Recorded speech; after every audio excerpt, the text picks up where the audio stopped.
It's the final day here of the Blast Premier Spring Finals and one last packed day of Counter-Strike action here in Lisbon today. The coveted Grand Final will be going down on this very stage. Of course, the fans queuing up since the early hours of the morning to get the best seat in the house. Right now, though, I think I've got the best seat in the house. Of course, I've got Maniac, of course, I've got Pimp, but Carrigan actually joins us to open out the show here today. How are you doing, man? I'm doing all right. Could do better, but this is what it is. Good to be up here, at least, I mean, in the crowd as well. This is an incredible crowd. They're already getting riled up. Yeah, they're getting loud already. I remember just walking down the stage, so getting loud already. So hopefully it's going to be a good final today. How are you enjoying Lisbon as well? Yeah, I wanted to enjoy Lisbon today, but didn't happen, got to the work. Yeah, but enjoyed yesterday. Really beautiful city. It's great to have you here. It's the first time I see so many people getting excited about the desk. We have people waiting left side, right side. It's like, are they here for us? No, it was like, Carrigan. Oh my God, there we go. There we go. Yeah, there we go. And you're going to be performing in the show match later today as well. It's going to be good. Yeah, Tuscan for the first time. Very nice. Yeah. That's going to be really good. I don't know what's happening. There you go. That's the excitement there. I mean, we can start off the conversation by just kind of talking about your experiences here. Of course, we unfortunately didn't see you making it onto that stage as well, which I know you were frustrated about, considering an incredible run at the major, obviously going straight into Dallas, which is testing in terms of the fatigue of the team as well. Yeah, I mean, obviously Dallas was tough. I arrived there a day later because of some stuff I had to take care of, so I didn't feel so good in Dallas. But coming to this tournament, we really wanted to win it. We wanted to prove that we can play better CS than in Dallas. Obviously didn't happen. We kind of got railed by NaVi. We had no chance there, and I just feel like we were laughing on Inferno when we split side. There's a lot of those games where we have no chance, and unfortunately it was right before making arena, but it is what it is. That happens, right? That happens. You have those games where everything is just off. You said you were laughing it off. How's the team vibes now after a couple of days to kind of soak it in? Yeah, obviously a little frustrated, right? But we also know, okay, we're trying to look at the positive side and just say, like, okay, Cologne, this is the one. And I also think I expressed it into you, if we don't make it to the final of Cologne, obviously the start of the season and how we ended is obviously a little frustrating. But yeah, we have played a lot and we have gone deep in the tournament, so people are catching up, and hopefully for Cologne we can reinvent ourselves a little bit. You said, I believe that was to Parla as well, you said it would be a disappointment if you didn't win Cologne. Like, even winning the major, even in the beginning of the season that you talked about, which was a great start, it would still to be considered as a disappointment. Do you stand by that? Because I found that quite intriguing in a way. You won the major, and that was the big goal for you, obviously, but do you still think it would be a disappointment if you were to win, not to win Cologne? I think I said to make it to the finals of Cologne. Okay. I have never been to the finals of Cologne, so obviously that's where I want to be. And no team have ever won Katowice, Cologne, and a major on the same season, so I want to try to achieve that. And like I said, obviously if we go to semi-final and we lose to a better team, that's fine, but obviously not making the playoff in Cologne and stuff like that would be a disappointing result, but also we have to just reevaluate what we have done and how we can achieve the same level in the beginning of the season. I think we dropped a little off individually because we didn't play enough, and now we have time, 14 days to prepare for Cologne, and we have to show up individually there. Yeah, I think that was going to be my question. We at the desk, sometimes we try to paint a picture. What is a team that's winning and a team that's losing? You now have experienced the two extremes in a very short time. You dominated the world in 2022 at the beginning. 2 tournaments, a little bit more complicated. From your inside perspective, what's the difference between the FaZe that's winning and the one that's struggling a little bit? Where is it the difference? Yeah, I think we kind of evaluated yesterday. I think the prime force we had this whole season was we always played like we're in the lead. FaZe Clan always played like up 8-0, even though we're down 0-8. Okay. And what I like the most this tournament, we didn't back down from that. We tried to go for the duels against NaVi. We tried to play the style we have. And if you don't hit the shots, it's very easy to kind of like, we are getting read by the opponent, but what if you make that kill, the opponent don't read us, right? So I think it's 5% of everywhere, and that's where I always hate to kind of pinpoint what's wrong. Yeah. So we are maybe getting read a little bit. Maybe we did 5% more new setups. Maybe we need 5% more individually, and then 5 more initiative. But everything like that comes in fatigue. I feel like you're not playing at your 100%. And you don't have practice to reach that 100%. Yeah. So what I normally do for tournaments, like 2 weeks before a tournament, I slowly increase my practice all the time. Okay. But after coming home from Dallas, 3 days, 100% practice and going to Blast. But it's not an excuse. Everybody has the same situation. But when we have gone deep that so many times and we have used a lot of energy at Katowice still, like that was very fatigued tournament for us with not knowing who's playing. So yeah, I think we have work cut out for us to end the season on a high note. And do you feel that as a captain now, you have these 2 weeks, you have Cologne obviously in the horizon, Do you think it's your special responsibility to make sure everyone in the group arrives with the right mindset, that they don't let these losses affect them too much, not overthink the situation? Is that your specific task? I think it's me and Robin's task to kind of make sure, okay, how's everybody feeling? I don't think we start switching positions and stuff like that. No, that's always the dangerous part, like where are you getting the impact and where you're not getting the impact. So yeah, I think it's our task to keep the voice a little bit down and hear what people have to say, and then obviously for the new season we can work on new stuff. Take a look at the screen right here, Kerrigan, right? Rain with the 88 score. I think everyone, including myself, maybe even including you, were a bit surprised that he's in such a great shape. Obviously, the major was fantastic by Rain. You played with him for many, many years. How is he like as a teammate, you know, behind the scenes? Because he seems like a very calm dude, but you know him better than anyone. For me, he's the loyal soldier. So if I say go B, and somebody's saying maybe we should go A, he say go B, Finn says B. You know, he's this kind of guy he always follows the lead, he always goes to stuff. And I think the team realized at the major what a confidence Rain is, because he spreads confidence to the whole team. He just goes to the peaks. So even twist out of game, I feel confident just watching Rain play, because the way he plays the game, the way he sees the game, and yeah, sometimes it doesn't work, but what I love the most, he always goes for it. Because but the worst thing is to have an inter-fragger who has a good period, goes for it all the time. One bad game, two bad games, he doesn't go for it. The whole dynamic of the team changes. But with Rain and me, I don't think it never changed. We always go for stuff. We always create the space. Sometimes we create more space, sometimes less space. And that's why rest of our teammates have to kind of finish off the job. I wanted to ask a question about Rops as well, specifically for you, because it's been so interesting not only to see his development as a player, but the fact that, you know, you were one of the in-game leaders that was bringing him up when he was a young prospective star as well. How much of development have you seen in Rops? I mean, going onto that major grand final stage, that must have been a pretty incredible moment for him. Yeah, I think so. Obviously, I think I've been a guide for him in that sense, that how you see the game, how you move forward, how you play as a team. But everything inside the game, that's all himself. He's working really hard. I don't want to take credit for anything of that. But I think by having me as a leader, he feels he can just play his own game. He could go through his duel. And I remember at the beginning when I played with him, he was a little more passive than now. Because like if you see 2017, 18 entry stats, they're completely different nowadays than they were. And I think that's because how he sees the game differently now. Kerrigan, after you won the major, I got a little bit scared in the sense that I was fearing perhaps that you would maybe retire, right? You've been through everything. You tried everything. Now you're talking about winning Cologne, winning Katowice, winning the major in the same year. If you were to win Cologne, are you looking at retirement? Are you still super, super motivated to continue? I think it all depends on where I'm in my life. I think priorities is kind of set now. I want to be the best version of myself. And that's the funny thing. I talked to Robin the other day. I feel like I get better individually every day. But the scene also gets better individually every day, so it's very hard. And I think I've just been part of many metas. I've been part of the utility, the strategy, the slow pace CS, the fast pace CS. And right now, we in FaZe Clan are creating the meta, right? People are looking at us, how we play, how we do it. And if you see Ence is kind of playing the same style as us, and they're also a really great team at the moment, right? So I don't see any future right now where I stop. We don't know in 2 years, 3 years, 1 year, I don't know. And for me, it's the most important thing. If I wake up one day and I don't feel it, then maybe it's time to stop, maybe it's time to do something else. But right now, I enjoy every moment, and especially when I think about last year, how tough it was. Being here now, and maybe I have a tough day next year, but I know I can come back again. So I've always come back in my career. Yeah, you talk about tough time, and before you won that major with FaZe, there was this story up in the air that, you know, Kerrigan still lacking that major. He's had tough times. Astralis, that was almost, and then it didn't work out. FaZe, first generation, and then it didn't work out. I know that the lineup means a lot, the players you have, but just within yourself, did you feel like you had something different at that time when you made the major? You as an individual, you as a player, as a captain, was there something different, something you have learned along the way? I think the key thing for me was look at the major as another tournament. I remember in the beginning of my career in 2016, 17, 18, winning the major, legendary myself as a legendary in the IGL.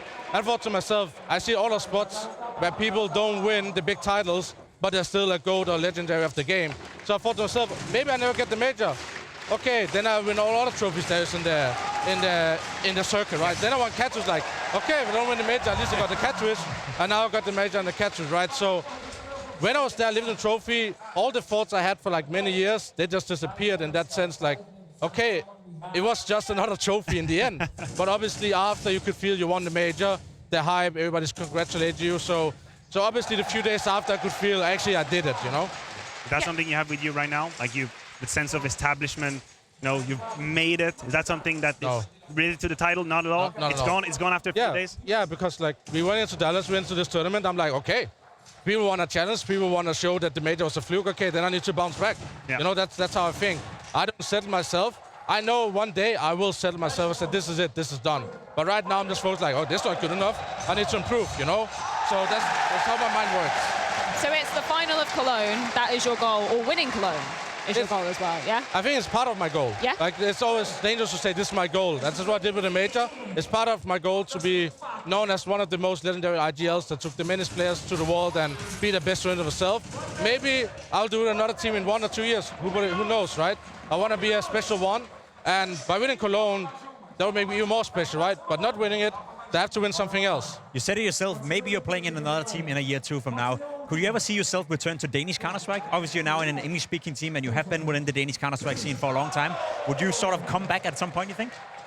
It all depends on where I'm in my career and where I'm in my life. I think maybe people ask I'm going to coach, what I'm going to do after. I have no idea. Like, what I know for sure is that once I'm done playing, then 3 months, think about life, what I want to do next, because I'm this kind of guy. If I see something and I motivate myself, I'm not giving up until it's reached.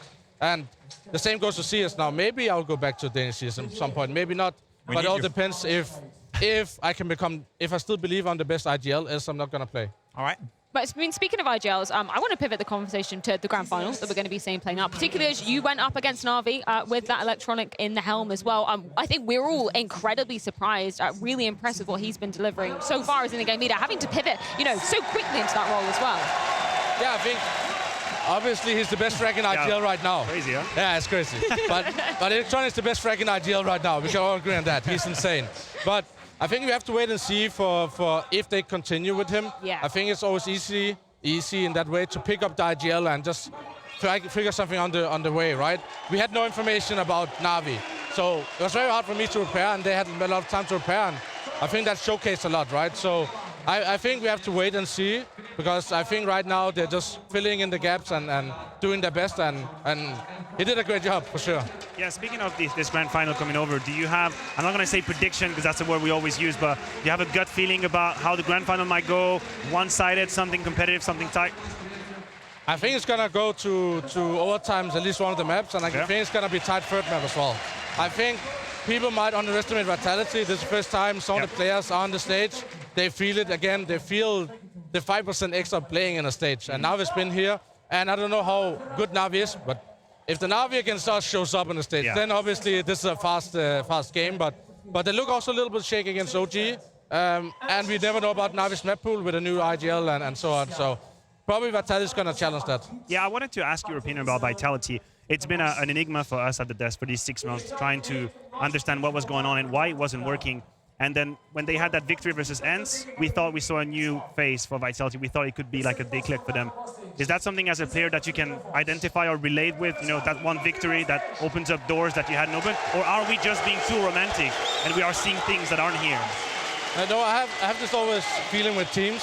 Once they, like in their heads, they could never beat a top 10 team. They said themselves, right? The second you do it, like, we could actually win Ence. That means we could win everybody else, right? And the same thing is like with teams like Ence. Once they win that one trophy, they're going to be a dangerous team. Because then they realize as a team, we can actually win the tournament instead of thinking we want to win the tournament. So they changed the mindset of the player, and I think that's what happened with Vitality. We want to beat a top 10 team. Then they did. Okay, now we want to win the tournament. Now we can win the tournament. So I think the mentality of the team and the environment of the team, instead of having bad mood after the game, they have a good mood, and suddenly the whole thing is better, right? And I think that's what we always wait for with these teams that are doing bad for a few months. Kerrigan, they don't want to put you on the spot. They don't want to ask for predictions, but I do. Who do you think is going to win that grand final? I think Vitality is going to show up, and Cyber is going to have a AD bomb. Ooh. There we go. Oh, damn. I would love to see that. Can we get him more? I love that kind of prediction. I have a feeling. I think this is Saivu time. Yeah. Like, Saivu had a rough start to the year. He came back really good at the major, really good in these tournaments. But the team wasn't there. Now the team around him is there. I saw the way they play good. But yeah, I think Saivu is going to surprise us here. Yeah, I'm really hoping that he will. I mean, Simple going up against Iwu, that's already enough for me. I'm really excited to see that. Show match beforehand, though. Tuscan, big fan of that map, or? Haven't been on played the it in map. ages? I haven't been on the map yet, so... We don't have strats? Should we cancel everything? No, I have good strats. Cool. 1.6 strats. I know what to play. I have a lot of highlights on that map. Keeping it vintage. I like that, Karrigan. Thank you so much for joining us up here. Really looking forward to seeing you in that show match. We're going to be throwing things over to a quick break. But when we are back, Dexter is actually going to be joining us up here before we dive into that show match.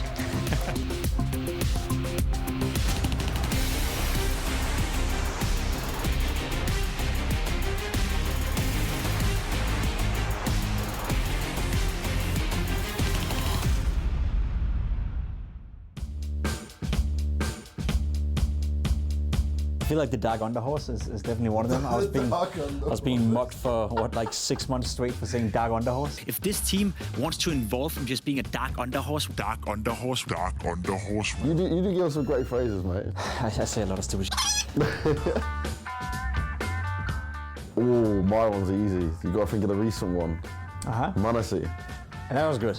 It might be I did throw it around, like that was pretty terrible. That was good. But just because like the reactions we had from like Alexi, Hunt, Jackson afterwards, like their faces and how they went through it. And obviously the shots he was hitting was just like unacceptable. They didn't believe it, right? It was so good they didn't believe it. I'm going to pull in the device Deagle one on Overpass. I believe that was at a Blast event as well. Like absolutely absurd that he got away with. Flanked him, innit? Exactly, absolutely absurd. It was. I think it was against Vitality. Outrageously stupid play by them, but the fact that he hit those shots, that was insane.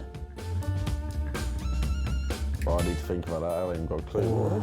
I remember the Vitality loss to 90. I felt like that was absolutely, you know, unheard of. RP Game's last game for Vitality. It was supposed to be like a farewell tournament for him, you know, a nice way of going out, and then they ended up losing to a team that, to be honest, you know, most players and most people out there watching Counter-Strike had never heard of. So that was a shocking moment to me. That was really sad. I can't think of any shocking moments by myself. I got nothing. I'm just going to roll on your one. Having to work with you is pretty shocking. Every time NaVi loses. Yes, I was about to say, every time you cry like a baby in the green room because NaVi is losing, that's always a sad that's the best moment for me. Oh no, yeah, you guys get to enjoy it. I get to sit there and be sad. Oh, do you know what mine is? The last Vitality one when we did the World Finals. Remember Apex was crying with me and like, bro, that killed me because like I saw he was getting emotional. I've had two of them actually. I've had that with Device as well. Remember? True. I got it for NIP when they got eliminated. I feel you could say heartbreaking for the Apex one, but it was also kind of beautiful in a sense, right? That Yeah, it was the nice last moment, Yeah, right? exactly. But like it was heartbreaking because you think like that's the last French lineup we had. You know, there was no other top tier French lineup. Good shout. You know, heartbreaking would still be RPK playing his last game of Vitality, losing to 9C for me. But yeah, He's gonna roll that one back. Yeah, in. that was terrible. But also the Device one makes sense, right? Because he wanted to be there. He wanted to have some success, and that was like with the NIP boys. It was a big letdown. And he was choked up, and obviously going through a lot of stuff, and we still don't even sadly have him back now.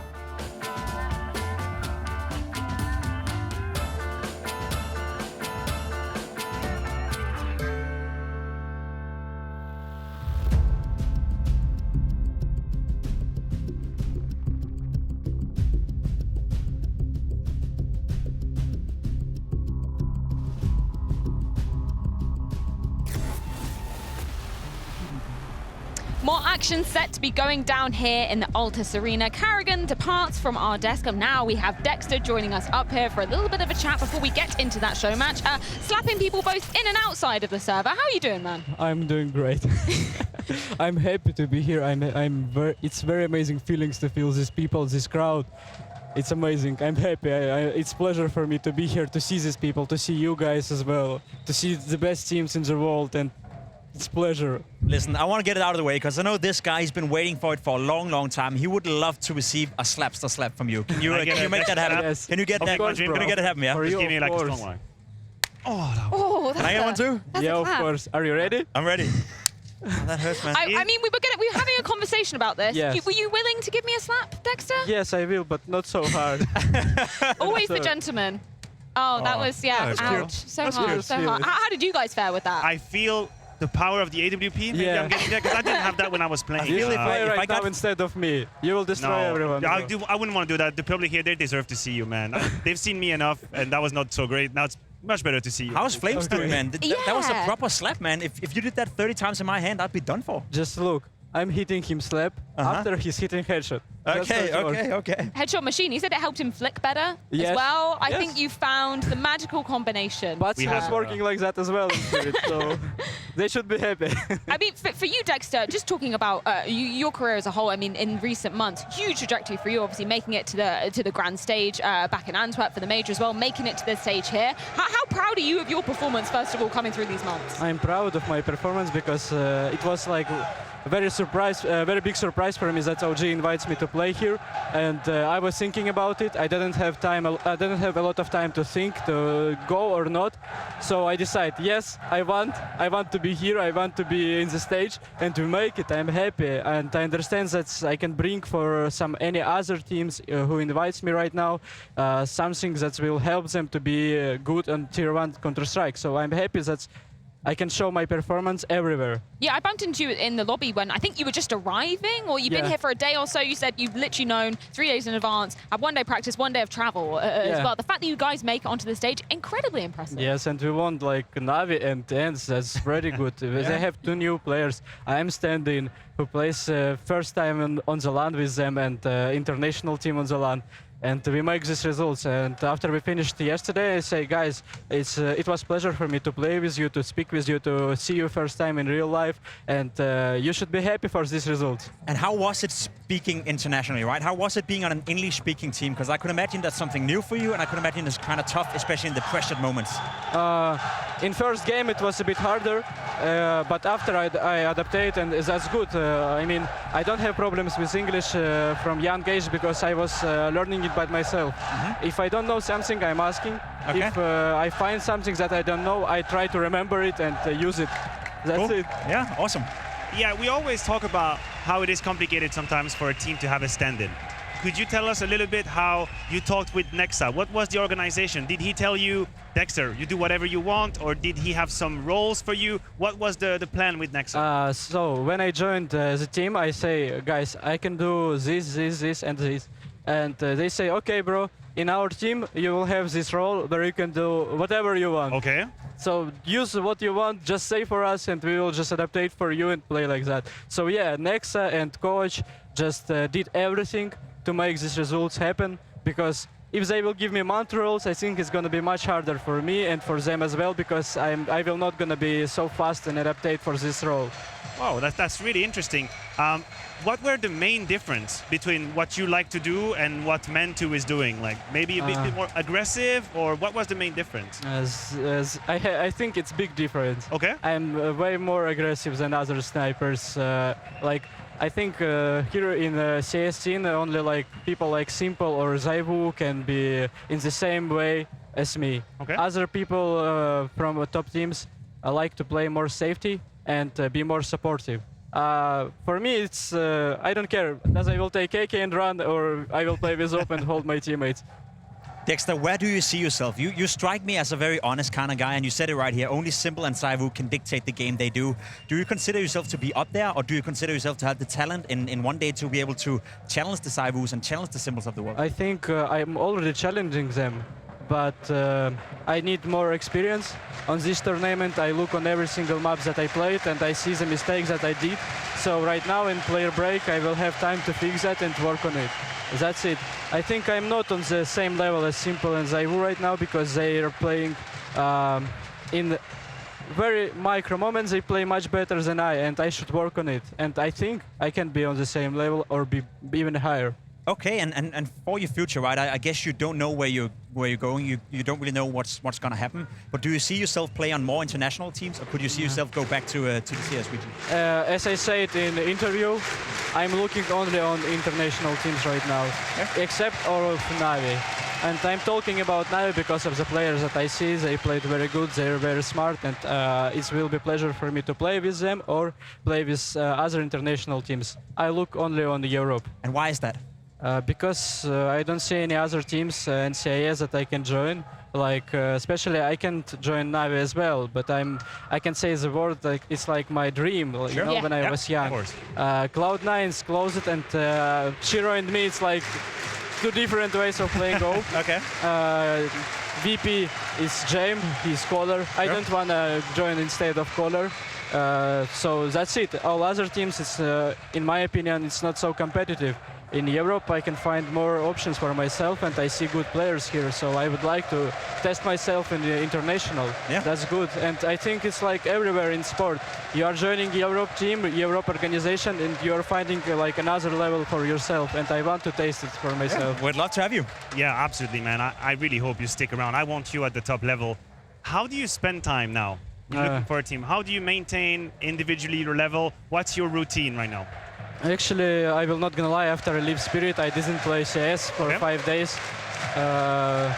Here I just have like 1 or 2 hours of practice and 1 day with a team of full practice. After this tournament, I think I don't have to stand in for anyone else.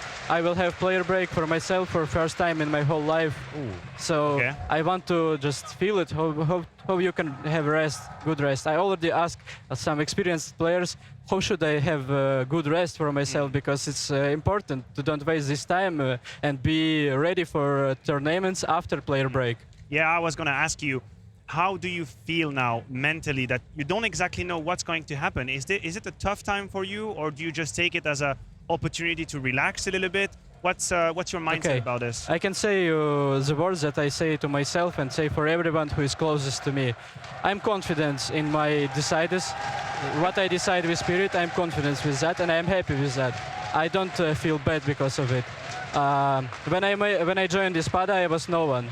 And I make this team. I was one with Finnegan who was staying in roster until we qualify for the Rio Major. That was cancelled. I joined Spirit, they make to top 10. And I think I am the big part of this achievement. And I stay with Spirit when they put up young players. We qualify for semi-final major. I'm here with international team. I was not ready for that. But I say yes, I was not scared. I'm confident in myself, and all what I'm looking for is just be better and better from each day to each day. And I believe in myself, and I hope to be on the same level as Zaibu and Simple or Niko, to be destroyer of any teams and to work on it. That's what I want from this game, and I want to see these people who is cheating for me, because I never feel that these people is cheating for me in semis. I play against FaZe, I played against NaVi yesterday, and everyone is screaming Simple. That's cool. Yes. It's amazing. I am taking these emotions inside of me, but in one day I hope everyone will start to scream Dexter. And that's it. Listen, you continue down the path you laid for yourself right here. It's just a question of time, and I've seen a lot of fans already yelling at you. Yeah. You're doing a tremendous job, man. Yeah, no doubt the impact that you've had on all of the teams that you've been a part of in terms of those lineups. You mentioned NaVi, obviously they're going to be in that grand final. We asked Carrigan for his predictions. Now he has a sneaky feeling it's going to be a Zaiwu pop-off day today. You agreeing with that, or do you think NaVi's going to take it? I think NaVi going to take that. I don't know why, but I feel that. Like, if 3 of their players will turn on, it's going to be much harder for Vitality to win this final. I look on the yesterday match and I understand that, yes, if NaVi will turn on, it's going to be much harder than it was against G2. You know Sundar Young better than most of us. Can you try to put a few words on him? He's the stand-in for NaVi, coming in and getting a great chance of his career to establish himself as a player. Do you think he's a great player, and do you think he's cut for it for NaVi? First of all, I think in the esport you should say not only about player, you should say about people. Sundar Young is a great teammate. Yeah? He's a good person. I never have something bad from him. He was never been toxic. So it's a pleasure for him. He got invited in NaVi 2 times, as I remember, and 2 times it was disaligned. So it's his dream, and I'm happy for him. Right now he's playing very good. He's playing in his role. I think the most important thing that NaVi need to think about after this tournament is that they replaced him by Boomage. And Boomage was much more aggressive, and he was trying to take a lot of space for NaVi. If they want to bring him with a roster for like future, they need to change roles and think who will be this man who will take space for team and who will do this role. As a player, individually, he's very good. He's working a lot. As I know, NaVi doesn't have a lot of time to practice for this tournament, and he was playing by himself a lot of time. So I'm happy for him that he's in grand final, and especially, I will not gonna lie, I love Zaivu, I love Apex, I love these Danish 4 people. Yeah, I should don't forget about Zonic. But in this final, I will be fan of NaVi team. Well, Dexter, it's been an absolute pleasure having you up here on the desk. Thank you so much for your words, and I'm so looking forward to seeing what you're going to be delivering throughout the rest of the year as well. But we have got so much coming up with Dexter in it too. But now it is time to be kicking off the show here in the Altus Arena.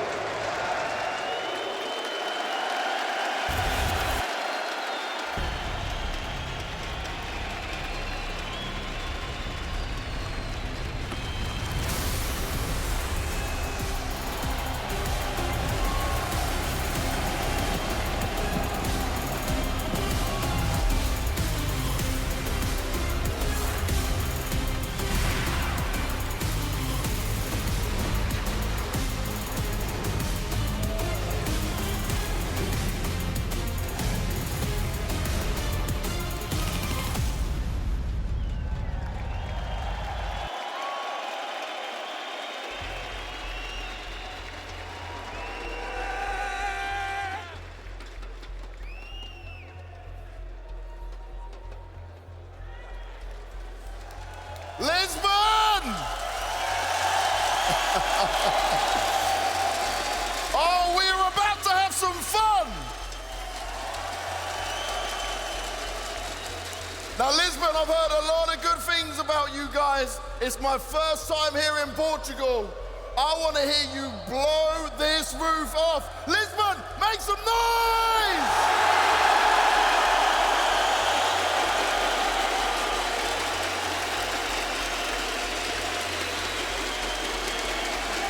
Are you guys ready for this show match?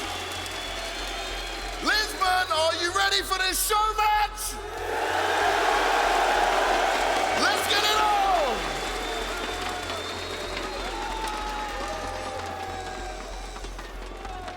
It's with us.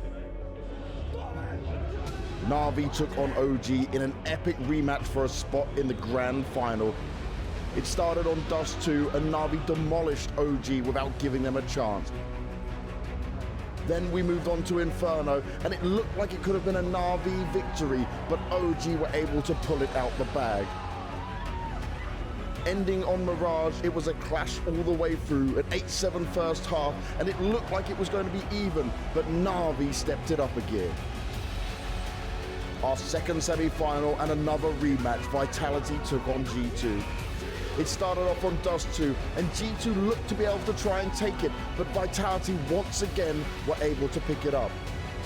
Then moving on to the tried and tested Inferno of G2, they demolished Vitality, not letting off the gas at all. It looked oh so easy.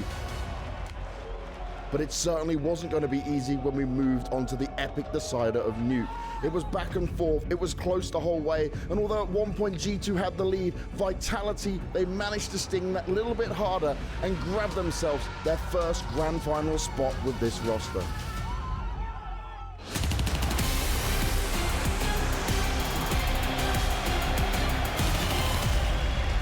Finals delivering in every aspect yesterday, coming into today's coveted grand final here at the Blast Premier Spring Finals. Of course, NaVi taking on OG in that revenge matchup for the ages. OG managing to make NaVi bleed in certain aspects, but NaVi looking in that place in that grand final, despite coming in here with a new in-game leader and a stand-in. Yeah, a final opportunity for us to give props to OG. Yeah. What they were able to do against NaVi. I think a few people thought they would just roll over and NaVi would steam the same way they did against FaZe. Wasn't the case. Actually wasn't the case. We had a competitive game, and all the credits to OG. Even the two maps OG lost, I know the scoreline was 16-9, 16-10, but there were moments in both those games where OG could have made it even closer. They deserve an awful lot of praise, and I think they played a good tournament. And Dexter, we just had him up here. He made a name for himself once again on an international speaking lineup. Yeah, I'm so excited to see, I mean, the future of this whole OG lineup as well, particularly with the new, two new stars rather, coming into things. And also Dexter going forward. We're not sure exactly where he's going to be landing, what team he's going to be going on to, but yeah, huge stuff from them and the boys on the stage. Vitality also managing to claim some sweet revenge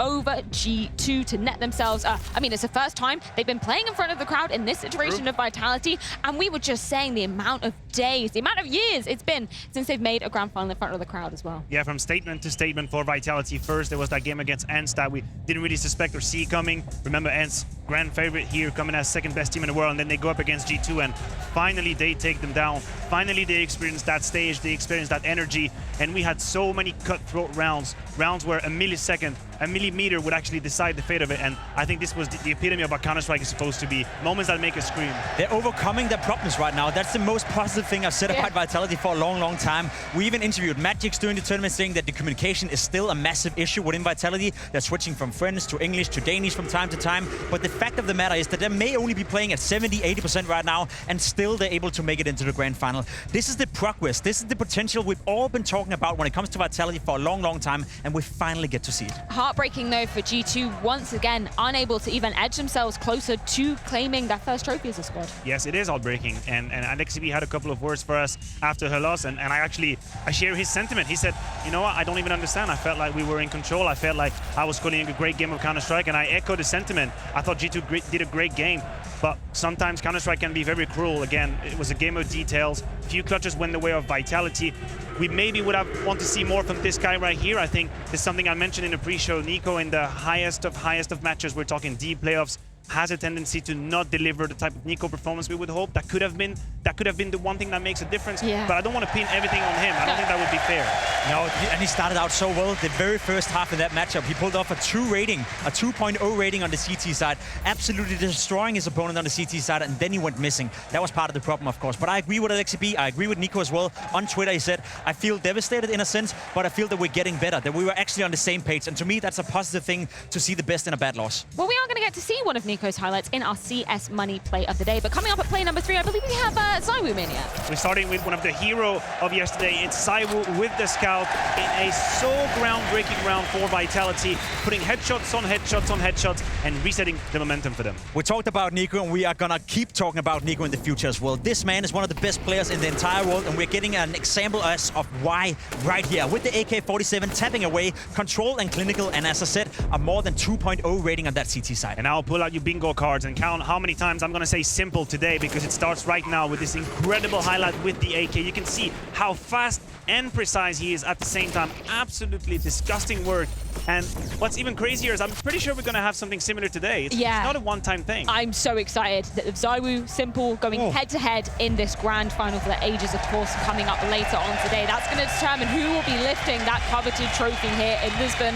A lot of storylines coming into that one as well, particularly when we're throwing it back to the last time we were here in Lisbon. NaVi narrowly missing out on lifting the trophy. They came second. Magisk and Dupree's felt the sweet taste of lifting that. It was more than 900 days since we've seen Dupree, Magisk, and Sonic on the big stage, and now we get to see them in a grand final. There's some God matches. There's plenty of storylines that we can dive into for you. It's going to be exciting. Yeah, we're going to be dissecting that one as we head ever closer to that grand final. But first, we've got a show match to come at you guys here in the arena. It's Team Portugal taking on the Blast Dream Team, and it's coming up after this break.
Dream Team rather, taking on the hometown heroes, and Team Portugal here to open up the final day of action in the Altis Arena in the Portuguese capital.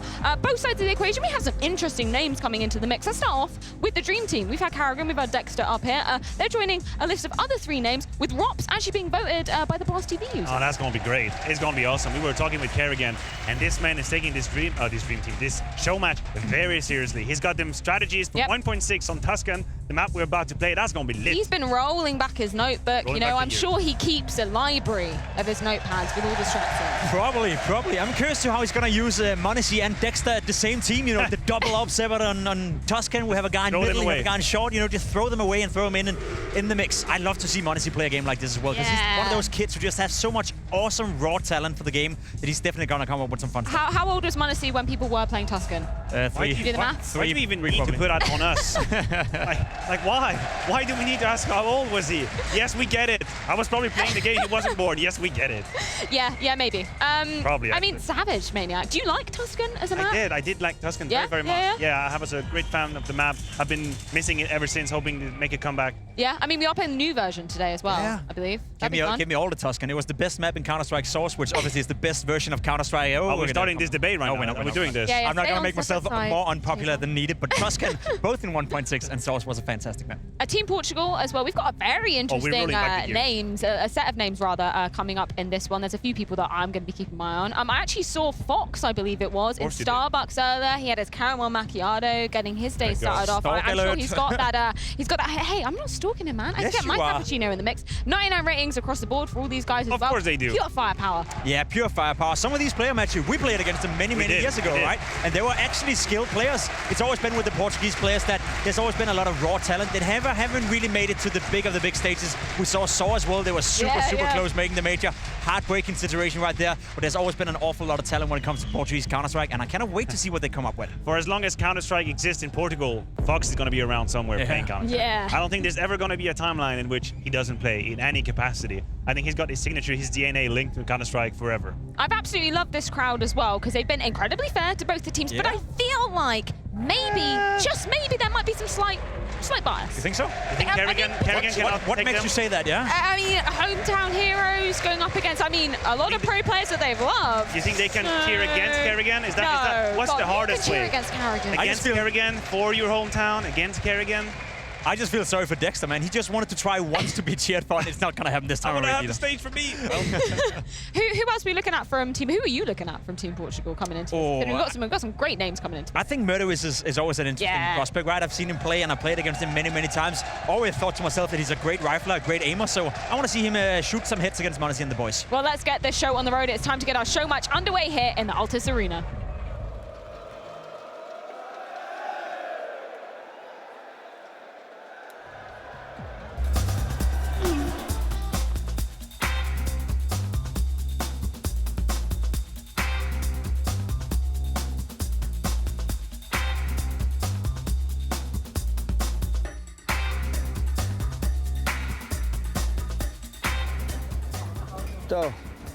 Então, é o Fox. Pá, temos aqui um problema. O Batman fez uma equipa nova, mas não é uma equipa qualquer. É uma equipa, uma super equipa. Uma super equipa. Pá, temos que voltar a juntar o gangue. Mas não é uma equipa qualquer. Tem que ser a super equipa. Tens o meu número, não tens? Onde estou? Já estou em Lisboa. Vamos.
We've waited for more than 1,200 days.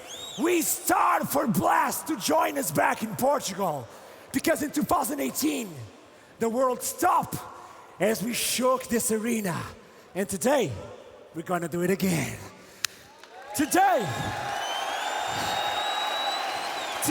we'll show the world what we are made of. Today, we will show everyone that we live and breathe Counter-Strike. Today in Portugal, in Lisbon, a new king will rise. Will it be NaVi? Will it be Vitality? We don't know. But what I know is that everyone will be part of this day forever. We did it before, but I'm gonna ask you to do it one more time. James, join me on stage for this special moment. Oh, it is special. It's definitely special. And that was incredible what you just did. You're my man. We've done it, so I need you to put your arms to the side. And when we clap, I want you to show everyone your passion for this game. And when we clap, I want you to scream at the top of your lungs, whoosh, and show me your warrior blood from Portugal. Are you ready? Let's do it, Lisbon. Follow me, James. Let's go.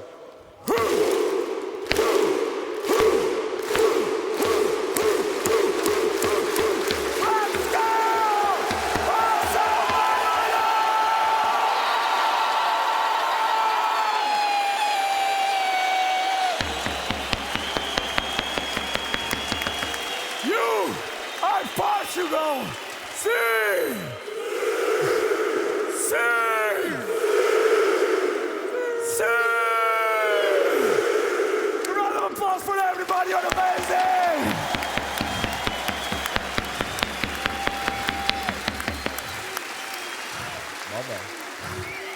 Good?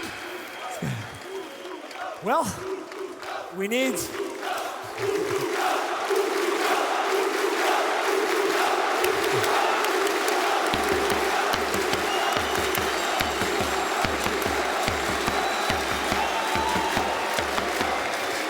This match will bring top players of the entire world in one specific team.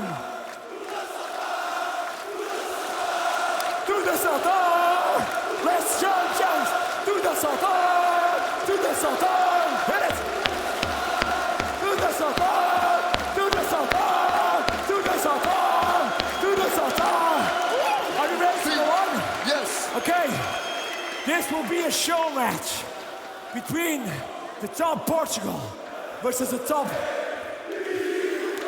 This is the anthem.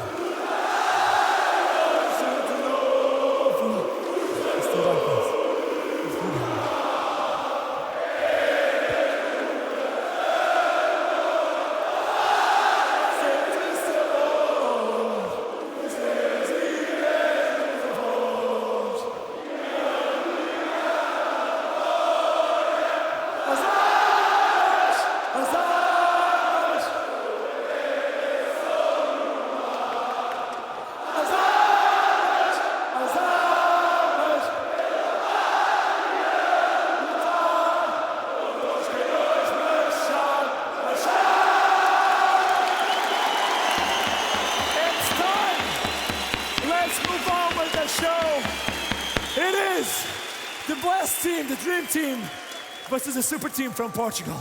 So I'll see you in a few moments.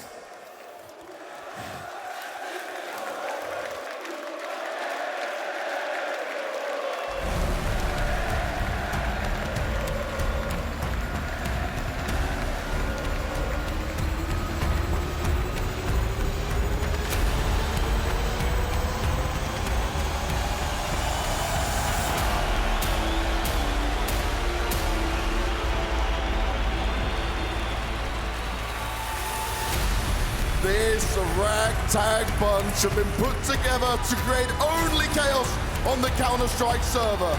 Karrigan, the fearless leader and major champion. Monesi, the fastest flick on the server. He might miss a few, but when you know he hits hard.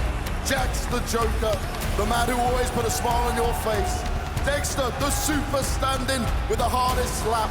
And Rops, the major champion, voted in a Blast TV over Sphinx to compete here in the showmatch.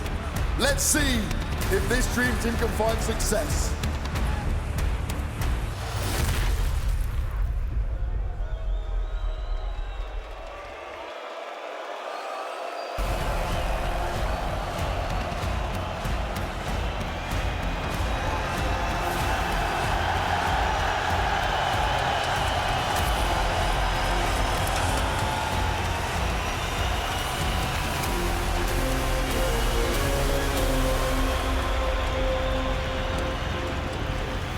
The local heroes, the Portuguese legends looking to raise their flag high here in Lisbon and dominate the dream team in style. Fox, courageous, talented, confident, and tatted up from head to toe. Uterus, we've seen him many times dominating on the server and he'll want to do it here now. Roman joining alongside him, teammates, friends, guys that are gonna put on one big ass show. PR, making it rain from start to finish. And Just, well, he's anything but just, as he is looking to take himself a huge victory over some legendary names.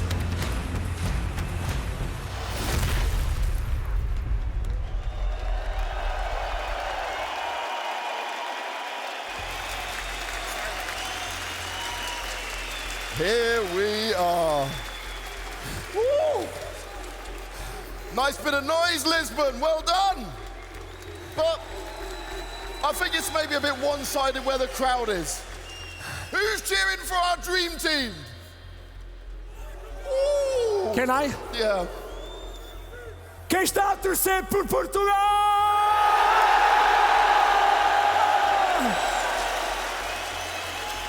Manassi, the crowd may not be on your side, but surely you're not going to lose to some people like this. Amazing crowd. Everyone is on fire, really. They are on fire. It's gonna be an interesting game, for sure. Interesting game. You ever played Tuscan before? No, never. It's the first time for me. That's gonna be some fun for you. Batman's back out, of course. You love the stage, Carrigan. Yes. But this crowd's completely against you. You normally get the crowd on your side. Batman is a villain, and that's what I'm today. I'm gonna shut this crowd up. So these are pretty washed up players, right? I see Fox. I've seen him for 15 years. I've competed against him 15 years, never lost. It's not gonna change here in Lisbon. I love it. I love it. Shall we take these? Yeah, go for Portuguese, in Portuguese. Em português, mano. Como é que é estar no meio do Altice Arena contra lendas, serem vocês lendas, pisarem aquele palco? Toda a gente conhece, irmão? É incrível. É a melhor sensação do mundo. E isto aqui, só ouvir este público faz-me o dia, o ano, a minha carreira. É incrível. Muito obrigado. Fox, já falei contigo ontem, já deste tapa em algumas pessoas, mas agora 5x5 contra lendas, o Carrigan, o Odia. O que tens a dizer sobre isto? Pá, tem sido... Não dá para falar. Já joguei contra alguns deles, várias vezes, frente a frente, por isso acho que vai ser tranquilo da nossa parte, eles também já têm a sua experiência e nós como portugueses raçudos vamos dar a passar, como o pessoal costuma dizer. One more at least. Ok. Agora a questão é, neste mapa, que não é comum, quanto é que achas que vai ficar? É para ganhar, hein? É para ganhar! É para ganhar! Um número, dá-me um número, consegues? Não, 16-10. 16-10? Nós, tem de ser. 16-10. 16-10. 16-10? It's the prediction, yeah. Well, I'll let them have that. They can try. But I think the dream team's going to win. Lisbon, you ready for this show match? No, Lisbon, I can't hear you! Faça Let's get it on!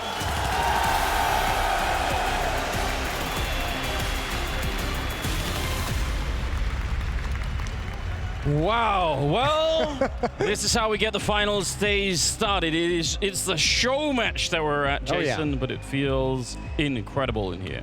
Yeah, I don't think I've ever seen in a show match, especially just a crowd go completely silent for one team, just dead silent. That was unbelievable. Obviously, the entire crowd behind the Portuguese team, and it should not surprise anybody. No, and Kerrigan's playing the heel as well. He's evil Batman. It's amazing. Yeah, what a day it's going to be here at the arena. I really can't wait for it, and we'll see if he can shut up the crowd or not. But certainly, it's going to be exciting. There's a lot to come. I mean, we've got a pretty heavy star lineup coming your way, so it's going to be uphill, I think, for the Portuguese team, no doubt. I think actually the great equalizer is just with the interview with Modesty, where he just said, "Yep, I've never played this map." He's probably never seen it whatsoever. You get a lot of players inexperienced on this map, and the other side, a few players who have probably dabbled in this in competitive times. That might be the thing that can bring them closer together. Yeah, you hope so. Maybe if he's completely unaware where to run and where anything is.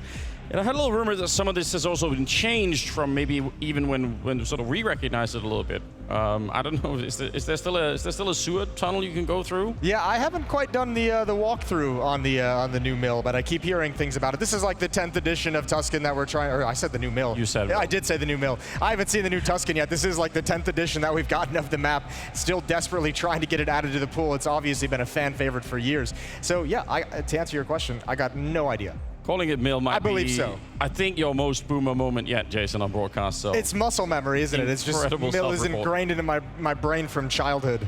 Yeah, well, fair enough. We'll let you get away with it. Yeah, so it's going to be a learning experience for everybody involved, no doubt about it. I think it'll be interesting to see how this will play out. Show matches are notoriously hard to predict, so we're not even going to try. You never know what's coming your way. Now, the teams, how do we get these this star lineup assembled this way? Yeah, well, obviously there were 4 players picked by Blast for the Dream Team, and the last one was between Rops and another player. The viewers on Blast TV throughout the event have been able to kind of select that 5th player to come in. They selected Rops. Obviously, they got to vote between 2 players. They also got to pick the map. They voted for Tuscan, which is why we're playing Tuscan. And they even on Blast TV were able to vote throughout the show match which bomb site the team is going to attack in the pistol round. So only the offensive team, only the terrorist team is going to know which bomb site that they are supposed to attack. That's been selected by the viewers in Blast TV. So a little bit of input there, if you're interested in that in the future. And as we speak, they are into the knife. They had to find each other first, so a little bit of chaos there. I'm disappointed Kerrigan's not playing with the mask on. Playing with the mask, yeah. Well, the headset might be an issue with the mask on. That might have made it a little bit more difficult. You have to commit to the role, I feel like, at this point. You got to go all in or not. Okay, so the Dream Team has won the knife round. They're going to select a start on the CT side. It's going to be Portugal, Team Portugal. Obviously, at the head of that, Mutiris and Fox going to be leading the way. They get a start on the offensive side. The huddle is so stupid. Oh, that's great. A little bit of huddle to get themselves warmed up and tune into the match. All right. I mean, just from the looks of what we've seen so far, the map looks beautiful. Yeah, got that going for us. Yeah, it's always looked good. It's always been set in a nice little town somewhere. Who knows where? Yeah, Italy, I'd imagine. Yeah, you'd want to visit when there wasn't a battle going on. Yeah, a whole warfare thing happening. Well, the Portuguese team are sat down and hyped up. They don't need a huddle. How couldn't you be hyped up? How couldn't you be ready to go? 5,000 Portuguese fans behind you the whole time, even for just a show match. This has been that had to have been just an incredible feeling, an incredible welcome into this arena. Yeah. So I know that translates very well at home, but if you get a chance in the future to come to this arena and experience the atmosphere and the passion that's in here, you must do it. Yeah, you will never forget it. We certainly didn't last time we were here, obviously. A lot of fans, I've already met people who said they were here the first time. They've been waiting ever since to come back, and yeah, it's so impressive. Yeah, we've been waiting too. We were waiting 4 years as well. This is just phenomenal to get back. Beautiful city, beautiful culture. It's been fun running around. That fun ends kind of soon though, as this show match is going to get underway. Last ready-up's coming in hot. Yeah, and the word is that they need to go to the B bomb side. Again, voted by all the fans who are at Blast.tv. So they're committed to that. Team Portugal, they don't have a choice. We'll see how they do it, though. That's up to them. I can't imagine in any world that any group of Counter-Strike fans would pick a team to attack anyone other than B on a pistol round. If you had the selection, it's always going to be B. That is true. That's a good point. We've been taught for a couple of decades now. That's what it is. So we shall see. I'm already seeing a couple of dualies that are being played with here. So we've got some potential. Do we see if you can even find the B-bomb side on the Dream Team side? Yeah, they might not even know exactly where it's at. And you know that sound, Portugal. You know that sound. Game is going to get started. It's going to get underway. Players have readied up. Pistol round is locked and loaded. Oh, they're getting ready now. There you can see Kerrigan. He's got his game face on. We're almost live with the show match. It's going to be on Tuscan. Portugal, let me hear you!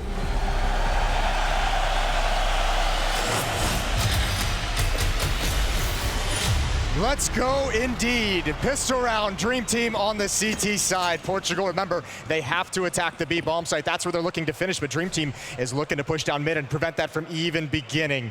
Here's where you think that old experience. This is a classic push, and already Dexter's forced away. Kerrigan pushed up, is going to be taken down by Fox.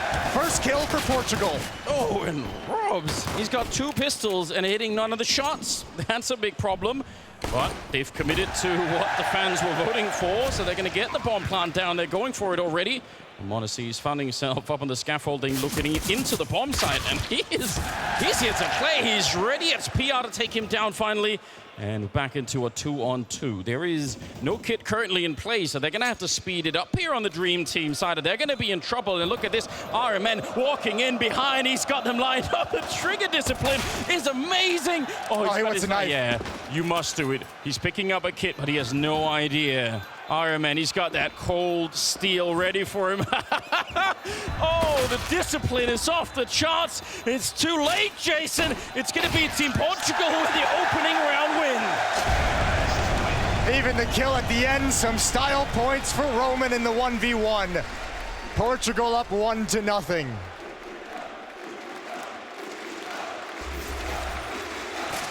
He was ice cold in that one, wasn't he? He had so many options available to him. Yeah, soak it in, boys. Start loving it, just shrugs it off. Dream Team on the back foot, early second round bye.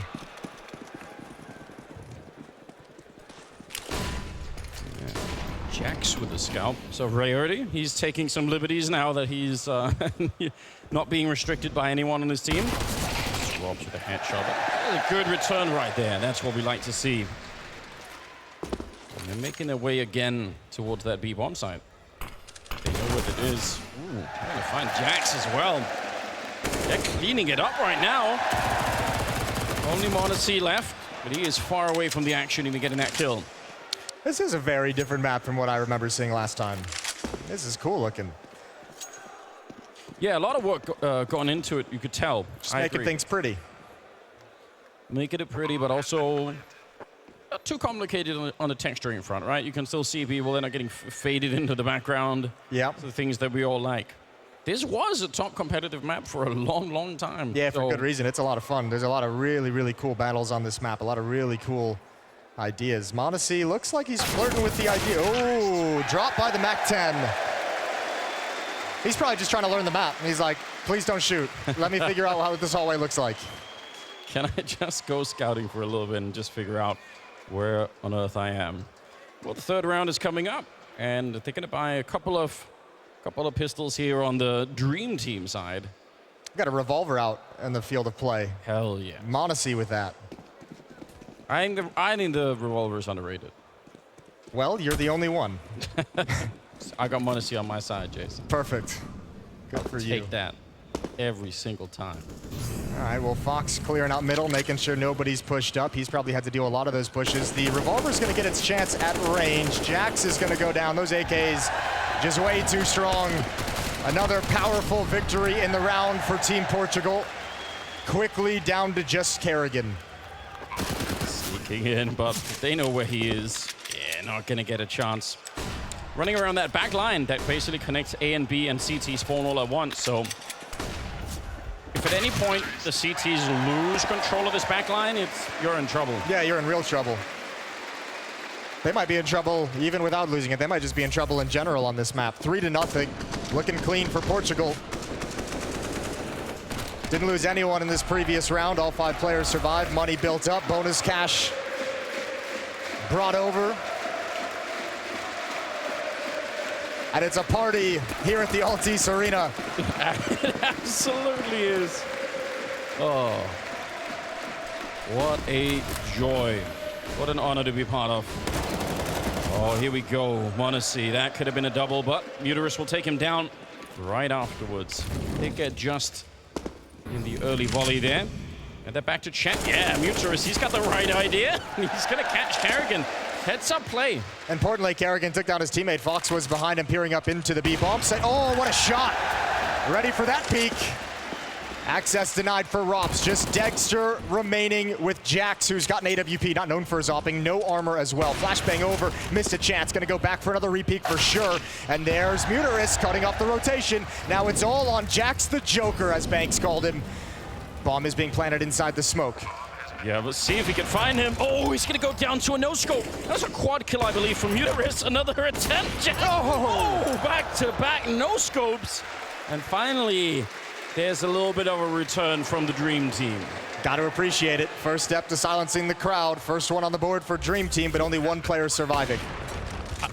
I'm not sure. I heard boos at the end. I like it. More boos. Yeah.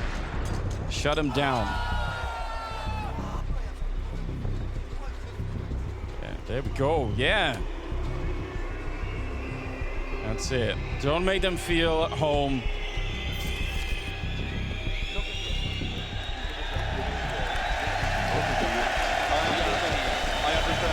We are now together. I cannot do that. I cannot do that with my finger. Okay. If you have more fingers, it's a bad problem. Okay. I cannot play volleyball. Okay, let's triple crochet round. I have a retake. Okay, let's go. Somebody bluff me. As you can tell, mic'd up during the timeouts, getting get a little bit of a glimpse into the teams, into the Dream Team comms there as they talk things over. Where is Ramp? To right. I'm not the fucking right. Oh, Karrigan still calling the shots. Hard to let go of that power once you've got used to it. Exactly. Never relinquish it. They go for a catwalk push. Oh, Jax is holding on to that AWP. This has maybe been a dream of his for a while. Fox, he's going to get outflanked in that one. And m0NESY and Dexter, a terrifying combination of skill on that side. 2 versus 4 right now, and they're running up the middle. Nice catch from Muterus. He seems to, he's here to play. Could have gone down already. m0NESY's now got the AWP. That's a lot more scary. He's got to turn around and figure out where he's running off to. Oh, look at the timing on that, but PR's got it. Beautiful find, but Dexter's just too much. Unrelenting aggression from Dream Team. 2 to 3, they close the gap. And Karrigan can't hear you.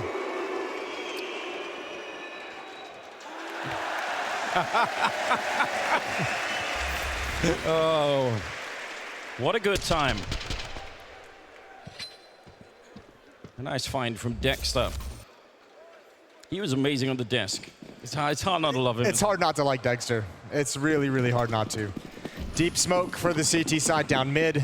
Team Portugal relegated back to Tech9's Deagles. We got some sewer plays from the Rats of the Dream Team, but m0NESY's gonna find the opening pick.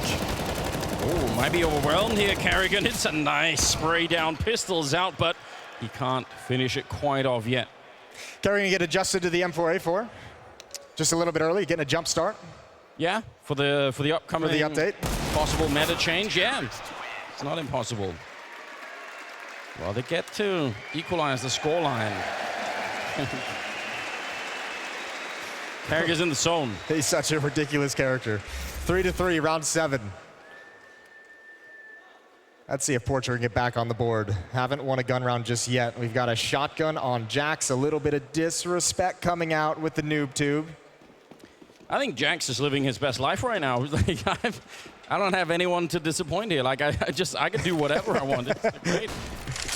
Mid-aggression again from Dream Team. Fox to be the one to challenge. He's going to lose out on the initial battle. Muterus steps up to the plate next. There's the shotgun. Karrigan chimes in with a little bit of help, and Jax is just a distraction. The kills come from the other angle, and suffocating aggression from Dream Team.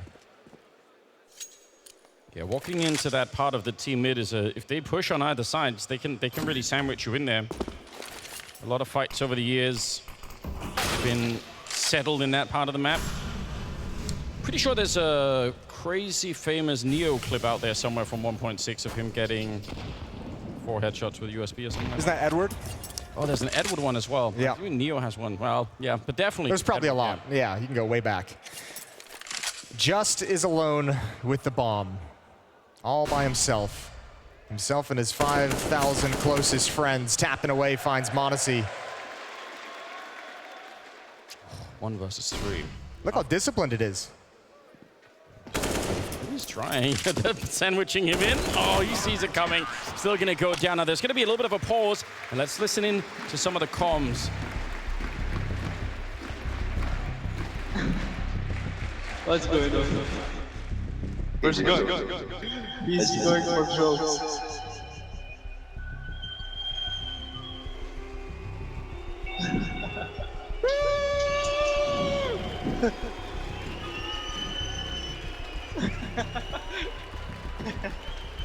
Nice shit.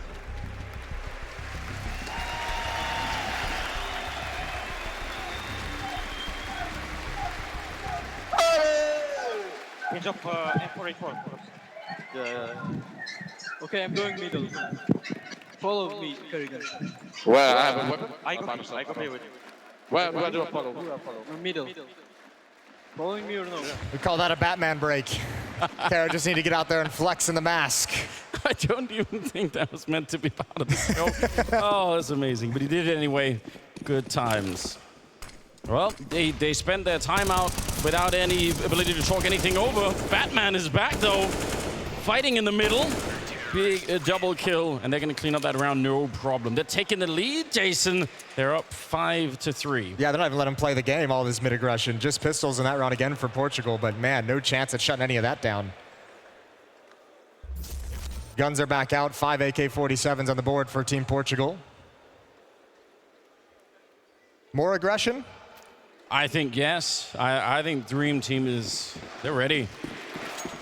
It's going to have to be up to Team Portugal to try and find a way out. The crowd is still behind them, no problem.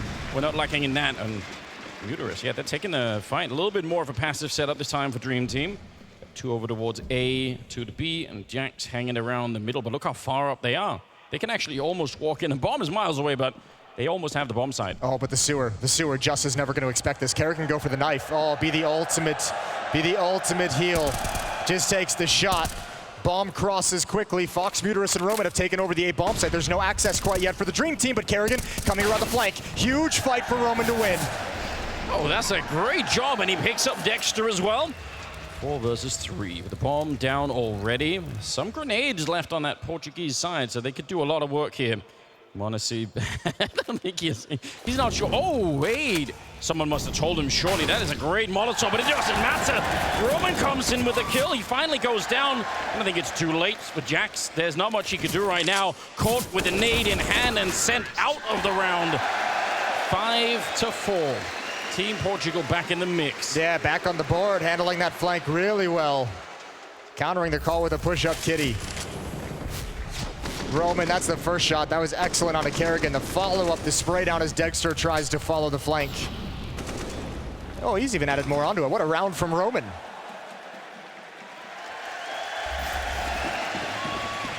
They love that. Oh, I am seeing the auto snipers. There's a rare sight here, Jason. We don't get to see this all the time. Double AWP, double auto sniper. That's a setup and a half. That is quite the loadout. m0NESY with a missed shot. That's a tough angle. Very small target. Flashbang, he wants to keep fighting. He's going to go back for more. Yeah, but the auto sniper, once the smoke is up, that's where the auto sniper does its real work. Rops is the only one playing a clean game. Yeah, over at the B bomb side, hiding in a corner. There's not a lot of room to work. Now he does have Jax on the other side. He's just not quick enough with that weapon. Rops, nice little boost up here. Gonna fall back down behind the barrels. But Kerrigan is finding kills. He's out hunting. Yeah, this is working. Yeah, they're locked out. Ooh, Rop's gonna keep pushing. Good angle for Just, tucked against the wall. Rop's never had any idea. Roman's up next. He's found Kerrigan. Another auto sniper hits the deck. 55 seconds. They've got the whole map available to them, and Team Portugal gonna bail out. Other side of the map, other bomb site. A is open for the taking. Dexter started to figure it out, making his way down through that central connector. But they're taking the long way around. Could maybe run up middle if they wanted to, but... Yeah, they need a good smoke here against these ops. I don't even think they realize. Lack of communication maybe on the Dream Team side. Not calling it out. Bomb's going to be going down. m0NESY is almost dead already. So let's see. A lot of places to hide on this bomb site. Yeah, but will you expect this massive flank from Dexter? There is a kid on m0NESY, but he's only got 3 HP. Roman is looking, the stud from last round. Quick shot, narrow miss. But he knows exactly where Roman is. That's one as Dexter comes up from behind. If Roman gets pulled out into the open, that's m0NESY down. Now they know, oh, the auto sniper through the box. He's got one, and just to find, oh, the no scope almost lands, but that's a big clutch. 5-5. Woo. They needed that round. I was afraid that that Molotov was going to go even deeper into the corner, but no, smoking off the squeak door instead. Yeah, tied up again.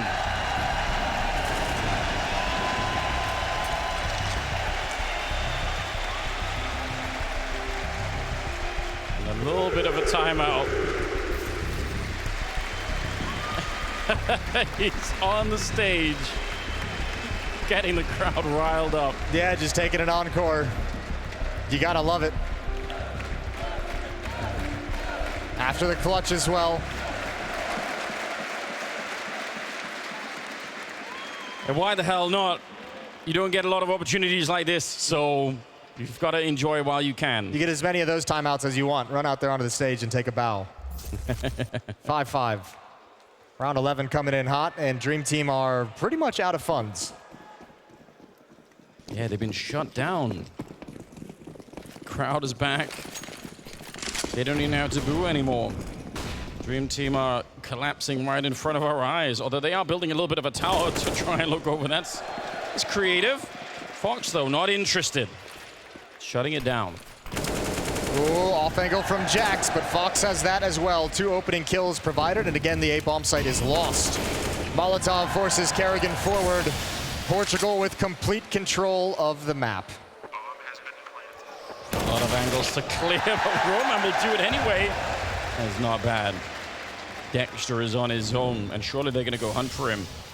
Get everything you can right here. He's doing something with that MP in high, but it's not enough. Portugal are back in the lead. Might be 6-5. Might be time for Dream Team to go back to the aggression and push down mid and just shut things down. That was the good run that they had, was preventing Team Portugal from moving across the map at all. It's possible as well they need a non-Batman related timeout at some point. Yeah, perhaps. You can see here, Blast.tv, if you want to be involved in the action, have some input on how the games go, have some input on how the broadcast goes, head over to Blast.tv. Viewers get to take part in votes there. Kerrigan goes down first. Again, Fox, another entry. And good start. But that is the bomb. Committed to it. He's still going to win the fight. PR on the other side. That's not bad. Not bad at all. They have the entire B bomb site, Jason. There's no one here to defend it. This should be a real good round. Look at that. The Dream Team falling behind, turning into a little bit more of the meme team at this point in time. Need to step it up. Oh, Roman's got a freebie. Knife. Oh, no! He wanted it. You could hear him. You could see him talking to the team, saying he's got a knife. And Jax takes it away, but Mutrus is still here to hold on to everything. Fox goes down. Dexter with another kill, and it's all on this man. 1v2. He's really far away. They do not have a kit in play, so might be a minute before he gets here, but still, I don't know. They hear him stepping out there. Oh, a little bit of a wall bang attempt. He's drawn them back off, but it's too late. They almost all go up with the bomb instead, and Team Portugal extend the lead even further. Yeah, 7-5. This is great. I don't know what I expected in this game, but it wasn't this. Oh, that's such a horrible timing. Jax ruins everything. I admire the attempt, though. Yeah, you have to try that, right? More of that.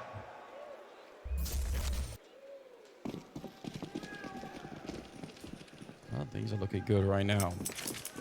Limited money on the Dream Team side once again. But at least they can buy something. They stole an AK-47 as well. Ooh. m0NESY is in there.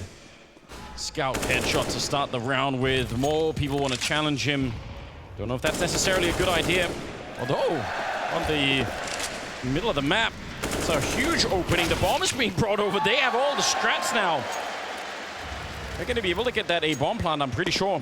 Yeah, they should be able to, but m0NESY is going to challenge again out in the open hole. That's nasty. That is disgusting. You got to appreciate that one. Fox goes down.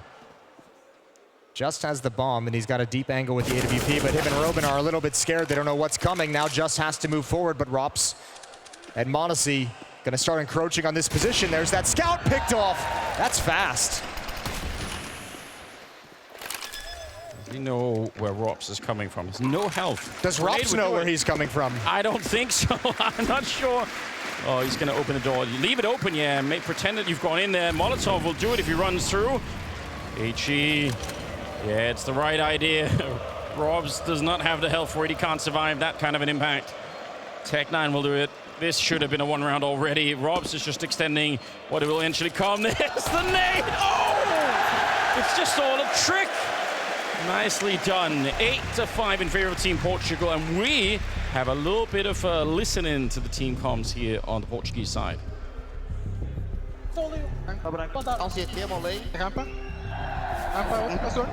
Desse lado. Não, eu tô mais ou menos escondido. Beita, PR. Esconde, beita. Não. Eu tô morto aqui. Spam, pai. Olha lá, Passou. Tá bom. Tá banana. Vai na rampa. Toma, pega lá. Beautiful. I especially love it when the comms say that side. yeah, right. It's a little bit worrying. No, not that one. The other one. So, it's like playing an A Mirage if someone says, he's behind the box. Thanks, bro. Yeah, you really helped me out there. I appreciate that.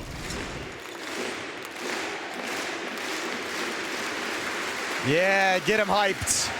8-5. Coming down to the final rounds of the first half. And Dexter's pushed down mid, but PR, Muterus, they've got the rebuttal. Oh, they love it right now. 2 versus 4. It's a great start right now here for Portugal. Dexter sneak it around. Rops inside of the B bomb site. It's possible that Dexter's going to catch the bomb right here. Just hold the phone for a minute. Yeah, he's hearing the footsteps. I think he might intercept this ball. He's got a shotgun, though. What are you going to do? I'm not sure. Yeah, That's good luck. a lot of damage at the range. Oh, he nearly has it. Just makes an escape. He's back for more. And there's that auto shotgun. It blew him up. And now Dexter, he's got no health at all left. And a minute on the clock. So even if they don't know, he's got a knife out. Yeah, Roman, you know you want to slice and dice to take him down. And the crowd, they love it. Just having the time of their lives up on the stage. Yeah, this is awesome from Jax, close range. That's so brutal. But just sets his teammate up for this. Roman with the slash. He had one earlier. He knew he was going to be hunting for one more. He wanted to try. Even Carrigan's laughing. This is great. Got more auto shotguns in play. Spreading. Huge stack on the A bomb site. Tower of auto shotguns almost. One good nade in that corner and the fun ends. Oh, but they're lined up. It's not ready for it. PR goes down. Are they going to call it in? I think they're going to give time over to Roman, who's infiltrated the backlines. They have no idea. Rops might just be a free kill if Roman keeps moving forward. He's got the play, so if the rest of the team from Portugal can just pause for a second, Roman is going to cause so much chaos in this defense. It's close. Ooh, a little bit of a jump down. That'll... Yeah, Rops is calling it in, saying, wait a minute. Pretty sure I just heard something here. Nade on Jax, but he puts it out pretty quickly. Bomb is still hanging around on that ramp outside of the A bomb site. Looking to look in. Roman goes down. Fox is sneaking around the edge of the smoke. The auto shotgun is right in his face. And he's going to go down. Carrigan with the final kill. And that is a 9-6 finish in favor of the home team. And we're going to go to break and we'll be right back with the second half.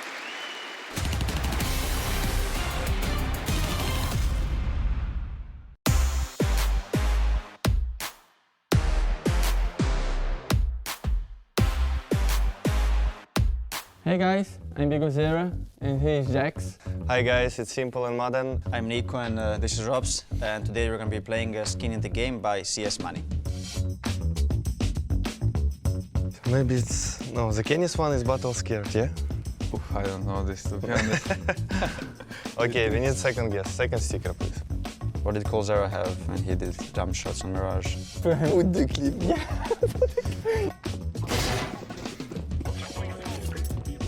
Let's just go for coldzera. coldzera, it's MLG Columbus 2016. Fallen, Dreamhack, Cluj-Napoca, Cobblestone. Right. coldzera, 2016 Major. What was the name of it? MLG Columbus. MLG Columbus 2016.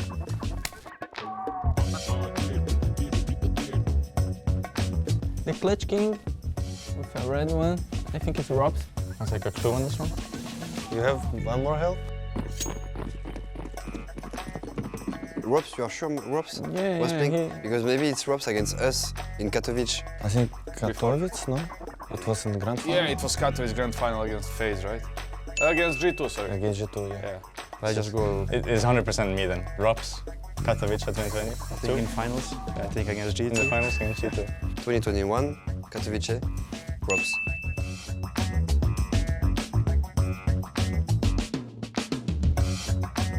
I think it was Fnatic, he was playing for Mouse. Yes, Mouse, Fnatic. Against Fnatic on Cash, which year? It has to be headshot, yeah? I think it's 5 headshots. I mean, it's 5 stars, I mean, it right? can be like Lacra as well, I think. Who gave more headshots? Happy, right? No, Nico is a headshot machine more. Simple. What the hell? What is this, Simple? So do you think it's a trap, the Simple? NaVi against G2, PGL Stockholm 2021. Against Gambit, PGL Stockholm Major. Niko versus Titan, ESL Pro League season 5 or 6. The one I missed, no? Yeah. Okay.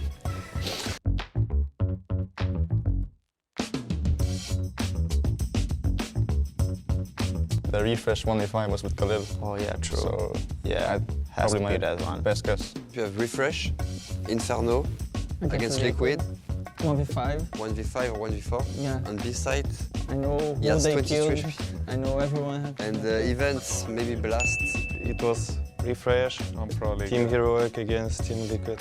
Refresh, ESL Pro League season 14.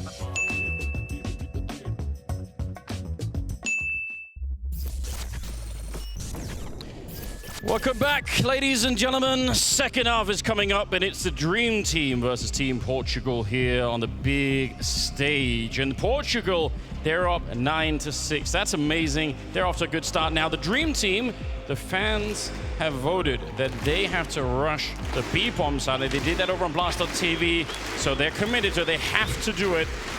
Let's see how that goes. Yeah, well, you know, Carrigan likes to get weird. As we mentioned, we knew that B-bomb site would be under a lot of attack today on these pistol rounds whenever it is to be selected. So, 3-round lead, but pistol round all important on this T side of Tuscan. Setting it up already. They're so fired up. They're singing all the way through the break. There's no slowing this audience down. I think they're chanting for Zywoo right now. It's not impossible. Looking ahead to the finals. Why not? All right, well, over to the B-Rush, Jackson Monacy. There's just pushing up. That's the bomb hitting the deck. He's going to wrap all the way around. They've got no idea. They've got no clue. And the dualies ring out with a triple kill. Just like you to sign this round just for you, Jason. I appreciate it. I'm going to give him a strong high five after this is over. Eventually going to fall down, but the bomb is kind of lost. Oh, hello. All right. Nice shot from Dexter. Rob's on a huge flanking mission. Could be another hour before he gets here, but eventually he will. Problem is, Dexter can't really move forward at all. He's got to just wait for this to come to fruition. And if one player has heads up, PR is looking back. Rops' play is given up. Double peek. Two of them there, and he can't get anything. Fox with the headshot, and Dexter just desperately wants a USP, but can't find it on the body. Fox is going to close things out with a double kill. That's 10-6 for Portugal. Yeah, they thought they were being sneaky, but they were aware that kind of a slowdown. Look at this. Listen, it's not exactly artful Counter-Strike, but it was effective. It's not artful, but it is beautiful.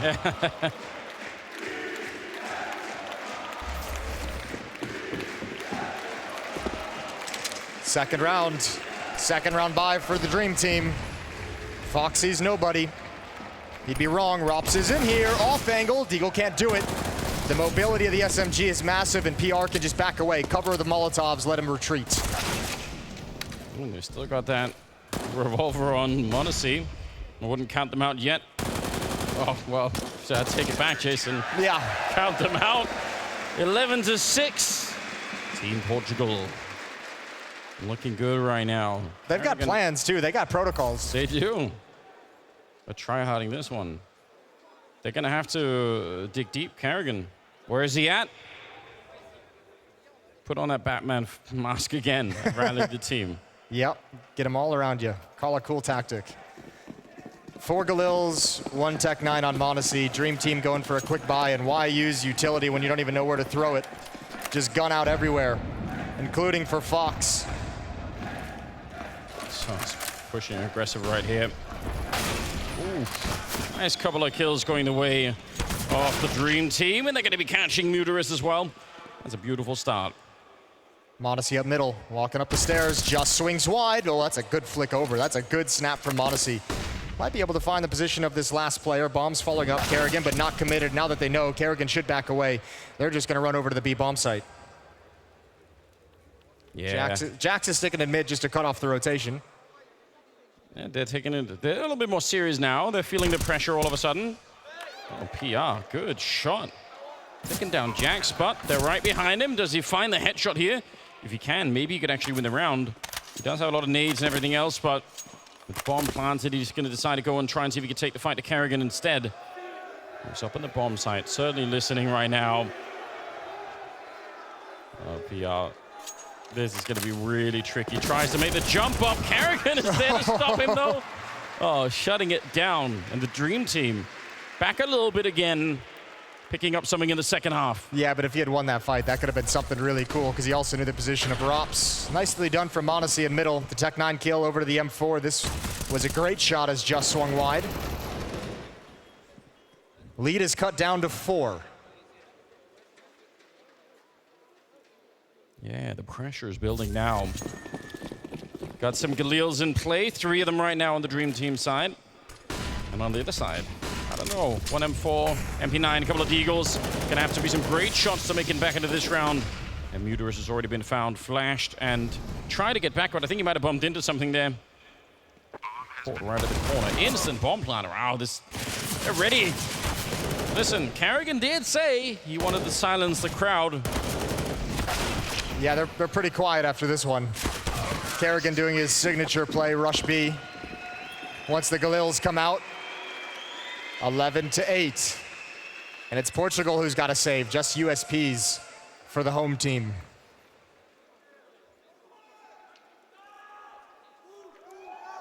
th round.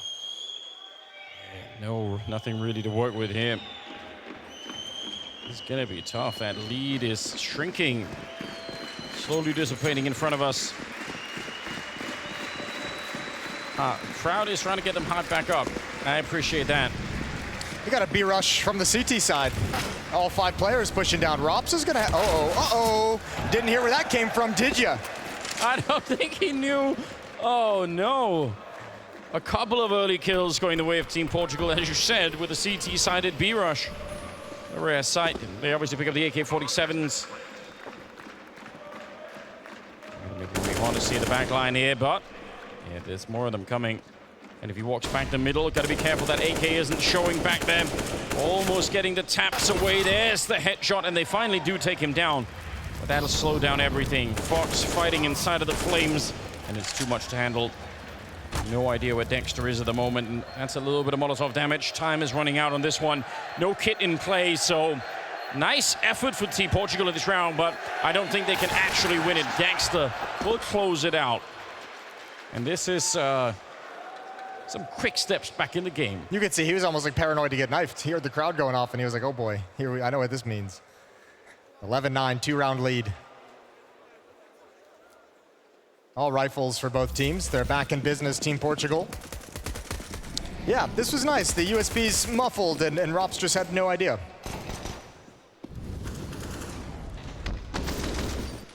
Not at all bad. Would anyone be brave enough to try and knife some of the Portuguese players? You're going to get a lot of boost behind that, I'm sure. Kerrigan would do it for sure if he had the chance, for sure. PR going to push forward, finds the battle against m0NESY. But the main attack from Kerrigan and Dexter is coming through the sewers. 4-on-4. Bringing the bomb that way. Long way to go, and there is that squeaky door, so if anyone is nearby, you should be able to hear that. They've all pretty much evacuated, though. Actually, if Kerrigan and Dexter come out here, yeah, there's no one actually paying attention. PR just heard the sound cue, but not enough time to react. So far, so good. Kerrigan promised on the desk, he said he'd be bringing back those 1.6 strats, so see how much he remembers. Nice wall of smokes. Bomb planted on the other side. Roman trying to get the boost up. He did see someone back then. Pretty cool little boost. But they need to get in and get that bomb plant, or the bomb defuse now. No kits in play either, so time is of the essence. Kerrigan and Dexter closing it out. Oh, the series now 10-11. The comeback is definitely on. Yeah, in a big way. Game, and we have a little bit of a TeamSpeak clip with the Portuguese side. Flash? So, 2 or 3 out mid. Vou jogar, Jess, vou jogar. Joga. CT. Tem que ser. O m0NESY estava no meio. CT e o outro deve ser do outro lado, não? Era os dois, janela e CT. Onde? Tá na portinha e a tua direita. Vem rodar. I'm gonna keep play CT, okay? Aqui? Vem para mim, eu para short. Onde a vida, queremos se esconder. Era CT, amigo. CT. Na portinha aí, tá bem na portinha. Estás com o m0NESY também está a 50. São os dois a soro. Piste.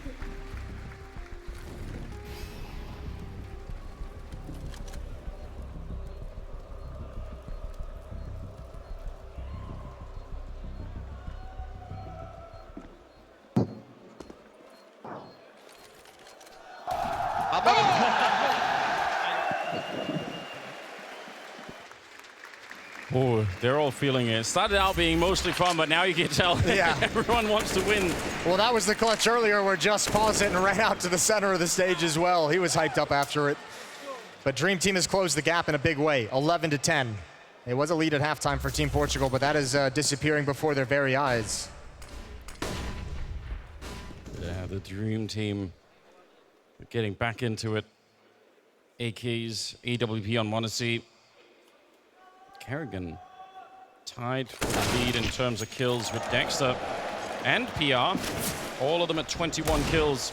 That's interesting. Kerrigan, though, gets a bullet to the face to start the round with. Oh, and they catch m0NESY as well. Up close with the deagle. PR's definitely turned up to play right here. Jax nearly with the return. But the bomb. Team Portugal has the bomb all the way outside of the A bomb site. So they can win this fight, but they have to go back and get it. This is so weird. Oh, no. That's a good kind of weird, though. It's a very good kind of weird. Rops is coming all the way around. He's going to join up. Dexter, Jackson, Rops to retake the staging area. Just in PR to defend. And PR has that AWP picked up, but he's got no HP. He better be perfect with the op. Yeah, they're worried about someone coming all the way from behind. That's T-spawn in that direction, for anyone that doesn't know. No one's getting that way. PR set up, but let's see if they get the timing. They're going to try. Oh. Amateurs. Failing that run boost. They're going to do it through the smoke. They're definitely going to do it through the smoke. PR has no idea. Oh, quick shot. No chance to scope in. There's the first kill. That's Rops. And just coming up, he's got a chance, but that's shut down quickly. Dream Team has tied it up at 11. Karrigan is so fired up. Robs looks like he's scared in the corner. What's happening? It's like, I don't want to do this. I don't want to be this guy with you. Not against this crowd. Oh, it's funny. All right, round 23.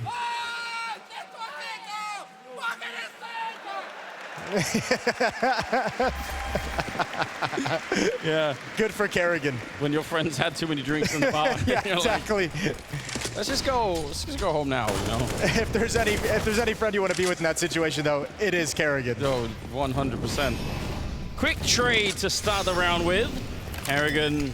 Is he really? He's goal focused. He's so worried. He wants this. They tied it up, but Karrigan, he wants to win this match now. You could tell.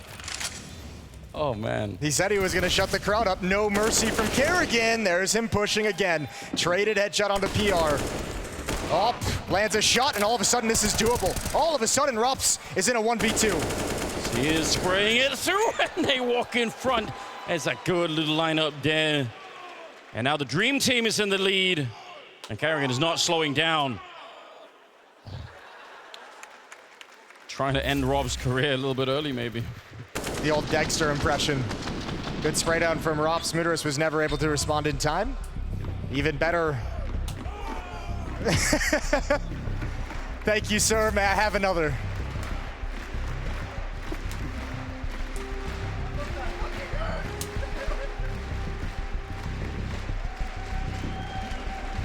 Slaps are on point.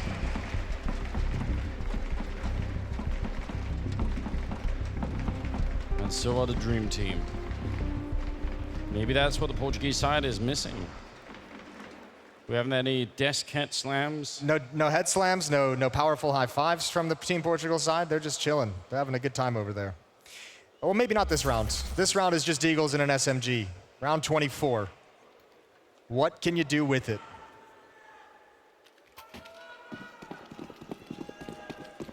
Let's see if they stay grouped up again. They're going to be spreading out a little bit more. Muteris is on the hunt, running down the middle, ready to take the fight with the MP9 as they come for the smoke, and he's going to be able to pick up Karrigan. It's a great start. Swaps out for the AK, wants to keep going, but there's just too many angles to hold at the end. It's not bad. They're in a 3-on-3. One nice shot onto Jax. Would do everything. Just has him tucked into the corner. That's perfect. And look, the bomb is dropped all the way back. Rops has to try and recover what he can here. He's gone as well. It's all on m0NESY 1v3. Don't fight him. It's not worth it. Bomb is in control as well. Justice holding that actually fairly close to where m0NESY is on the left-hand side, so gotta be careful. No one's landing anything. m0NESY hasn't hit a single shot at this range there. Finally, some connect, but not the kill. Fox has him frozen in place, and m0NESY's just gonna make the run. Yeah, but remember, Justice still holding that bomb, so they don't have to do this at all. Sneaking up. Oops. Instead of reloading, just picks up another AK. Which also needs to be reloaded. Joke's on you. Yeah. That's one of the worst feelings when that happens. 40 seconds. Back for that fight again. More smoke's being thrown, but m0NESY's not making any progress, and we've got the accidental jump as well. We've got it all in this round. 30 seconds. Oh no. We're so close. How's no one dead yet? m0NESY. What? How is this possible? I don't know. They've just given him blanks. I was going to say, maybe this is part of the joke. Yeah, we're trying to get Portugal back in it. We'll just make sure he can't kill anything. Oh, he's run out of time. Yeah, there's no time at all, and that Molotov's even going to slow him down. Oh, dear. You hate to see it. Oh, man. They've got him locked out. It'll tie up the scoreline. Gets a kill right there, but it's 12-12, and just taking him down even after the round is already lost, adding insult to injury. That was 6 straight for Dream Team. That's finally shut down. A round with Deagles and SMGs. What a round to do it. Good shot from Just. Another good shot coming over. Knew he had Jax cornered. Okay. 12-12. Let's see what Karrigan can come up with here. Better be special, because they're out of money after this buy. Bring the bomb over towards that second mid, towards the B side of the map. The rest of them fighting at the A ramp. Just going down early. Fox on that AWP. And look at what m0NESY's found. He's found the sewer, which is looking way better than I remember. Yeah, it's taken him 25 rounds to realize there's another avenue on this map that he hadn't utilized yet. So he's going to test that out, go circumnavigate the underpass. Rops is chilling way far away with the bomb. Nade not gonna land right on top of them. Jax gets blown up though. Oh, Fox. Not quick enough with the flick here. Roman gonna get caught off guard as well. And Muteris goes down to Dexter in a straight up fight with that AK-47. So, Dream Team back in the lead. And they would have run out of money, but now instead, it's going to be Team Portugal that are struggling a little bit for the funds. Yeah, it's a bit dicey. They're right on the edge, but I think they're going to go for it. I think they're just going to see what they can buy and see what happens from it. At least Fox is going to have an AWP. Just gets a scout. The rest of them, pistols and armor. So they want the op on Fox. If ever there was a Portuguese player to deliver something special, surely it would be Fox right here in this moment. They need it. They desperately need it. Let's see. Muteris up close. It's a good shot. Oh, and the scout! And Fox out hunting with the AWP. And Dexter. What is he made of in this round? 1 versus 4. He's got a good potential for certainly his first ever highlight on Tuscan, because he's probably never really played it before. Just goes down. Still another 3 left. He's got a lot of time. He's got 28 kills as well. I never even noticed it. That's crazy. Not a show match for him. Nope. Pushing up a little over a minute. Ooh, did he see that?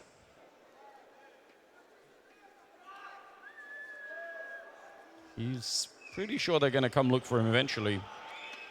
Now, on the upside, he has the bomb, so he can make up his mind and go wherever he wants. He doesn't have to go back and find it like in some of those previous rounds. I mean, wearing boos and some shouts. I'm not sure what's happening. Boos at the tryhard. Yeah, 40 seconds. They want Dexter to run for it, but like you said, he's being real serious. Oh, he's about to walk right into fantastic Mr. Fox. His 3rd kill of the round, and that's exactly what they needed. That was the only weapon they brought into it, that and a scout and a bunch of pistols. And it worked. Combat opening up close to the start of the round. Really good stuff right here. Ooh, that was actually pretty sick. Well struck from Fox. We're all tied up at 13.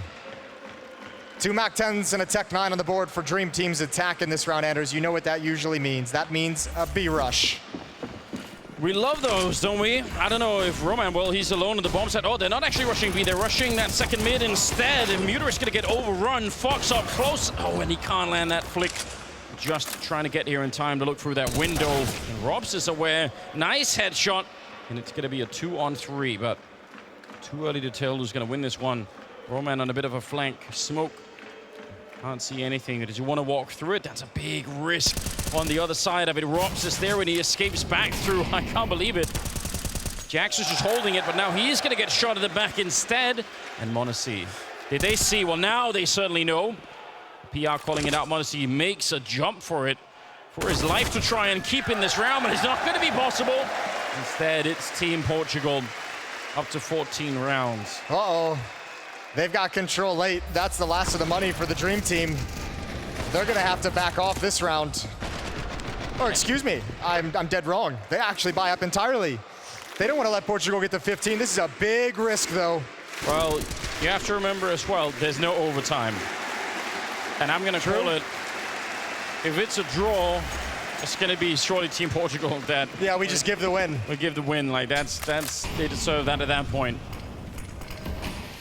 Well, smokes are up. Mid-control coming in from Team Portugal. They're deep in there. m0NESY sneaking around down below again, just on the other side. This isn't even a sewer anymore. What do we call it now? It's way too clean. Yeah, it's way too established. It's way too well constructed. Kerrigan, that's a dirty little deagle in mid before Meteoris can even respond. Kerrigan's gonna come back for more. He knows he's being pushed. Ooh, careful with that peek. Dexter adds another, and all of a sudden it's just 2. Yeah, and they're in a little bit of trouble here. The force up from the Dream Team. Unexpected, perhaps. Team Portugal not ready to fight it. Roman, he's got the right idea. Looking into the smoke. Oh! Comes out with a headshot. taking down Dexter. It's a good start now. The bomb is being brought over to the B bombs. And MIBR is going to be able to hear it, at least some of them running down below. So let's see if we can find the right timing and maybe catch one or two. Oh, they're boosting up into the window. They're really try-harding now. They want to win. Bomb has been planted, but MIBR has made his way far in here. Knife No out. way. Surely not. Oh, no! Okay! Oh, yes! Oh, so much yes! Still a 1-on-2, but the knife is a victory of sorts. MIBR is trying to do everything he can. m0NESY and Rops, they could go for a knife back if they wanted to, wrapping around. Rops won't expect it. There's another kill. Plenty of time in the bomb to still work with. m0NESY ducked into the corner. The spam's not going to land. MIBR is coming around again, but m0NESY's playing a great game here. Smoke flash down, and that's an immediate headshot. The fact that it was Carrigan as well. Oh, it's beautiful. I can't believe he almost missed this. Yeah, the knife. He even looks at it. He's like, wait a minute. Yeah, how did that happen? Oh, what a highlight. Stadodo is Dexter. Well, it's another name we recognize. 14-14. And the 29th round coming up. And again, there's no overtime. If it's a tie, it's a tie. So Team Portugal, they're going to have to fight real hard for this one. Oh, great pop flash peek. Jax never saw it coming. More try-harding. Oh, a follow-up. Kerrigan's gonna eat this one, surely. You better throw it now. You better throw. Oh, the flash over. It was just a little bit late. Kerrigan landed on his teammate's head, so he couldn't throw the grenade quite right to extend the fight. Oh, dear. Well, they've got m0NESY ready to pop out sewers. He's been like, I like this kind of the map. I like what I'm seeing here. Well, there it is, and oh, he responds in time. The movement on PR, and he still survives in the door. Yeah, PR's actually been playing really well. He's got 26 kills. Dexter on the other side, the first to hit 30. Rops trying to click a couple of heads there. It's back into a 1 versus 2 Team Portugal. If Kerrigan wins this. Oh, man. If Kerrigan wins this, he's going to go absolutely nuts. I don't think it's going to be easy. 50 seconds. And they're in the right place. He doesn't have any nades or anything. I don't think this is even going to be doable. He's trying to walk in here, but they're going to know. Oh, the timing! He finds that one on PR, and now the question is, Fox, can he win the fight straight up against Kerrigan coming out? He's looking for it. The spray is in, but Fox will take him down. 15-14. And Team Portugal, one shot here at winning it outright.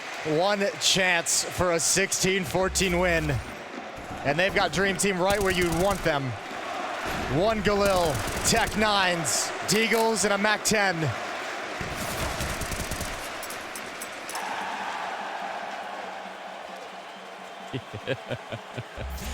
Oh, they're laughing it off. That's great. They're loving it. 30th round. Last of the show match. And they're going to be rushing. Look at this. Going for the B rush. Oh. And traded. It's going to be a little bit of an aid in there. Oh, some good damage. The bomb is going down on the other side. Dream. They're trying to see if they can stop this, if they can force the tie instead. And that's going to be disappointing if that happens for the home team, I think. Muterus goes down. Wallbang headshot from Robs. That's a nice way to get started. And now the chaos is unfolding. Oh, they're everywhere. And they shut it down. 15-15. Team Portugal surely going to be happy about that. Yeah, you got to be. I mean, between the entrance, it's a day to remember. A tie, but I feel a victory of sorts. Plenty of clutches for the Portugal team in front of the home audience. That had to have been great for a bunch of these guys. Kerrigan at the end. Trying his best to shut down that crowd. It wasn't going to be possible. They would choose too much passion. Yeah, just too much. Yeah. Just way too much Can't of be it. done. Yeah, no, I mean, look, that was nice. I liked that. That was good seeing those guys together. I've heard there's some stories, obviously a lot of history in the Portuguese Counter-Strike scene. Some of these guys not able to ever kind of work together on teams to be able to accomplish all the goals, but awesome to see them here on the stage in front of the crowd. Yeah, some of these names definitely ring out. Been playing for a really, really long time. So, and eras where something like this didn't even exist. So cool to get them this experience. Yeah, without a doubt. High fives, hugs all around. Yeah, that's what we like to see. What an opportunity. Absolutely fantastic. Well, we have the desk ready for us after the show match. Please take it away. Thank you very much, gentlemen. Yes, everybody a winner, I guess, of sorts here in Lisbon. Karrigan didn't get to be the total villain, taking down Team Portugal today. But yeah, I'm happy to see just Tuscan getting played out on a big stage. Yeah, it's good to see Tuscan back in the mix, right? I'm not sure whether or not I like the cobblestone edition of the Tuscan. I miss the old style, you know, the mirage, the dust too, the sand on it. But the map is a genius map, and I'm happy to see that both these teams delivered and got a 15-15 matchup. I love the map. I love the map, honestly. I don't know why you're hating on the design. No, I was just kidding, Jacob. No, I love the map. I like it. I hope it's going to make its way to the map pool. I've been hoping for that for a while now. Just replacing what map? Replacing what map? Dust or Mirage, pick your choice. We've seen enough of Dust or Mirage. I know it. It's all right. It's all good. It's out there. I know what's going to happen. My own heart, but yeah. Well, thank you for your words, gentlemen. Of course, that we do have a grand final for the ages coming up after this. NaVi are going to be taking on Vitality in a battle for the crown here at the Altis Arena. We're throwing it to a quick break, but when we're back, we're breaking down all the action as we head into that grand final.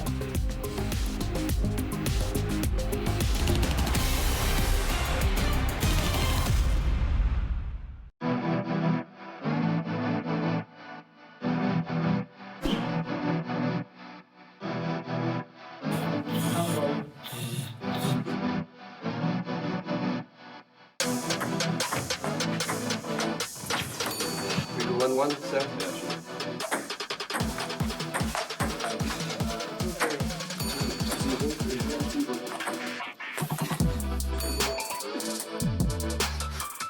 It's good today. It's a good day. It's a good day.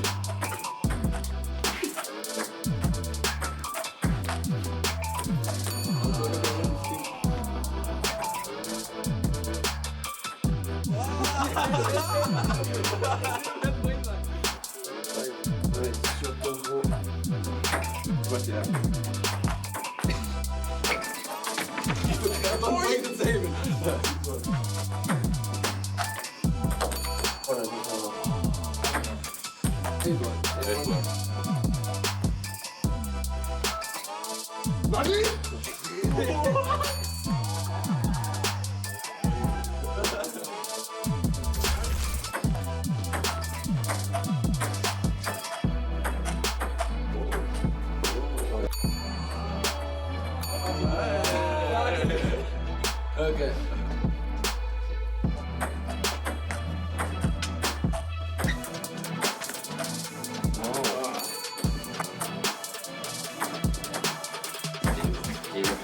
Feet, counter, info,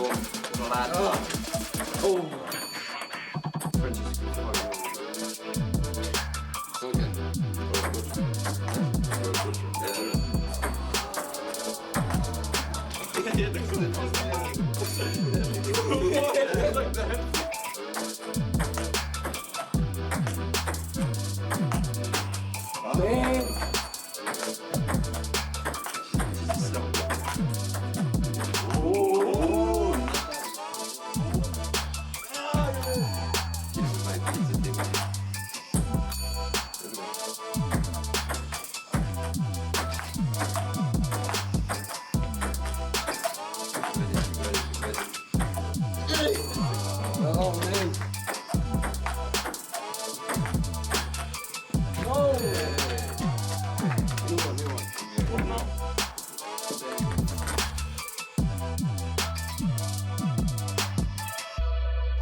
NaVi were out for revenge in the arena. They needed all 3 maps to take down OG. OG falling back, that's precise, and he gets another over the top. God damn. Filthy! Absolutely filthy! With Simple and Electronic getting up to their old tricks again to net them the win. Already taking a bit of damage. It's Electronic, 32 kills. He's relentless, and he's back for more action. He's gonna get the headshot. Oh, he turns it into a triple. Electronic with a quad kill. And now we have made the grand finals here in Lisbon. It'll take more than this dynamic duo to take down Vitality and lift the trophy here in Lisbon. Vitality finally broke free of their issues in Lisbon. defeating G2 on the stage in the high-stakes game. There's the headshot from the upper, and Apex is going to answer. Tries to change positions. Modesty's down. Apex with 3! The Predator feasts on ramp. Now glory awaits for them, but first they must deliver their best performance of 2022 to take down NaVi. What? That's a scope shot? And their hopes meek. Saiwu peeks, stops Alexi B, and Jax is dead. He does the unthinkable again. Oh! That's Vitality in a grand final.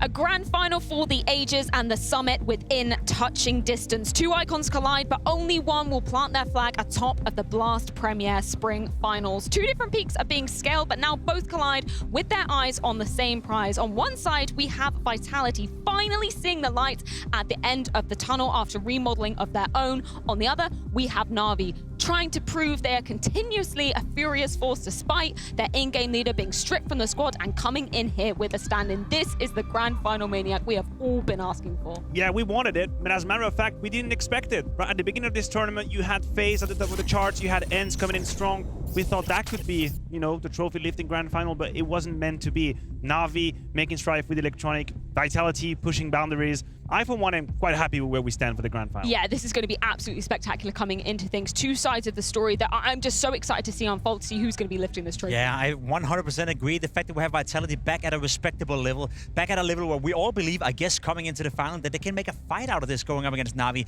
And then, of course, the Cinderella story as well when it comes to NaVi. Bringing in SDY, integrating him as a stand-in, Electronic as an in-game leader, Simple popping off, Electronic popping off. There's already so many storylines we can attack right here. But the fact of the matter is, you said it so correctly, a final that we wanted. Yeah, it's going to be absolutely spectacular to see how it does play out. Let's start off with a kind of a higher level overview of both the sides coming into things. I want to start off just by talking about Vitality's run through here, because as you were saying, Maniac, some question marks about their form coming into things. Still some questions I think that we're wanting to be answered, but some answers that we have been getting throughout some of these matches, particularly that Ence one. Yeah, I think the story of Vitality and the dialogue around our team kind of changed throughout the tournament, Freya, because obviously our expectations and demands were relatively low due to that tumultuous start of 2022. These have been 6 kind of hard months. But then suddenly, after that second map loss, or that second map that they lost against Spain, Vitality showed us a phase we hadn't seen in a long time. They, as I said, have been pushing boundaries. First, it was about taking finally a top 10 down. That was Ence, top 10 out. Then it was playing on the big stage. They beat G2, something they hadn't been able to achieve.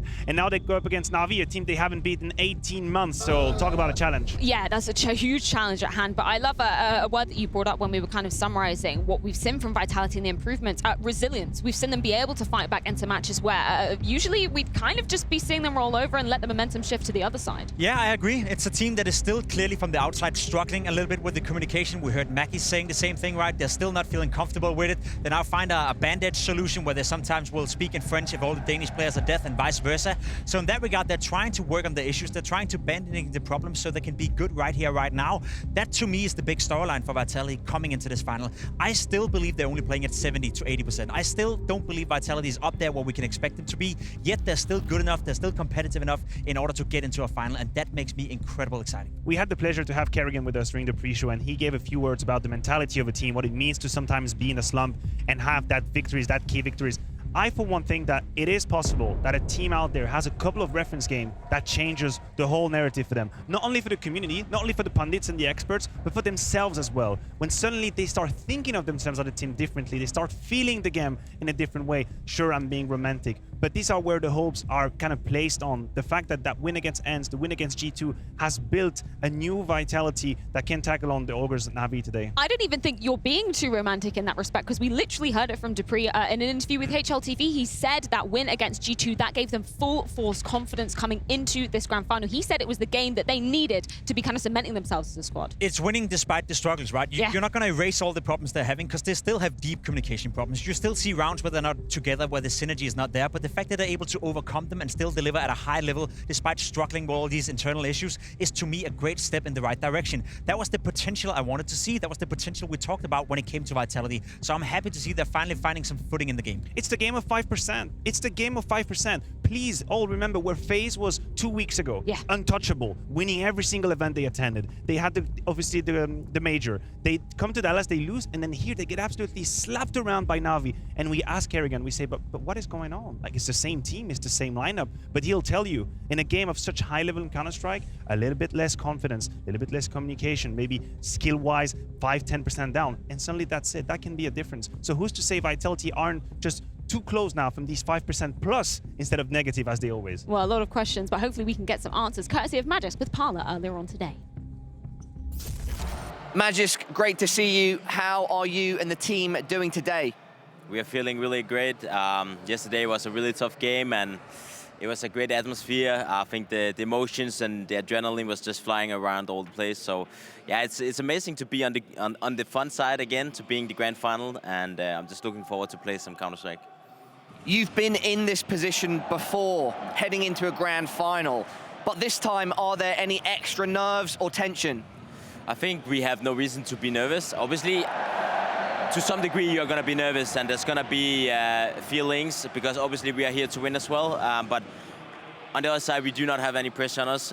We do not have expectations from people to go and win the event. So we can freely enjoy the moment, and I think that's what we focus on right now, that we take it one step at a time. And yeah, I mean, it's a grand final, so of course we're going to do everything in our hands to be able to lift the trophy. But it's going to be a tough, but also a long road to get there. Magisk, we spoke last night after your semi-final win. I think you were still processing everything going on. What are the emotions now when you're so close to potentially, once again, lifting a trophy? I mean, of course I would love to lift the trophy. I mean, that's why we all play Counter-Strike. We are not here to be second. We all play to win the tournaments, to lift the trophies as a team, and of course being in the grand finals for the first time as a team is going to be special. There's going to be nerves as well, but on the other side we have done 2 upsets now, and we might as well do a third. Magisk, final questions. Simply, are you as prepared as possible for NaVi and the Vitality taking the W? I think we have done what we could. Obviously, it's a new lineup, so it's not really much preparation you can do on them. But we have done as much as we can, and we feel comfortable going into the maps we are going to play. So yeah, I'm looking forward to a good finals, and I hope everyone will enjoy it. And Magisk, anything for our fans watching? I hope everyone is going to cheer for us. I know it's going to be tough with the fans, because now we have a lot of fans, but yeah, we appreciate all the support, even though it's been a difficult time. So yeah, keep cheering for us. Magisk, best of luck. Thank you so much. What's a third uptake? Magisk says, you know, coming into a grand final just to be lifting the trophy here in the Altus Arena. I do want to pick up on something else he said in that interview, though, saying that he feels like Vitality are coming in with not much pressure on their shoulders. I would like to play devil's advocate and maybe disagree with that point. A, because we've been expecting quite a lot more from Vitality since this kind of transformation, since the Danes coming in. B, because NaVi, they're coming in with the stand-in, and they're coming in with Electronic taking on the reins of in-game leader. I get what you're saying, and I somewhat agree with you, but also would like you to remember 2 things, right? He's played with Glaive and he's played with Sonic for a long, long time, and if there was ever any 2 players out there who would be good at, you know, downplaying the pressure, it would be those 2. You're gonna hear Magic say that even the Astralis era, they were saying like, nah, we're not the favorites. We're playing with no pressure in the final. So I think that's, you know, a work damage right there. The second thing is Vitality is a top 10 team. Vitality right now is ranked number 10 in the world. Vitality at Dallas finished 7th to 8th. Vitality at the major finished 11th to 19th. Oh, sorry, 11th to 13th. They're not better than a top 10 team right now. So going in a final against NaVi, they are honestly playing with no pressure. I don't care whether NaVi is playing with a standard or not. They're supposed to beat Vitality any given day as it is right now. Yeah, Vitality have already exceeded expectations. I think this is the statement to start with, that we can go into this conversation. They hadn't seen the light of a playoff in 2022. That's been done. Same with the stage. So I can understand that from that standpoint, sure, mission accomplished. But I think there is a sentiment, there is a feeling of now or never against this NaVi. And of course, if you're Vitality, you want to be very careful with that narrative, because it comes with pressure attached to it. But from the outside, we're not fools. I think the Vitality fans around the world know that you play against NaVi that just changed IGL, that have a standby in the name of Sundayon right there.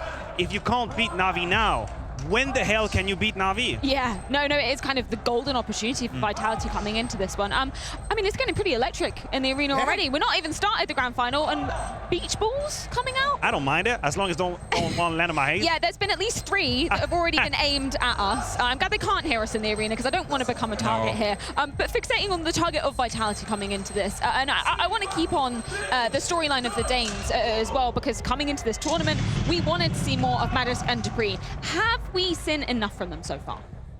We've seen enough for them to be in the final, and I think that's a positive. I think we've seen Sonic as well finding some impact. You know, Sonic is the type of coach that he's involved in every aspect of the game, both in the tactical department, but especially when he's on the stage. You see how he's animating his players 24/7. I think the combination of having Sonic and Apex on the same team is very, very good. You have the good guy and you have the bad guy in Apex, who sometimes get a little bit out of emotions and maybe reacts a little bit too harsh, where Sonic can calm the guys down while still being the hype guy. So the fact that we see more from the trio of the Danish guys, to me, is a good thing. I still want to see more from Magisk. I still want to see more from Dupree. I think individually speaking on the server, they can do better than they have done. Even Dupree coming into this tournament saying that he's not playing great Counter-Strike right now. He wants to show more. So again, that's my storyline coming into this matchup. They are in the final without being at 100%. And to me, that's a positive thing, because then they can strive for the 100%. I think we have to demand more from the Danes, honestly, personally speaking. Because if we were to do a head-to-head or a pound-for-pound comparison of 2 lineups, we'd give the edge to NaVi every day of the week. We'd watch the full roster coast to coast, and they would take over Vitality. But that's because we have this idea deep inside ourselves that this man, Dupree, or Magisk for that matter, can play a better Counter-Strike. And we know you can't win a game based on one player. Simple has tried to do that for years and years and years, and it wasn't enough, even though he had electronic. For ZywOo, even though we're seeing a Gala ZywOo right now, we're seeing exceptional ZywOo, one man won't do it. One man won't lift the trophy. He needs people behind him. He needs people making difference, and I'm looking at the Danes for that. I think something is in the water today, because everybody we've spoken to has said they're feeling like it's going to be a ZywOo pop-off day. I actually spoke to him earlier on at the hotel. I've never seen a ZywOo smile quite as wide as this one, with the prospect of coming into a grand final here. I think people are onto something. He's lovely, isn't he? The fact that we get to hear him in English interviews as well, he seems more confident, he seems more outspoken. I love this version of ZywOo we're seeing right now, especially considering he got a lot of flack in the beginning of the season for not playing up to par. He was also struggling. But that's another thing, right, when you look towards Vitality. There's so many positive signs we can pick left, right, and center. And of course, having ZywOo back to his best, that's a massive win condition for Vitality. And it's a never-ending conversation, Freya. That's the thing about ZywOo. I think we all have a collective amnesia sometimes when it comes to Simple and his development as a player, right? We used to play against him 6-7 years ago when we started seeing the potential that this man had. You look at these numbers we have on our graph. Sure, they're completely stupid. They're stupidly exceptional. And Simple right now has turned into what is close to the perfect product when it comes to Counter-Strike. Not only a monster on the server, but also a champion outside of it. You hear the interviews he's giving. But he wasn't always like that. It took time. It took time to mature as a person, as a player, as a champion. Shall we give that time to ZywOo as well? The man literally just started by being the best player in the world. Yeah. That maybe he still has some areas where he needs to develop. Hence, being a bit more out there, being more outgoing, having more confidence. That's his path. He's not a finished product. Not at all. He's not a finished product at all. And when do you learn the most as a player, right? We talked to Kerrigan, he said it as well. When you're facing struggles, when you're in a downtime, when everything is not working out for you, that's when you work a little harder. That's when you involve as a human being. And we've seen ZywOo struggle for the first time. Coming into this lineup, having to integrate himself into an English-speaking lineup, maybe not getting off to the best start, that will only elevate him to a higher level when he comes out on the other side. So I agree with you, Matthew. ZywOo has only been a pro player for 2.5 years, and he's already one of the greatest of all time. Well, we speak about the superstar himself, and luckily we do have a few words with him, with Carl. ZywOo, great to see you. You're smiling. You look ready. Is that the case? Yeah, I'm always ready. I'm excited to play in front of this huge ground. I'm always ready. ZywOo, I think from the start of your professional career, you've always dealt with the pressure so well. Have you ever had nerves? Do you have any nerves right now? I mean, obviously I'm always nervous, but I try to charge from this nervous, like to be good, like chill, no pressure. Why do you have pressure when your hobby is play CSGO? Like, I just want to having fun now. ZywOo, you and Simple are so close, neck and neck, in terms of performance here in Lisbon. Do you think you'll come out on top in this grand final? I hope so, but I don't like to say like I'm above Simple or whatever. But I just want to do my best, like ever, like always with my team play individually. I just want to do my best, like always. ZywOo, are you and Vitality as prepared as possible for NaVi? Of course we prepared, but like every game, we didn't prepare because it's NaVi or what. We prepare like it's normal team. We're just gonna do our best like a team. That's it. All right, ZywOo, if you'd like to say anything to you and Vitality's fans watching, now is the time. I hope Vitality and the fans support us really well for this game. Yeah, that's it. I mean, we are really excited to play this game, so support us well. ZywOo, thank you and best of luck. Thank you. Thank you very much.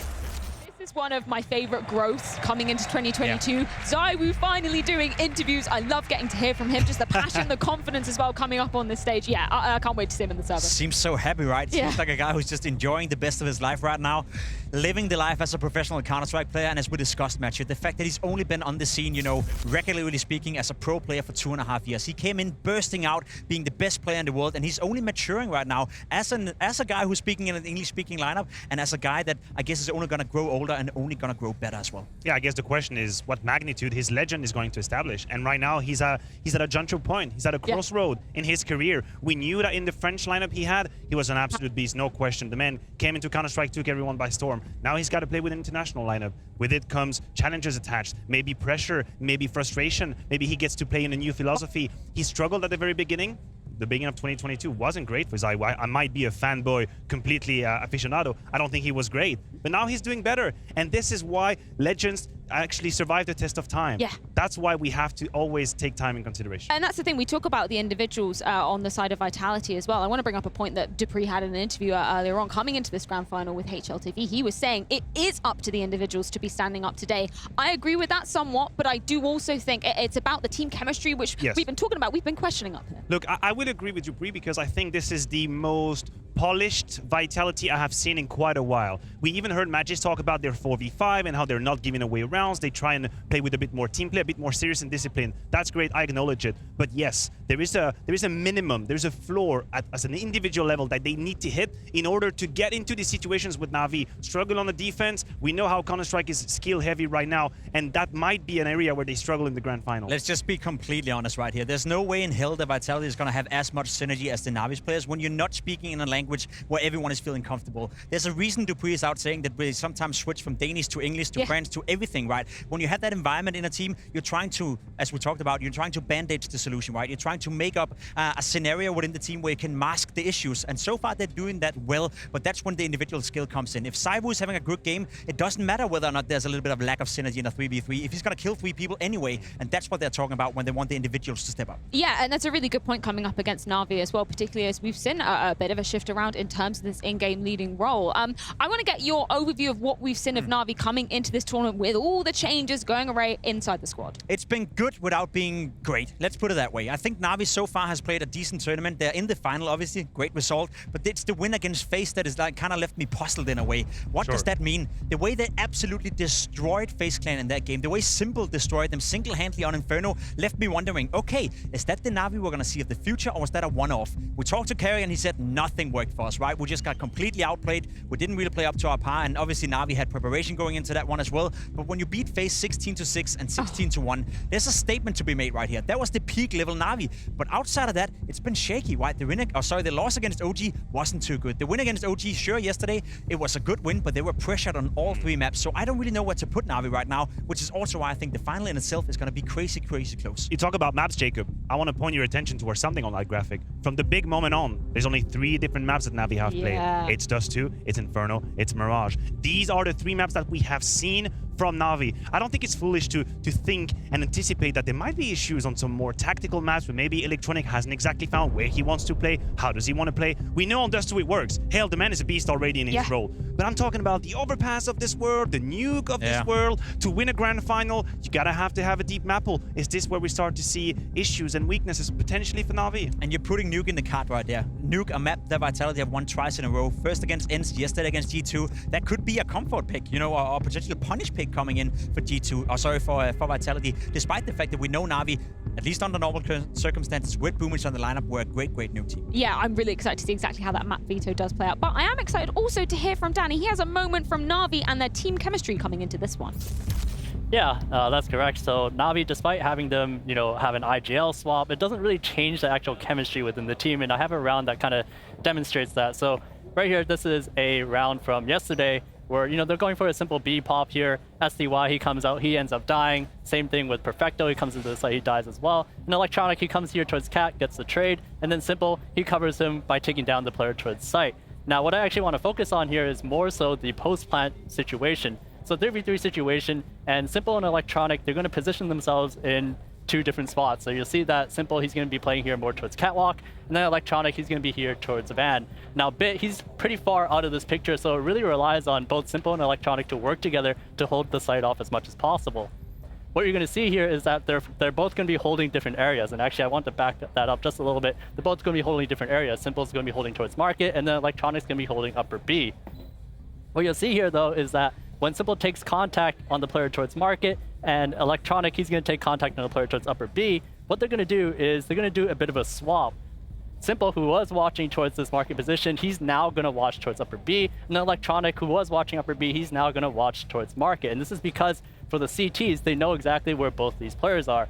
So to combat this, they're going to do a little swap here, and you see that it works out for them perfectly. So Simple, instead of watching Market, now he watches upper B, and then Electronic, instead of focusing on upper B, now he peeks towards Market, he gets that kill, and then Simple is able to find that kill on the player upper B. And you can see how difficult this is for the CTs, where Flames, he's coming through this Market area. Even though he knows where both of these players are, it's difficult for him to figure out who should he actually fight. And he ends up dying to the side to Electronic, and the same thing with Fiku. He tries to isolate with the smoke, and he ends up dying to Simple from the catwalk position. So that's why it's so important that even though NaVi have an IGL swap, it doesn't change the chemistry that they have when it comes to these mid-round situations. And that's what's been really impressive so far about NaVi coming into this, the fact that we had a lot of questions about exactly what Electronic would be delivering as an in-game leader, let alone his individual ability as well. Doesn't seem to have been affected all that much on the maps that we have seen, Matthew. I mean, they had so much to prove showing up at this event. We had so many questions when it comes to NaVi. Some of us, I myself included, thought it's possible they just crumble. Right? How hard is it to change your IGL, to have one of the most consistent fragger in the entire scene, in the name of Electronic, going up to be an IGL, when we have all these legends and myth about, you know, you have to be an IGL, suddenly you're not putting out the frags. I was thinking there would be a disbalance, there would be an issue. I didn't know how SDY would show up or not. I didn't know if he would seize the opportunity. So many questions we had, and yet they shut us all up, and they're still in the grand final. While I don't want to take anything away from Electronic whatsoever, or Boomich for that matter as well, I wasn't really that worried when I think about it, right? I never saw Boomich as this kind of demanding in-game leader that was controlling the team on the server. It's always been Boomich and Simple and Electronic in tandem working together, and then with a very strong card behind them in Blade. I think Blade is the pivot point right here. I think Blade is the catalyst behind the success of NaVi in terms of the way he's coaching, in terms of the way he's preparing his team. So yeah, of course, it's impressive that Electronic is coming in, running NaVi so far so good. We haven't seen him on Nuke, we haven't seen him on especially many maps, right? But what I do want to say is that Electronic has been under the system for a very, very long time. So had you changed, let's take it as an example, Kerrigan from FaZe, it would have been a much, much bigger problem than it is changing Boomich for Electronic on NaVi. Fair enough. I was just wondering, as you were making your point, I was wondering if we could apply that to Zonic, because I think Zonic is definitely in the GOAT category when it comes to coaching. Would that be the same thing for Apex? Apex definitely not following the steps of Electronic on an individual level. It's a bit more complicated, but I agree, we have to give the flowers to Blade, because he deserves them every single time. And I think one thing that we really have to just continue giving praise for on the side of Electronic, those opening ability as well. He's just looked so lethal in terms of making space for NaVi. There's nothing better than when you have an in-game leader who's in the center of the map and who's able to win his opening duels. You see all modern in-game leaders trying to do it. You have the likes of Glaive, LXCB, even my old teammate MSL, love to be in the center of the map. I guess the disability for those guys is they don't have the individual skill as Electronic, right? When you have an in-game leader who's in the center of the map, who can get the kills, and from that point call the rest of the team around and control them, that's when you have an in-game leader who can really dictate the game, not only in terms of fracking, but also in terms of calling. Yeah, but that's why I'm surprised that Electronic is doing so well. Although there is the coaching staff, although the game plan might be built, you're talking about these mid-round lurking positions where not only do you have to analyze what the hell is going on around you, you have to think through your timings, you potentially have to communicate, micromanage what's going on around you, and then on top of that, you have to make the difference individually. Yeah. And that is that Sudoku of issues that IGL usually can't, prevail. They will be looking at the radar, they'll be talking, suddenly they won't take an actual clear duel. That right here is the challenge of being an IGL that's fragging, doing all these things at once and still winning the duel.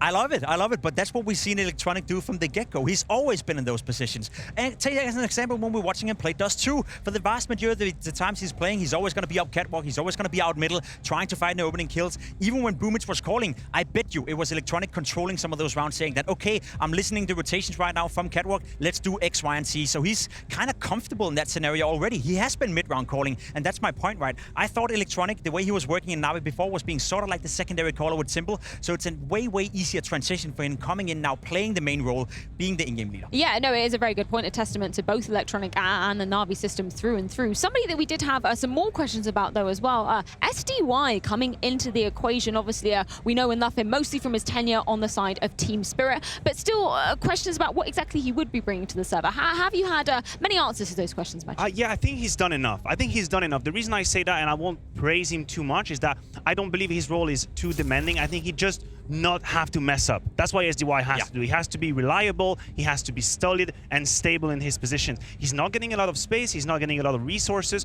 but as long as he doesn't cost NaVi rounds, I think he'll be fine. He seems to be a very selfish dude. We talked with Dexter about him, a beautiful human being, that's great. I just want him not to be a liability. I don't think we should ask more from SDY, and in that regard, I think mission accomplished so far. Liability is the keyword right there, Matthew. He cannot be a liability, and he hasn't been a liability so far. Take Dust 2 as an example. The way he's playing the TT side, they're leaving him on long for the vast majority of the time completely by himself. There's a limit to how much he can do, but he's so far, he's done a decent job. He's not a liability, he's not a carry, he's not a fragger, but he's doing a decent job. Well, it wouldn't be a correct death segment about NaVi without talking about the GOAT himself in Simple. We have a few words from him with Parla earlier on today. Simple, great to see you. How are you and the team doing today? Great. Prepared already, and finally we know what maps we're gonna play. It's gonna be a fun final. What has the mood like been in the team whilst you've been going through your preparations across the morning and the afternoon? It's great, especially when you have result. You just know that you're progressing, you're fixing your mistakes because you want to win this tournament. And even if we had small time of preparation with new player, we still always want to get this trophy. Simple, are there any extra nerves personally for you considering we're in a grand final? Not really. I think more about my team. How they're gonna react on this final, especially someday young. So hopefully everyone's gonna be calm and we're gonna play our game. Simple, you have had a brilliant personal performance across Blast Premier Spring Finals here in Lisbon. Can we see the best Simple yet in this grand final? I hope so. This questions. Of course, individual I can always deliver, but as I said, it always depends on whole mood of our team. Simple, thank you so much. Any words to the fans watching? Yeah, thank you guys. I hope you all enjoy this game.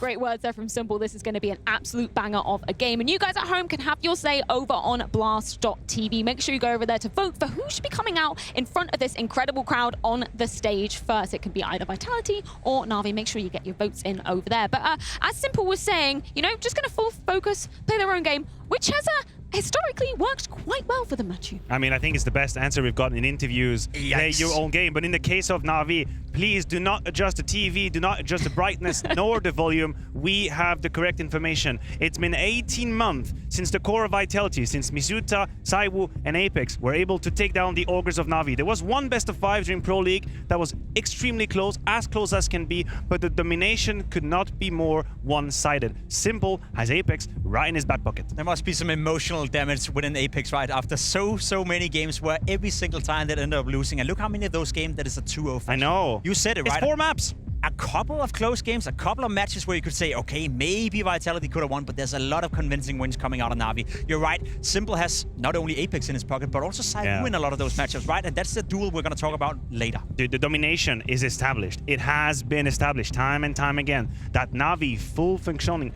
full force NaVi was a better team. He's a better team than Vitality. But the reason why we have this debate is that we are rightfully wondering whether we're going to see 100% NaVi. There are many different circumstances now when it comes to to IGLs, standing and whatnot. That's why we can dream. That's why we can hope. Yeah, this is what makes this grand final matchup going into this so damn exciting. We can get the picks and bans rolling on in, which is incredibly exciting in itself, because some questions about, for me, the Vitality pick in this one, that could be kind of tactical. Yeah, we can get rid of Ancient and Vertigo. I'd be very surprised to see them right there. Now, for NaVi, they've done a couple of different picks throughout this event. I think Dust 2 is a possibility. I think Mirage is a possibility for them.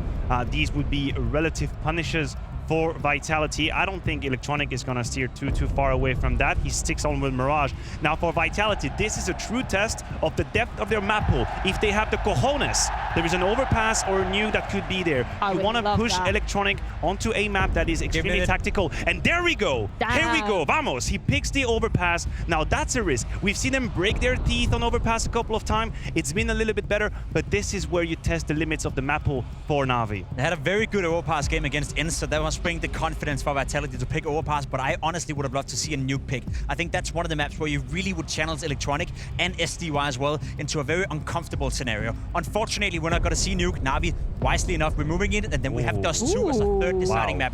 I like that for both teams, and hear me out right here.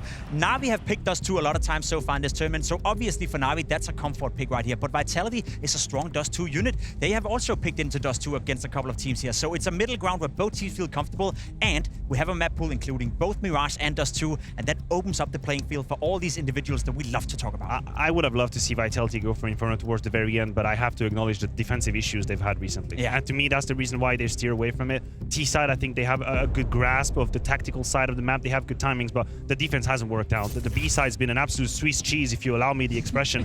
Holds more than actual cheese. So they have to go for Dust 2 towards the very end, but the second man we have right there walking around, Electronic, man, that's been his castle. Yeah, let's continue to look at the individuals on the side of NaVi and talk about the man right in front here, because Pimp, you are highlighting just how dominant, just how persuasive he's been on these LAN stages before, and you were hoping to see more from him, because in the early stages of the tournament, we kind of somewhat lacked the impact from him. Are you content with what you've seen? I think he's been all right. He had a couple of rough matches. I remember an Inferno game where he went completely missing, but outside of that, Bit has been playing some decent Counter-Strike. What I want to bring up as a point right here is that Bit is getting a lot more responsibilities on his shoulders. We're praising Electronic right now for being a great in-game leader, for being a great fragger as an in-game leader, but as Kerrigan so rightfully said, there's going to be a day when that's going to chime down just a little bit. There's going to be a normal work day for Electronic where he's not going to pull off a 1.4 rating as an in-game leader, and that's when you need the firepower of Bit to come in. We talked about him during the major. We talked about him when they won the Stockholm major as well. He was doing a great job, but now we need to see him involved into that, I guess, known quantity, a guy that you can always count on, because if we go back to the NaVi as of before, where it was always simple and the rest, that's not a NaVi that is the world's #1. So we need to see Bit chime in to be the secondary star and be a consistent secondary star. Yeah, I think within the system, he's already provided that insurance. Yeah. If you look at NaVi, you just look at the last 6 months, it's been very rare that Bit disappointed us or went missing. But the question that I have is, under the chaos, are you actually able to find your way into the darkness, to find your way into the shadow realm if you are Bit? Because I agree with Jacob. We often talk about how firepower compensates lack of polish, tactically speaking. Sure, around, maybe there's a flash missing, maybe your smoke is mistimed, maybe the trade isn't exactly great. You need an individual to step up, maybe deliver a couple of headshots, suddenly you're back on track. Bit is the man we're looking for in that regard, and I think he's been delivering it, but he's got the greatest test coming his way. He's the future of NaVi. He is the future of NaVi. There's going to be a day where Electronic and Simple perhaps is not going to be around anymore, and I think Bit is the franchise player coming in for NaVi. You have the likes of Bit, you have the likes of Monacy, some of these young prodigies who are coming into the scene, taking everyone by storm, and I agree. I think we've seen Bit being a known quantity, but I want to see him take this step, I guess, further. Electronic for the longest period was the second best player in NaVi, but he was the second best player in NaVi by being the 5th best player in the entire world. That's the bit I want to see more consistent. In terms of strategic elements from the side of Vitality as well, sure, we had kind of a few things to be desired coming into this tournament. What has particularly impressed you about them, though, Jacob? Well, to bring you back the memory lanes, right? You have this addition of Magix, Dupree, and Sonic coming into Vitality. And one of the things Astralis were known for was creating this nade, grenade damage, and utility, I guess, meta, let's call it that way. They've taken that know-how and brought that into Vitality. You see it right here from the CT side stats so far in this tournament.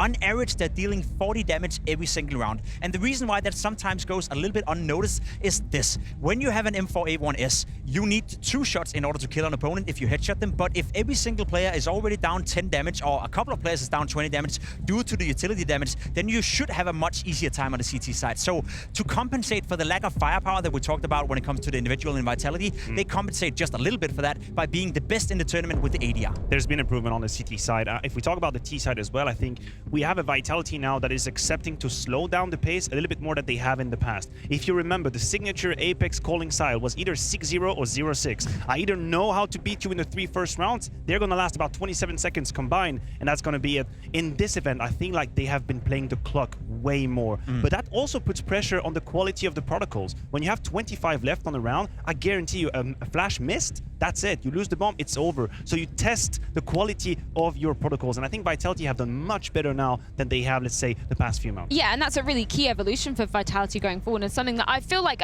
you know, I think Anders and Moses are picking up in one of the NaVi games as well. The fact that they were kind of pushing the clock sometimes. We saw them maybe going back to the sort of more vintage style of NaVi too, leaving those rounds down to the wire. Yeah, it's sort of the combination, right? It's always a balance. You got to be able to do both. A team who's only able to play aggressive Counter-Strike, let's take Fury as an example, right? They die out pretty quickly. It becomes way too one-dimensional, whereas I feel Vitality and NaVi is getting into a point right now where they can do both. I also want to praise Vitality for being able to be aggressive and being explosive. We saw that on the T side yesterday in Nuke, where they exploded inside 3 times in a row and actually destroyed their opponents. So I love the fact that right now they're able to find a balance and again taking a step in the right direction. The rounds that Jacob is talking about, these are low effort round, high on return on investment if you Apex. You don't have to think about it too much. You don't have to handle a late 3v3 situation where you have to micromanage 7 different factors at the same time. No, guys, split A, rush B, rush ramp, contact long. These are rounds that give you peace of mind when it works. It gives you a buffer to breathe, and they were able to use that against G2. I think that's the thing that makes this matchup and this clash so exciting as well. The fact that we get to see Apex, somebody that we know is not afraid to get down in the mud, get down and dirty, but also Electronic as well with the opening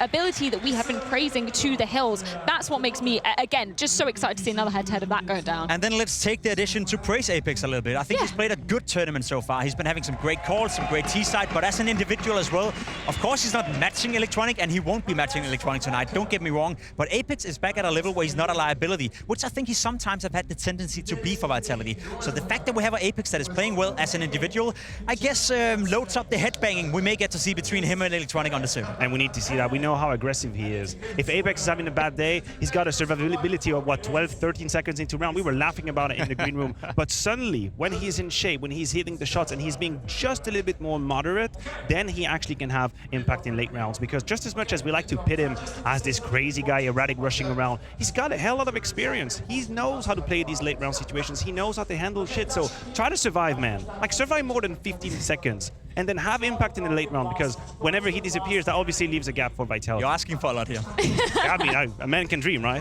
Well, hopefully we'll get some answers to those questions as we are edging ever closer to getting this grand final underway here in the Altus Arena in Lisbon. The history books have favored NaVi coming into this one, but a chance for Vitality to rewrite them. The grand final is going to be going down in just a few moments. Join us back after this.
fans are clawing it to this very moment, and all worth it in front of this incredible crowd here in Lisbon. Everybody is getting fired up to see NaVi taking on Vitality in this grand final for the ages. Just look at the energy here, Maniac. I mean, I can barely hear myself speak. I can barely hear you, Freya, but remember when I told you playing in an arena isn't a birthright in Counter-Strike. You have to earn it. You have to fight for it. You have to deserve it. And that's why we appreciate these moments so much. That's why the players do what they do. That's why they put so many hours in this freaking game. And they butt their head against the desk, Lab Dupree, just to be here against these people. This is how Counter-Strike is supposed to be enjoyed, yes. right? Online Counter-Strike is cool, qualifying Counter-Strike is cool, but when you're inside an arena with it in this atmosphere, there's no doubt that this is the place for Counter-Strike. This is where it's supposed to be played out. And as you said, Matthew, you have to earn your right in order to be here, not only as a player, but also as an audience. Truly the city of light here in Lisbon. But coming into this one, Mirage coming up as the first pick, NaVi's pick coming into this best of 3 grand final. How are we setting the scene for them coming into this one? Last time NaVi played Mirage, I remember a guy called Electronic dropping a nuclear performance. I believe it was 35, 36 frags in a game where he had a 3.06 CT side rating, the highest CT side rating I've ever seen in a top match. Electronic was killing it. So I hope if you're Vitality that you're prepared for that. You have the likes of Saivu feeling comfortable on Mirage. You have the likes of Magisk and Dupree actually feeling comfortable on Mirage as well. And then you have 2 weak links. I'm going to mention it right here. Misuta, we haven't mentioned his name even so far at this point, and Apex. Those 2 guys are struggling a little bit getting it done on Mirage, and those 2 are at least according to me, the win condition for Vitality. If they play well, there's a chance. It's the toughest map for Vitality in this entire pool. I cannot say anything about it. I cannot turn the story in any way that allows me to hope for Vitality on Mirage. The only time we've seen it here during the event, that was against G2, and that was a very lackluster situation, very lackluster performance, only winning pistols, some rounds at the very beginning, but as soon as the guns came out on both sides, you could see Vitality being completely outclassed by Alexi and by G2, and I don't know how much work they've been able to put in. I don't know if they're going to be able to kind of figure out the issues. So if you're NaVi, I think you got a good chance on that Mirage, that's for sure. Yeah, is this clearly going to be NaVi taking this map 1 here, Jacob? I don't think it's going to be clearly. I think we're going to get a match out of it. I think, as was discussed, right, Saivu, he's ready. I think Dupree is ready. I think Magic is ready. I think Vitality is ready to give us a fight, but there's no doubt Vitality are the favorites on Mirage. Well, it's time to get this show on the road, ladies and gentlemen, deserving of a hero's welcome here in Lisbon. Let's get this grand final underway.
NaVi taking on Vitality. If this was 2021, this was one of the best matches you could be looking at. But it's a new faced Vitality, you know, some Danish players come in, they finally make it to the stage here in Lisbon, where, well, if you remember the at least Astralis players that are now on Vitality, had success here within Lisbon. They're looking to do it again, but NaVi stand in their way. Now NaVi, changing in-game leader, bringing SDY in, yet they have still made it this far.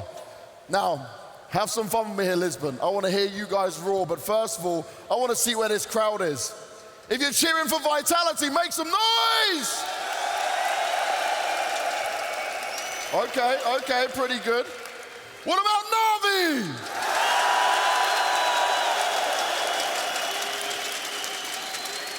Now, if you just want an amazing grand final, Lisbon, make some noise! No. That was not good enough. Lisbon, I said make some noise! It's time for the grand final!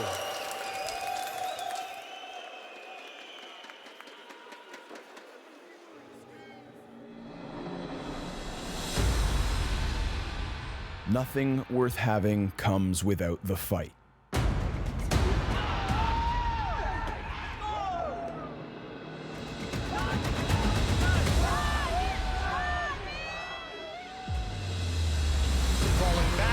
Precise, and he gets another over the top. Goddamn. Filthy. Absolutely filthy.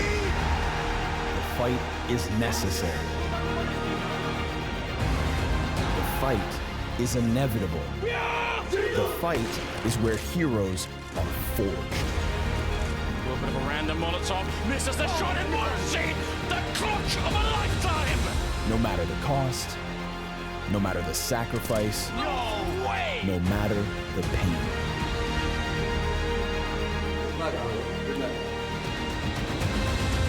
Every win lifts you higher.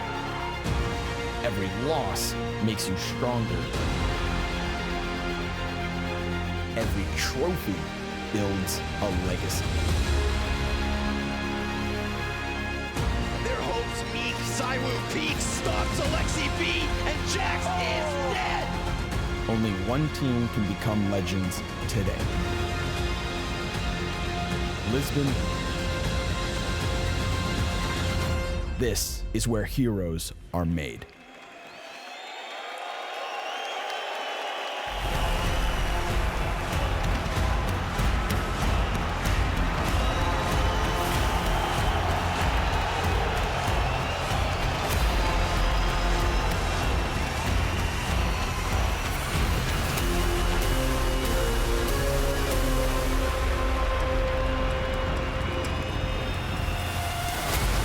The crowd favourites in NaVi come to this tournament with recent changes to their roster, looking better than anyone expected. No strangers to the stage, no strangers to lifting trophies, but the route has not been easy. Now the NaVi Nation must stand behind them, behind every shot, and give them all their energy to help them raise the trophy here in Lisbon. Simple, Electronic, Perfecto, Bit, and the new stand-in player, SDY, looking to find success here. This is NaVi!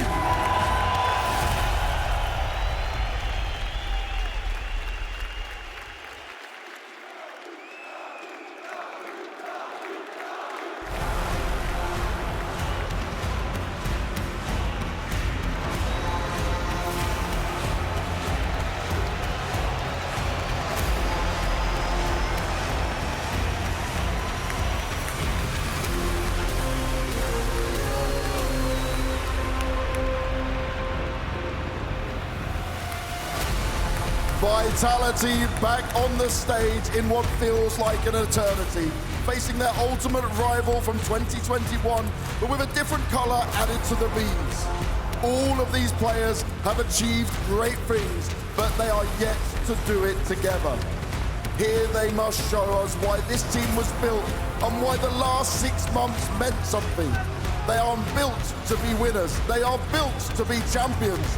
Apex, Zywoo, Misuta, Dupree, Magis. V is for victory.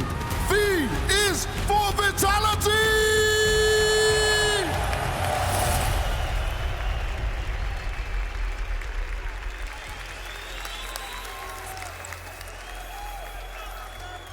The grand final is set.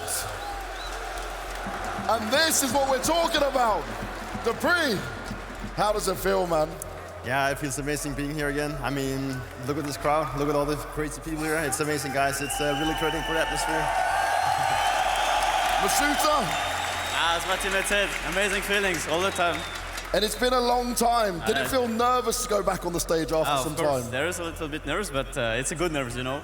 Good nerves, that's what we want to hear. Now Apex, it's been a journey. The crowd is still against you. This is the rival from 2021. But what is different this time? How can you stop this NaVi? Well, I think it's been 1.5 years we didn't beat them. I guess it's a bit too long.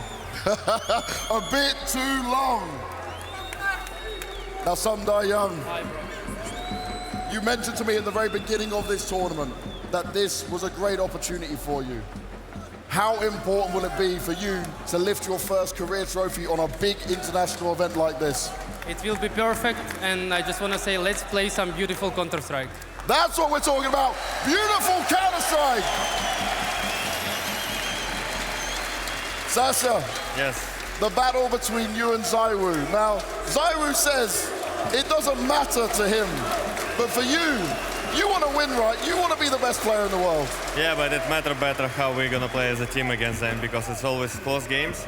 And yeah, hopefully Portugal gonna cheer for us and we're gonna win again. Now, it has not been an easy tournament for you guys. You're learning how Electronic's leading. You've got a new stand-in. But how confident do you feel to take the trophy here?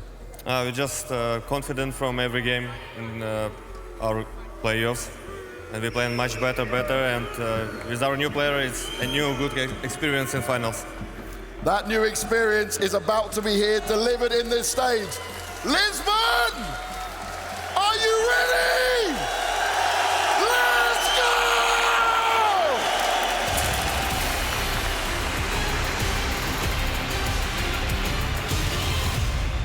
Yeah, I'd say it's safe to say that Lisbon is ready to rock and roll.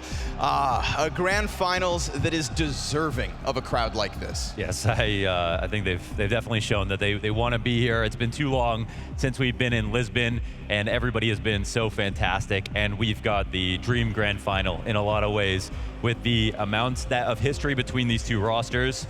And the story for me today is the team of Vitality that were not only built to win championships, but the team of Vitality that combined the best of Vitality and Astralis to beat NaVi.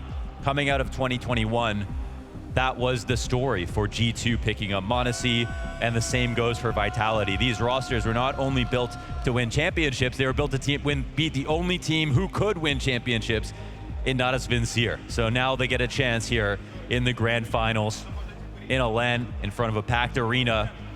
And Magisk, in his interview with Paula, was talking about nerves. And he said, of course, we're always going to be a little bit nervous, but they know how to win. All these players have picked up so many trophies in their long and illustrious careers that this stage, it should remind them of what's at stake, but at the same time, it should remind them of all their past successes, all the victories that they've had, all the amazing moments that they've been able to pull off in the highest pressure situations. A NaVi, though, that's not necessarily the same, right? We're talking about world beaters. They were designed to defeat NaVi, but this is a NaVi that has recently made big moves. And Electronic, I mean, exceeding, would you say, every single expectation so far?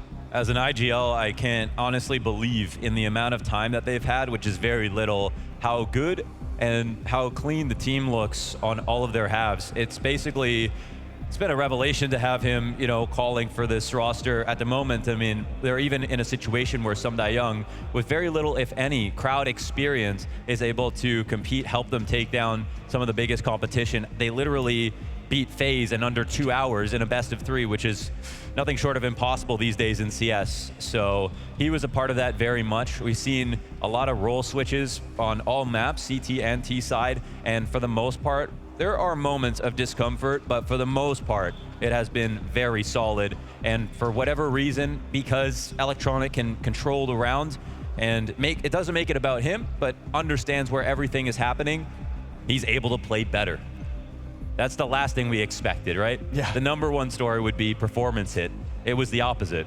The absolute opposite. Puts himself in the front of things and then continues to just show that there is even further depth. And when I saw that Simple was coming out in interviews saying, you know, we could be better with Electronic, and Blade mentioned, yeah, this guy could be even better than Boomich in terms of this role, I thought it was just sort of fluff. I thought it's what they had to say in order to kind of prop him up in this last minute, kind of sudden change. But he's gone ahead and proven it. And now the question will be, for how long can he prove it? And the question will be on the other end, of course, are we now being disproven that this project of Vitality has not failed? A Dupree and a Magisk that are starting to step up alongside ZywOo with a slow start to the year. There are now a lot of pundits, a lot of players out there looking at ZywOo today specifically and telling us, watch out, he could be here to deliver. Yeah, and he has the numbers to prove it, that this day should be no different, of course. The only difference between a matchmaking game, a scrim you play, an official, a LAN group stage, a major final, is the circumstances. It's not the game itself. That is always the same. And now, in a final, in a LAN final in front of the full crowd, the most amount of pressure possible, the stakes at its absolute highest, that is the only reason anything should be different for ZywOo today than it was yesterday. And this is a ZywOo who's been in grand finals before with Vitality, but not alongside the Danes. Their first playoff matches in front of an audience, and they go from quarterfinals, beating Ence, the world's #2, into the semifinals, busting down another roster who was just as desperate for a win, who needed this just as bad. They showed they wanted it more, and I think that comes with having the veterans that they have. Also, we can only know so much, but looking at Zonic off the tack pauses, it feels like what Blade brings for NaVi, and it felt like the game changed a lot when he chimed in. Now, there are moments and there are maps that are not perfect here for Vitality, and I think that even though they can figure it out halfway through, you know, the middle of a game, sometimes that's too late, and that might be an issue versus NaVi, who they are going to be the hardest team to beat here. The hardest, the final. 3 upsets in a row is what they would be looking at, which is absolutely insane to think about. Thinking about the last 2 Nuke games as well that they won versus G2 and versus Ence, who again were 18-2, shows us that all of these previous statistics matter somewhat for Vitality, but they don't define them right now. We're seeing a very special event take place. Very special indeed, right? And while there were calls for the rematch of Katowice, well, instead we get the rematch of what was Blast Fall Final in Copenhagen just at the end of last year. That, of course, when Vitality, led by Apex, were still fully French. They walked into that match, they end up losing, but they still exceeded expectations, and unbelievably, even just within that game of Nuke. So let us set our expectations on what could be a phenomenal grand final in front of what has been a phenomenal crowd. Because I have to say, Portugal, you guys have been special.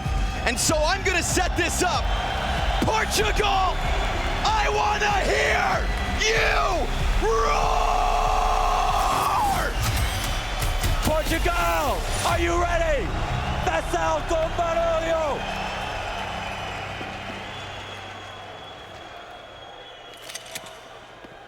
And we jump into Mirage. There's questions here for Vitality. Big questions. Desk said, maybe not much to believe in. Flash grenade on SDY. No utility here from Vitality. And right into round 1.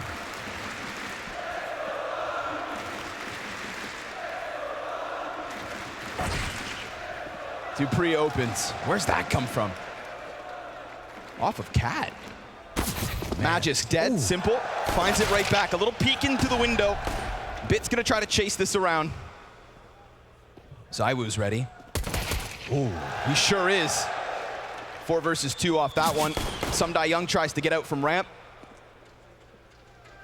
And Simple just keeps this one tucked inside the ladder. Yeah, they're actually stuck at ends right now. I mean, so much information here for the CT side, and It looks like NaVi are trying to change that as best as they can. Tag comes in.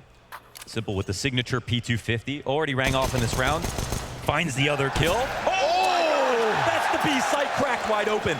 He's not done, though. He goes back as if he hasn't had enough. He said, rotate slower, son. Goes in for the peek. Now, he's had the bomb the whole time. Young just got info. Maybe we do get a helping hand to Simple. Or maybe he is the hand of God himself. 3 kills queued up. Tries to tap back. Oh, it had to be all Simple in the end, but Apex is his answer. Ooh. And Vitality will pick up CT pistol. Felt like they were actually looking at another 2v4 situation. Of course Masuda can stand there. His teammate just died in front of him. There's no way that Simple would be totally ready for that exact position, but the shot is unbelievable. And for Apex, controlling that USP for the guy in the back. SDY swung right in front of Simple. Of course, they didn't know exactly where Apex was coming from. Bomb plan still matters. But Vitality can rejoice. They won the rounds. It got very sketchy. Here on Mirage, we know historically, NaVi have been the best team on this map for an incredibly long time. And now there are other Mirage teams that can test them. Of course, it's a very sensible place to go inside of this veto. We've got maps here with a ton of history.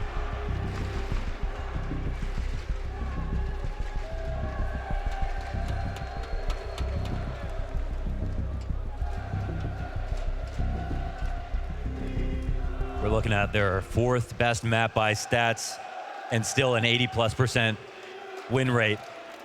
2 wins recently over OG and Big, of course. We know OG have made a home of Mirage, and so have Big in the past. No slouches whatsoever.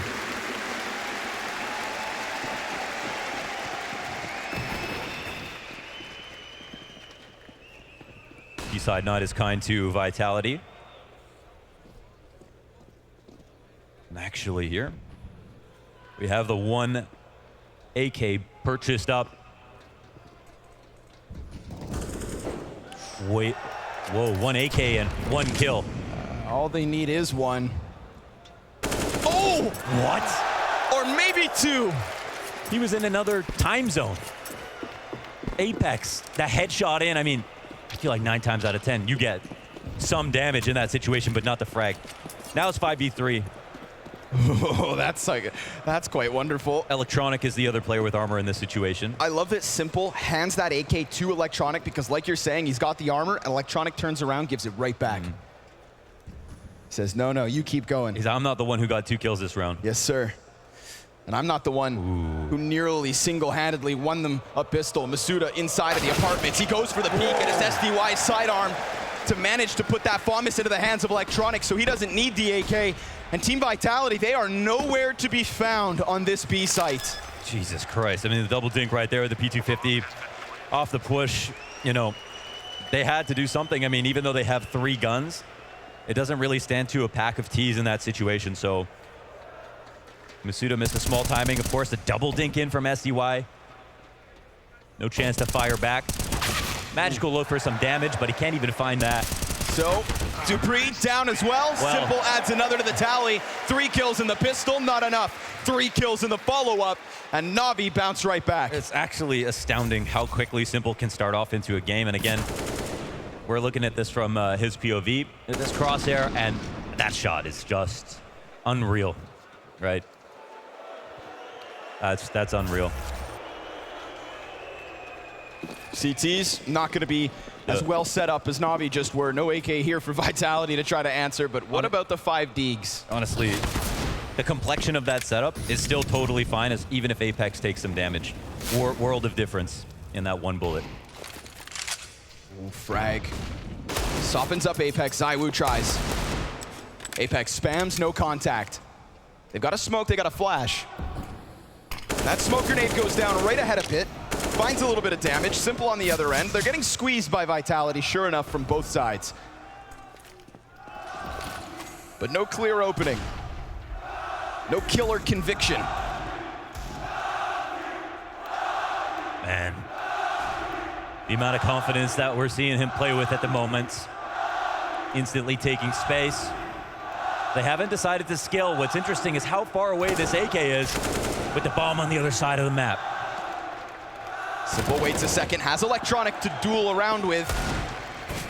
And these two heavy hitters for NaVi. Man, they're enough to just shred mere mortals.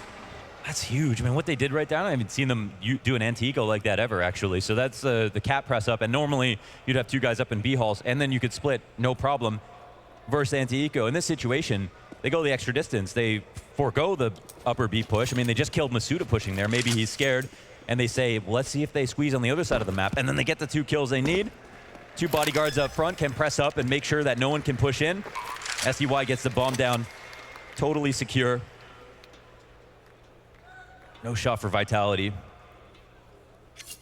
And they didn't know about the players that were waiting.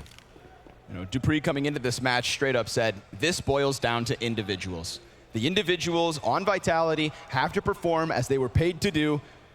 And we've seen flashes of it. That's always been the tale, right? The glimpse of what could be. Pimp coming into this match saying that he still thinks we're only seeing maybe 70, 80% of what Vitality really has to offer. Yes, and if that is good enough to get to Grand Finals, that's one thing. But this isn't a team designed to get into Grand Finals. They're here to lift trophies. Yeah, what's interesting is, you know, in some ways, NaVi were playing at 100%, right, when they took down FaZe at this tournament. And they did it with help from SDY, but not like needing the carry. There was no flash in the pan performance from the stand-in like we saw from Dexter on OG. It wasn't that at all. It was just the other players that we already know who stepped up to the challenge to prove that they could survive a roster move, and it worked out. Now, in all my years of casting Counter-Strike, I never thought we would get a situation where there would be a player like Simple, and I'm talking about ZywOo, who might have less help than Simple on their roster, and that is what ZywOo has right now. Oh, are we sure about that? Magis tries to lean in. Electronic and Perfecto able to answer. And so the little hope that Vitality could have had here in round 4 is very quickly soaked right up. If you're going to miss an incendiary, now's the round to do it. Yeah, at least it clears up the top of the balcony. Both can work. Yeah, silver linings. SDY at the front of it. Perfecto right behind him. There's that deagle on ZywOo. But we won't get too excited until he shows us otherwise. Some of the clutchest shots that we've ever seen from ZywOo over on Nuke in that Ence match, in the match yesterday. Unbelievable plays. You know, that scope shot in the Hunter in the vents. I still don't understand. The play on the back of the site that he did versus Ence NG2, once with the scout, once with the op. I really have no doubt that, you know, ZywOo will play well. That is just not even a question for me coming into the match. But it is more than that. I think NaVi have shown that they are the better team at this event, and that Vitality are playing at a level that they know they can play at, but still have flaws. As they got better from Ence to G2, they will need to get better from G2 to NaVi. And there's no real reason to doubt that they can do it. They've already shown us stuff that you couldn't predict. Yeah, like Simple getting 2 kills inside of Palace to take back all this momentum. And now we see the extension of it. 3-1 to the lead of NaVi as Team Vitality finally get a chance to bounce back. No op though for ZywOo, and that'll be countered out by Simple, who's already off to that 7-2 start. Remember, 3 kills in pistol, 3 kills in the follow-up. The cool part about the individual story for Vitality was that towards the end of the game versus G2, everyone came up clutch in a round or 2, right? Masuda killing Monacy on that ramp push. ZywOo, of course. Magis from the upper site, the clutch 1v2 at the end to close it out. So many moments of brilliance.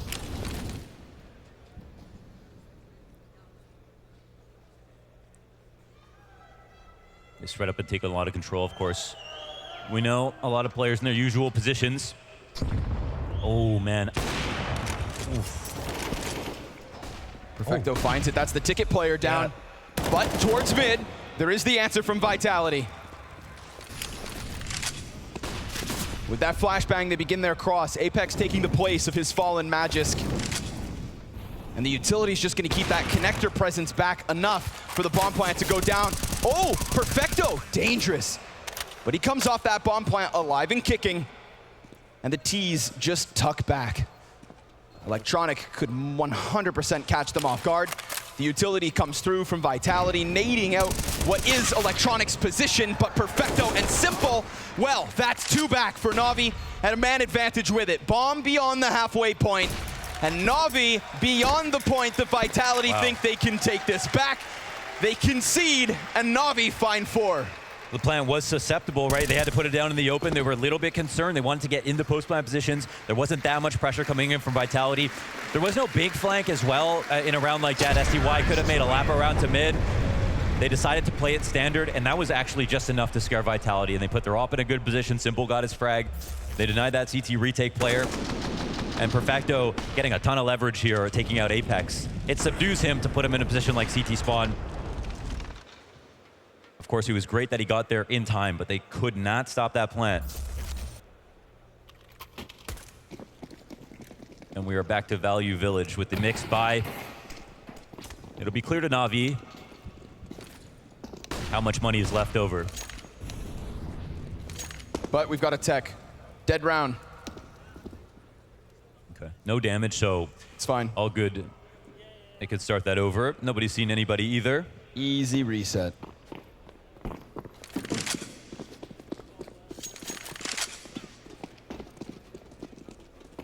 Round like that is a little bit troubling with the way that it went down. It was around that. You look at the retake and where it's set up.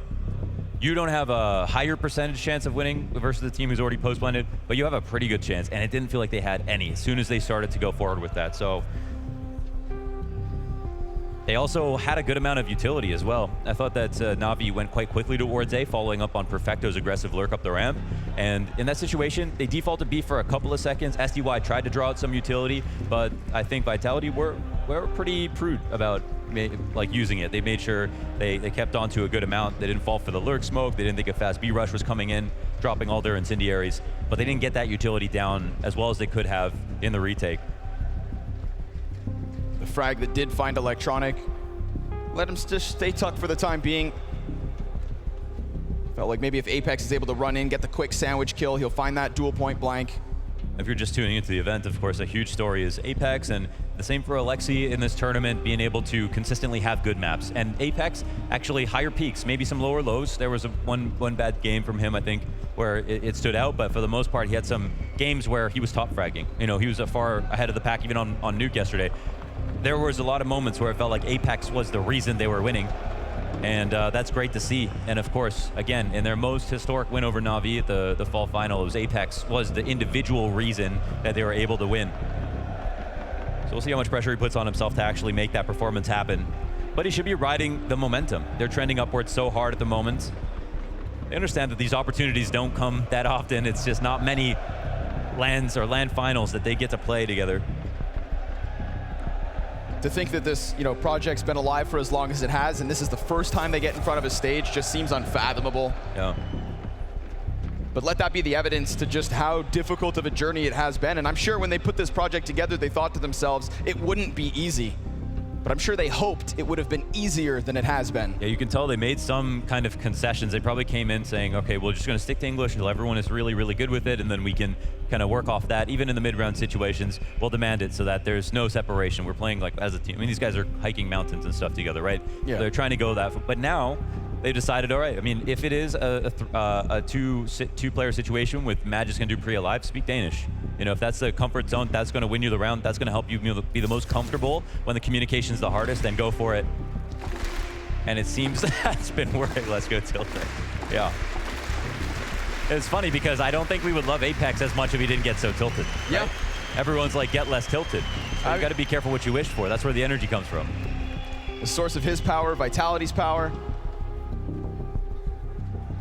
I've noticed with Arcrum on the stage, you guys love to give us a chant or two. Yeah. Can I get one of those Portugal chants, please? You want me to start it or you got it? Oh, wow. There we go. That was fast. Louder! Louder! Wow. Honestly, I was thinking, how do they agree on this? But the best part about this crowd, they're always on the same page. They're always on the same page. God damn. That glorious trophy. Back in the day at Blast, you know, was the one day in the stadium, short games match, at the same three time. games at the same time. But now you look at that trophy and you look at the runs that some of these teams have had, the best of threes that they've had to play, and it means that much more. It's become so much more real. And just in time for all these wonderful storylines of super teams being put together, left, right, and center to take down NaVi, coalescing. Well, all those storylines continue to be told here because Lisbon, we're getting back underway. Of course, right off the back of that, Team Vitality decide to take a pause. Okay. From tech to tack.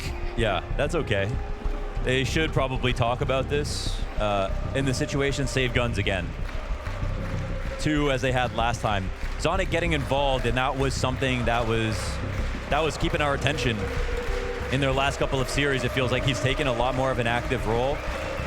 And I think more than that, it feels like his words are having an impact more directly. Like even if it's before it might have been advice, maybe it was exactly how to call around.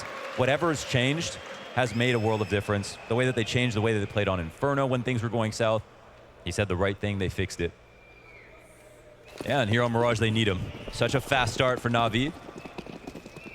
But a little cooler. And a chance for Vitality to bounce right back. Let's see, double M4s.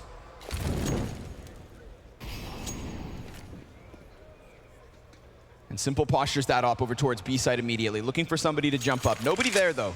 In fact, there's a good amount of spacing here that NaVi can definitely go and consume. This is interesting. I mean, we've got both the guns working together.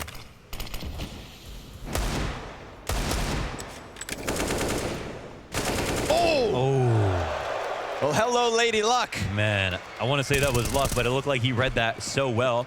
Dupree responds. Yeah, Boost will be called out, but they also were smart to smoke this. It's one of those M4s, right? The few pieces the Vitality will have to work with. Sumda Young hits the dirt, so does Masuda.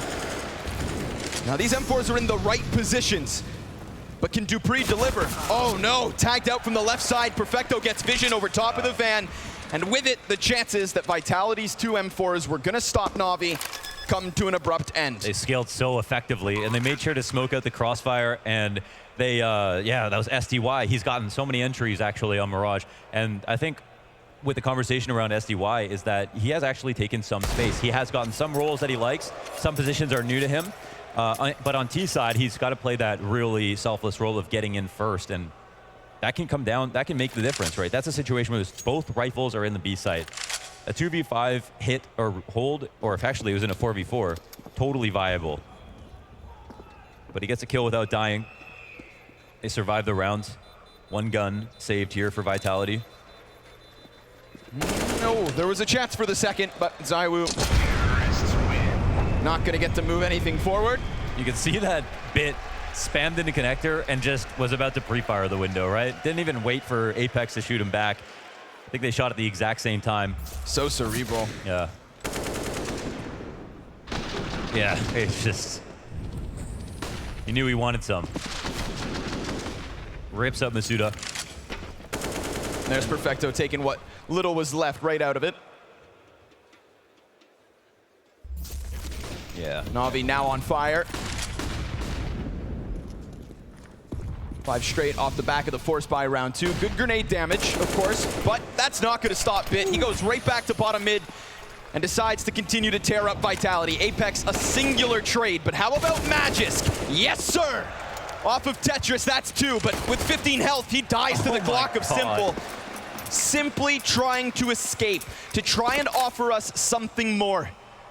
Now, bomb needs to be picked up. That's been retrieved, no problem. Yeah. Another round where Simple decides to give us 3 kills or more. They have Bit in the perfect position, kind of controlling everything in the center, as he normally is. Masuda comes through. Does have a chance for individual duels, but that will certainly make things harder. He's got utility of his own. Such a dangerous game to try and go through that smoke, and of course Bit holds it the entire time. That's 6 instantly out of NaVi. So incredibly well played. They caught ZywOo off the fast connector. presence. Flew down here. Instant shot, and another death for Apex through the smoke, this time by Simple. And Simple understands the opportunity with Magisk looking to reposition as soon as possible. Doesn't know if there's more players behind the smoke on the ramp. Flies up the stairs with only a Glock in hand. I guess it had been corroborated that he'd been hit down low or something, and he said, let me end this. So he does. Yeah. What do Vitality have in their bag of tricks? Yeah, currently just rolling down this steep hill.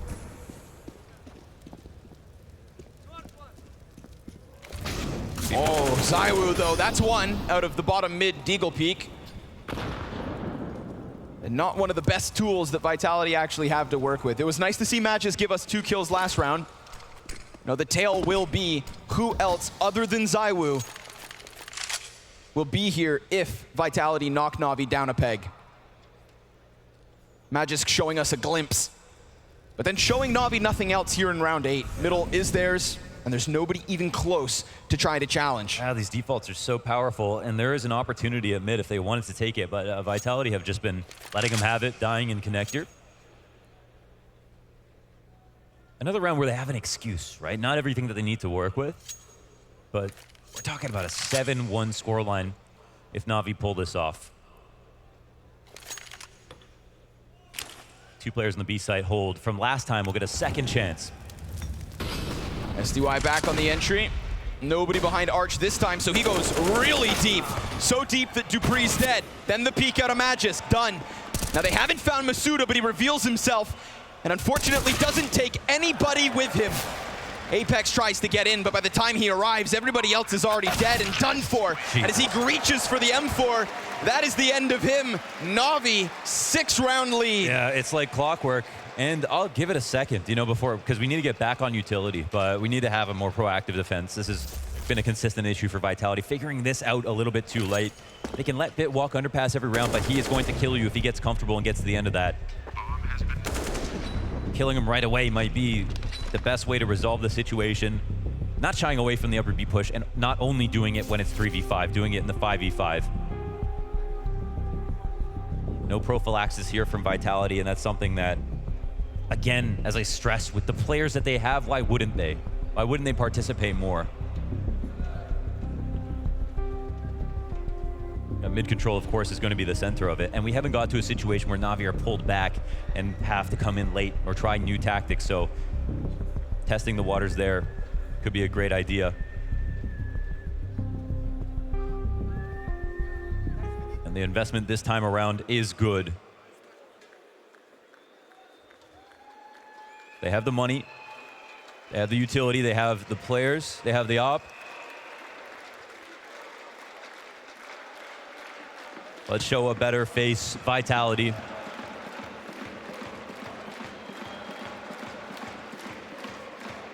Play like you're winning. It's a transition that we saw happen yesterday, and it worked. ZywOo. Oh, I mean, look at that. Instant into mid control as well. Deep peek looks for more.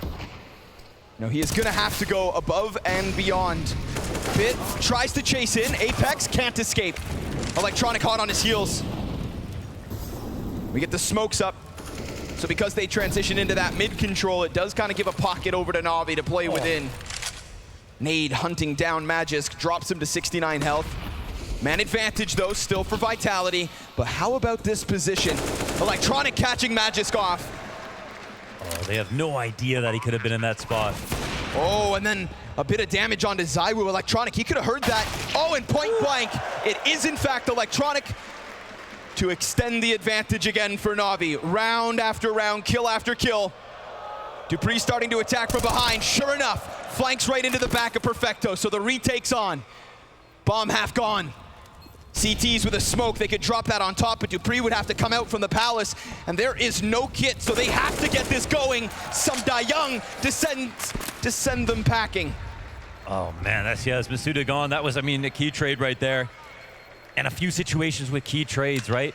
Magisk, Electronic does not sit at the bottom of stairs. If he knows that Magisk is tucked left pocket, it's a little dangerous for him. He's clearly crosshair-wise, wasn't aware of that situation. Magisk equally scared, doesn't hit a bullet. Masuda dies on this trade trying to just stop this bomb from getting defused. Look at Electronic, he was worried about the window player. Not a chance in hell for that. And as soon as Electronic hears ZywOo shoot, he gets into his outpost.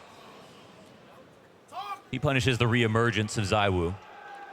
And this is an early 5v4, man. NaVi, full credit. They ran hard up the A ramp to put as much pressure on the one anchor that was left there as ZywOo went to go help Magisk. Trying to fire up this war machine. You hear Zonic even in between the rounds, just yelling, talk, just talk. Yeah.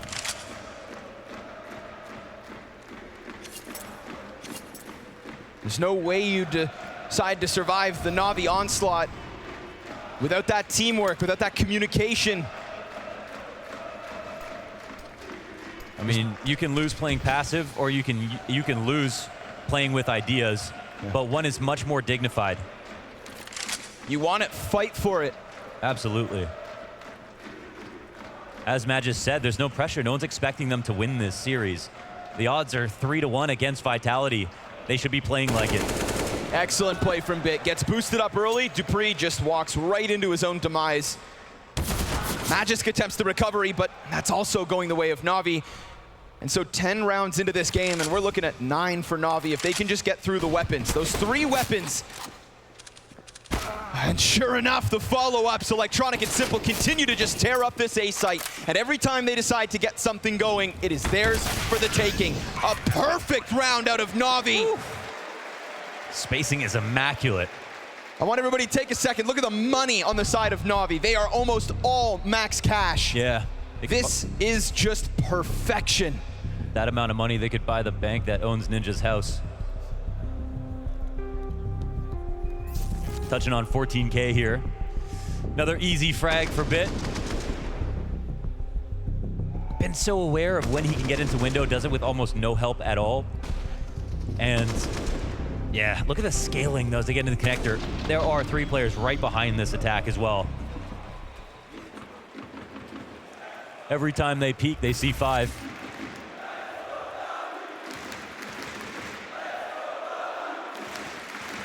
But another round with some hope as Vitality invest and get that up again.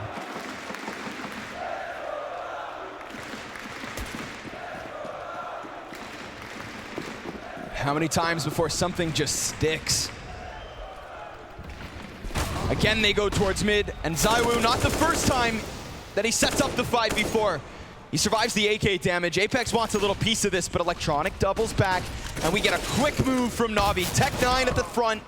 And Masuda, with the lesser of the rifles, is able to answer. Then dupreeh comes in from underground. Oh, yeah. And that's Electronic dead. Finally, something from Vitality. Sure enough, ZywOo gets in, but Simple answers. And in a 1v5, his whole team dead around him.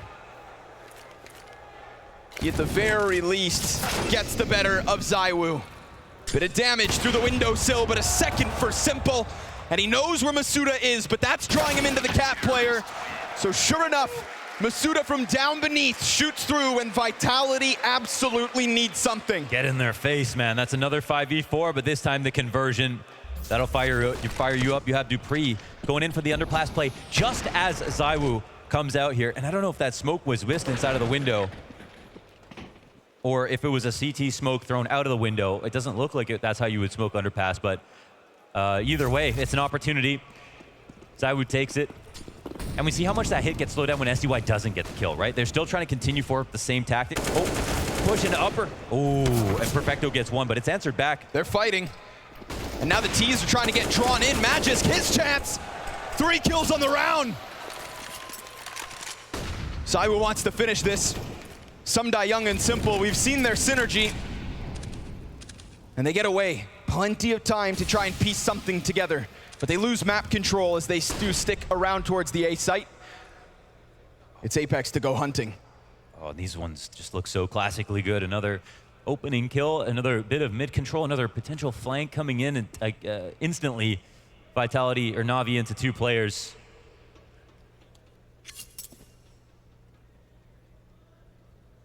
Catch 22 no matter where they go at this point. They understand that.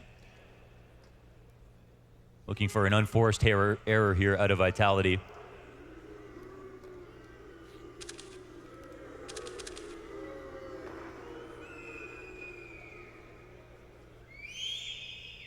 There's no questions for Vitality because they have that deep T-spawn. Apex breathing down their neck this entire time. And time about to force the hand of NaVi. Here he comes. He peeks out, and ZywOo, just the sidearm needed to end that.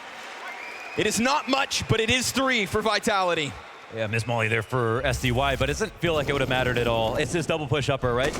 First kill goes the way, actually, of NaVi, but the trade back is huge. Matt just falling into the site. Nice multi-frag. Yeah, that's the anchor we know. Locking it down with the rifle. They didn't have to stress the rotations back. They made sure Apex cut him off at the pass. On a good timing. It's been dominant, but this half could easily look alive in just a few minutes.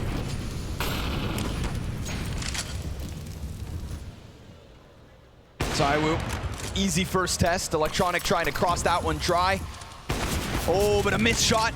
ZywOo just tries to look straight down. Meanwhile, Bit, he compromises window. Masuda and dupreeh soon to be pressured. Yeah. ZywOo, he has to worry about everything now, right? He doesn't know if Bit could be flanking him from the top of Con. Matt just taking his time to peek back and forward. ZywOo's no stress. Playing in this spot. Hasn't moved. Yep. Sat still. Ooh. Delivers into Bit.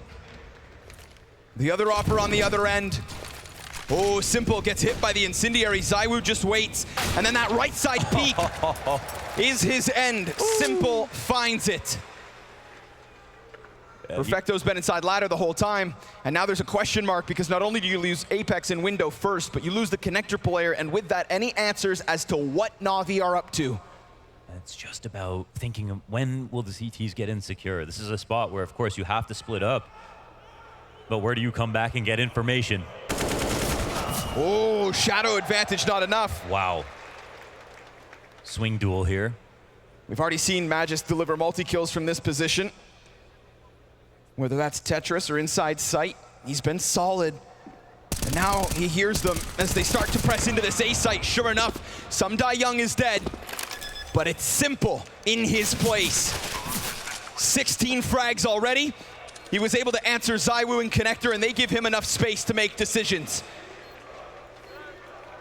Masuda's got the kit, but dupreeh, such little amounts of HP, and there's not one person in this crowd who doesn't know what Simple can deliver. He tucks in silently, awaits them. They get closer. They tap that bomb. A first in from Simple, but a wall bang from Masuda.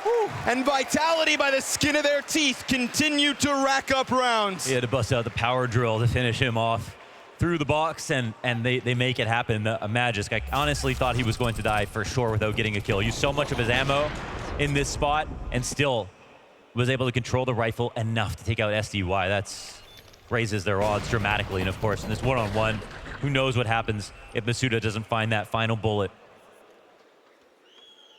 But it's Vitality to pick up another. dupreeh with the X Factor off of Cat.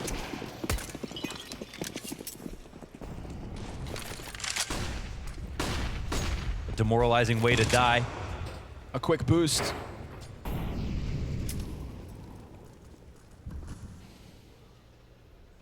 And they search. Catwalk has been a point of contest. So is bottom mid. Bit, such a nuisance, such a consistency for NaVi, whether that's into window, testing Connector. Seen him do the speeding up through underpass. dupreeh ready. Oh, flash turn, and that's the side anchor down. Rotations are coming in, but there's no one left here. A new position from dupreeh delivers. We got a lot of feet from NaVi inside this site. Simple, a little preoccupied, almost has a chance to turn that back onto Apex. So now suddenly NaVi surrounded. From all fronts they fight. Such little HP for Vitality as well. And when you're just fighting for a mere 5 rounds, you have to think, can we take this chance? Is it justifiable? Is it even doable? Oh, man. They waste too much time contemplating the option, and now, sure enough, they have to let this slip. The damage is there from NaVi, and damage is enough. 10 rounds on a T side that wins yet again. They respect that T side advantage of being able to sit and wait. And okay, Magic, the last player with with any help, and he'll take those duels. Perfecto dies. That's some death, but moving in the last round, I'm not sure it'll matter at all. No, it absolutely will not. It'll be nice for him and his money, but I think they had enough saves there. Wow, Vitality, that must have been insanely hard to figure out and call as an IGL, right? 4 players alive ultimately, 3 players with no HP. If NaVi made one mistake, they would 100% pounce on that, but it wasn't there. Looks like Masuda just needed the 1 kill on the hold.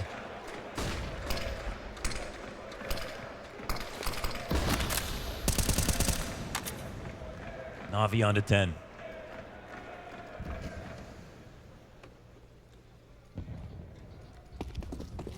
We've had those moments of microaggression from Vitality. We've seen the peaks into the Palace. Yeah, they're bringing it. They're bringing it now. I mean, in that sense. But this one a little bit more of the same. Masuda, sure, okay. Within apartments, but nothing too egregious, and instantly given up. So more of what wasn't working for Vitality. Yeah. They didn't get him totally locked into that spot. Look how much value comes out of that single flash, right? His smoke comes through. He loses vision. And the idea is how free can we make this setup vanilla? Apex shooting again from the window. And they know who exactly that is. Yeah, Bit has had such such a problem for Vitality. They know the op will be ticket in this position with the rifle shooting just now. Dupree has been trying to be devilish on Cat. And NaVi do let this one get down to the final 30 seconds. They've squeezed out the utility from Vitality. It's only ZywOo sitting on a frag. It's actually kind of hard considering their spots to throw the nades down for the ticket player. So let's see. I think this is a great rotation, of course, from Vitality, as we can see. Let's finish this half with a bang. 15 seconds for the 15th round. Bomb gets taken out. Apex double kill. Oh. And he's looking for a little bit more. It's ZywOo to help. Simple, last man up, 1v3, surrounded and done for. NaVi bleed out that clock. And every single time it seems Vitality get to sprinkle just one more round in. We will be back, Lisbon, in just a second with the second half of Mirage.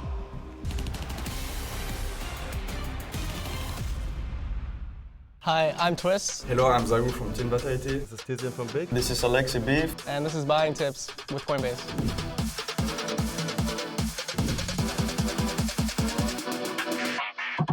In this kind of round, I'm gonna buy a Kevlar. I'd say for a piss around with $800, I'm just gonna buy Kevlar. I would most likely buy just Kevlar. I think it just gives you the best chance at having a fair duel. I think depending on the spawn, if I have a top spawn, for example, I will just buy Kevlar and peek into second mid. Because of the fact that it's usually better to have the utility towards a B player or a player that is holding A long, for example. You have utility on and piss around on A side, you're not gonna have time to use the utility when the hit comes in. It's gonna happen too fast.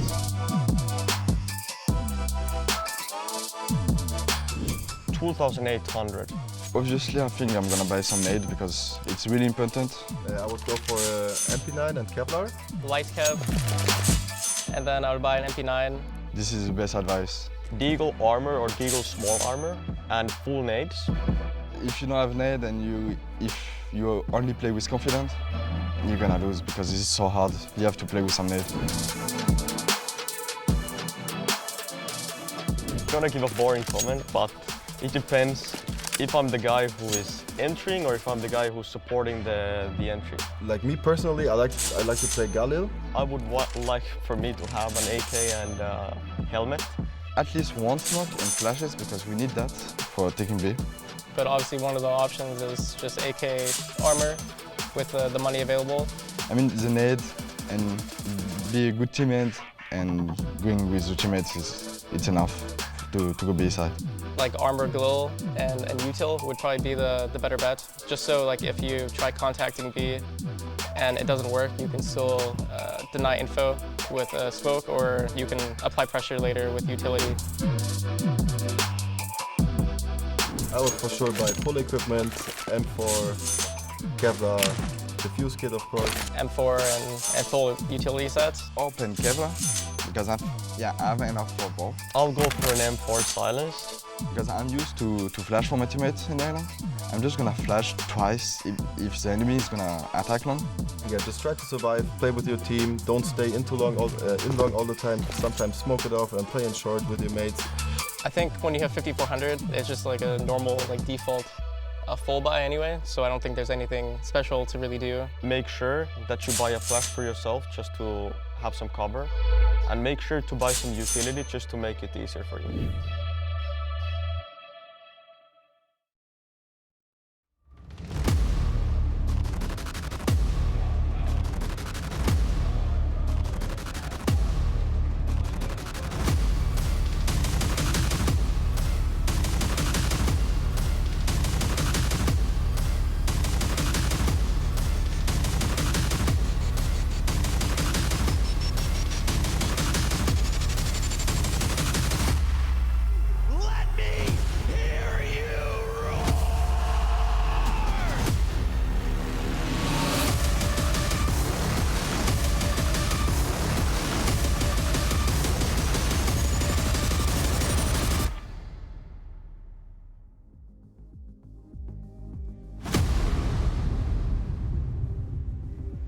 And so we find NaVi comfortably sitting on 10 rounds after the T side of Mirage. But Mirage was meant to be a problem for Vitality.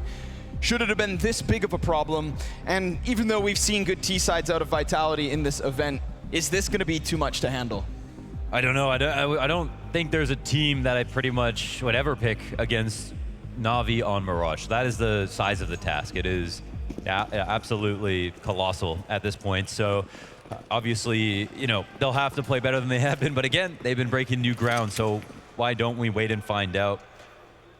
Looking for a pistol now as they start off with a 5-round deficit. Half 2, map 1, grand finals. Perfecto taking first peeks. Vitality parading with utility into the B site. Oh, nice flash out of Bit. That sets up Perfecto wonderfully. We've got 3 counter terrorists just sitting within this site. Masuda's able to get one. We've got a quick clash. Gunfight's all over, but a man advantage for NaVi, and Perfecto taps them down. Yeah. 4 frags to his name, and an 11th round to NaVi. You can make that the Maersk anchor play of the day, all right? Yeah. Because Perfecto is the guy to watch, all in small sites. When he has to dodge flashes, I don't think there's anybody better. And a hell of a job right here with that aim. Played an interview recently where he just basically inferred that if Perfecto had more space on this team, he would be able to step up this challenge. I think he sees something special in Perfecto. And of course, ever since he's joined the team, he's shown us the best version of NaVi in history. But that one could be damning. Really is uncanny how NaVi just continue to find exactly what they need with each of their roster moves.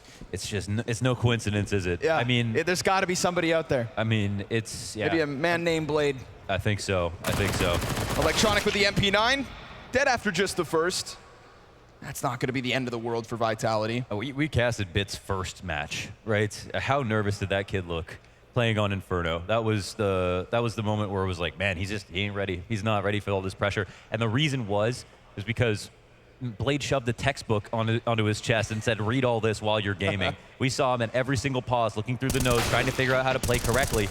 And he did figure out how to learn right.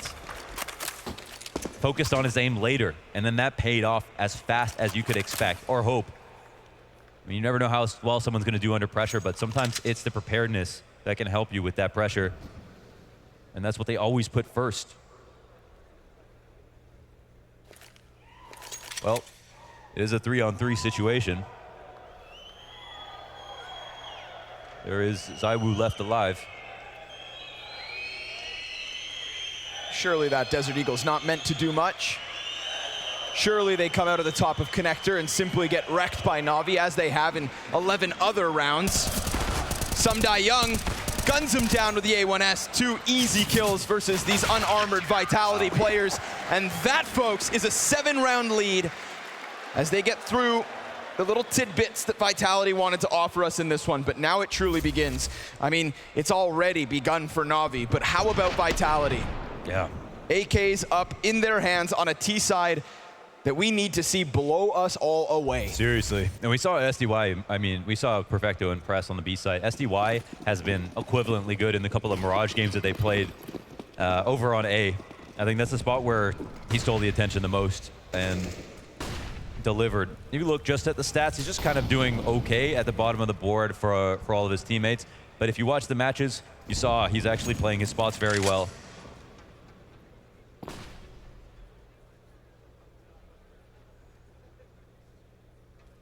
4 rounds to go to overpass, and that'll be a real interesting affair. But for now, Vitality. Little shoulder. Ooh, but it's bit with the opening kill. Perfecto, he's doing such a good job of just keeping himself hidden. No trade out of Masuda, so he has to walk away. Swallow the pride and look to come at it from a different direction. Electronic's gonna be locked into this. Molotov on his feet, nowhere to run. He's got to fight, and ZywOo insta headshot. As maybe there is a little something here for Vitality. They claw back man advantage. Movement here from Sundae Young. That'll be heard by Magisk, who runs the risk and walks out. And sure enough, we get a little life over towards that A site. Simple immediately takes it back down. Ooh. His 20th kill on Mirage. And he is looking to be the first player to have 20 MVPs. This could be his event. This could be his history. Begins to write it on Mirage. Bit, well, he still just sits on that back site. He's got teammates all around. What's left of Vitality. ZywOo tries to fight back towards Cat. Bit pushes in, drops that bomb. Here comes Dupree. A single shot is all he needs. Wow. We got life on Vitality. Damn, they pulled that off. Man, it looked like the spot was so good. That Bit made the move that he needed to. Simple picking off Magisk was huge, but you know what? Vitality in that 4v3 situation, they let Magisk go through with the lurk, but they already at the same time organized for the B split, right? They had the full intention to let him stay alive, get kills, whatever. Take all the attention. That was enough to give Vitality a chance, and Dupree pulls out the clutch. 2-1 in rounds, but they have sucked the money off of all of NaVi's bank accounts. They've got Electronic and Simple on M4s. Full investment.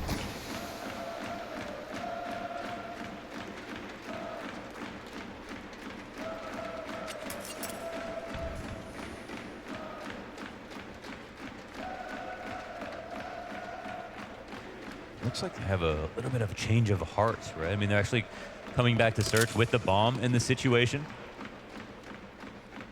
Thinking their plan isn't bulletproof. Meanwhile, NaVi just chilling.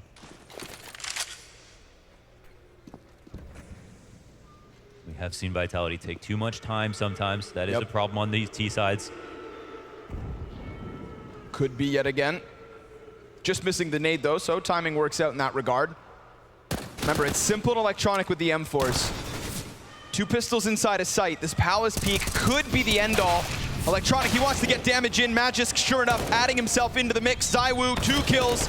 All is good for Vitality so far, but a bunch of damage continues to rack up. And Simple shut out by Apex, but every member of Vitality is low. And Perfecto's still near enough to kill them all. Every single one of them could fall. Perfecto now also down into the 30s. Not a comfortable spot. Vitality a 7th, and only 5 rounds make the difference. I mean, the HP looks scary, but at the same time, they save 4. They save 4. They move on to round 7. That's nice. They know that NaVi are broke once again. 2 M4s come in. They get some damage. Oh my god. Okay. Yeah. Don't poke the Zyborg.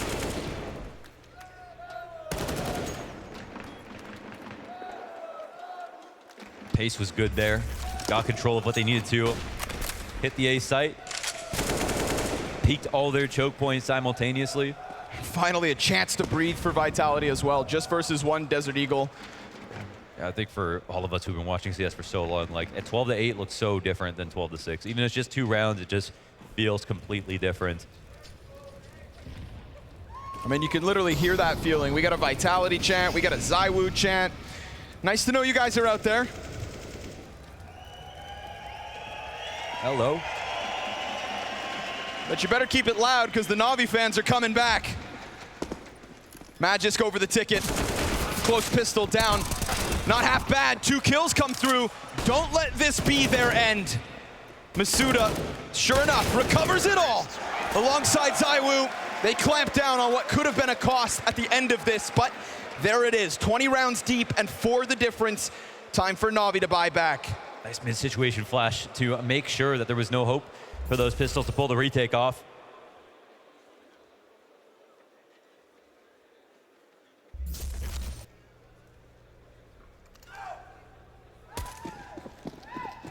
Three straight.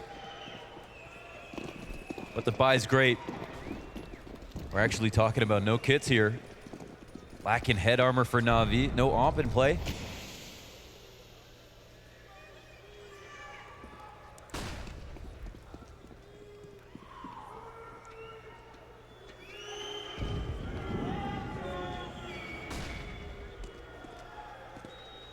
Electronic feeling frisky. They haven't had to deal with any underground issues. Contrast that to Bit's consistency with it. NaVi just looking to hold on to some grenades. They could be so valuable when the time truly comes. And this is the first test. 2 Ts out from apartments. They get swamped by Perfecto and Bit.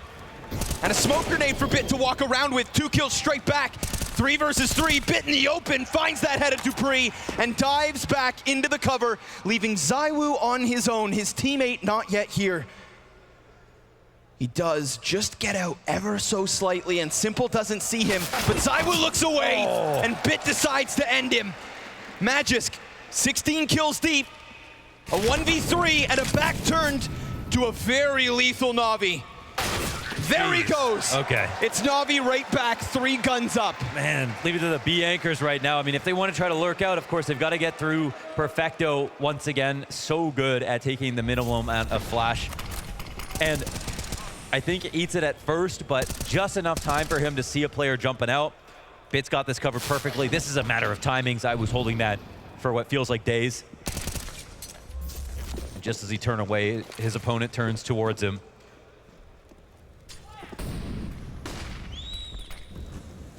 Unfortunately for Vitality, the buy gets 1 step better for NaVi, but still no op.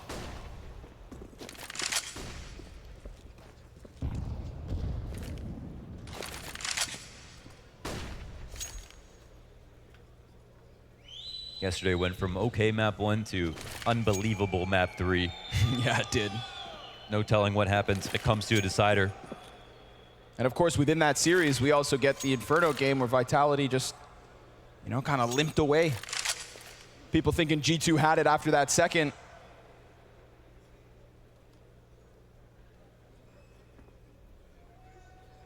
It's not over till 2 maps won.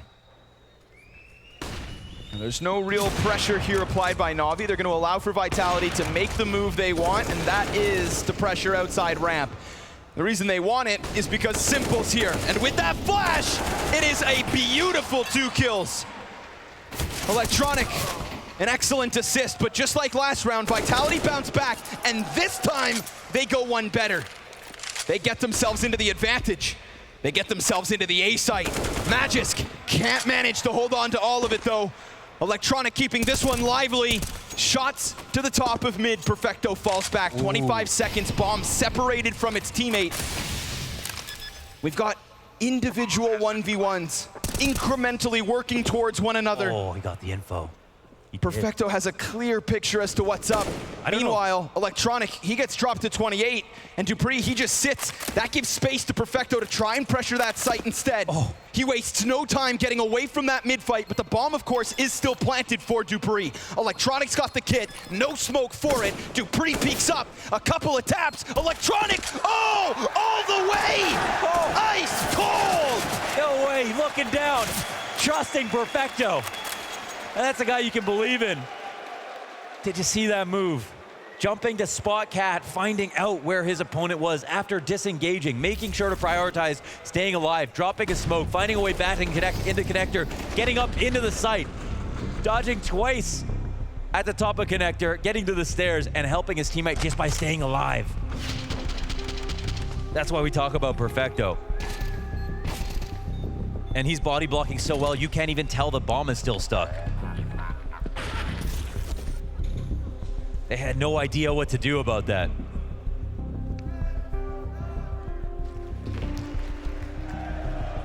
Can't understate how hard it is to figure out how to make all those decisions and put them together in that sequence so well. And make it happen. You throw a smoke in there, okay, I get it. To just stick a defuse in the middle of the open. Man, you know, I was thinking, is he rotating out to upper B to go back to mid, to go to stay and wait an underpass for that lurk? No, he got in the middle of that.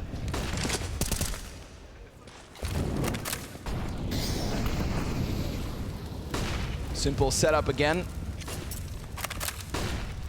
Flash is over, both CTs back. Wow, this is a full court press here from Vitality.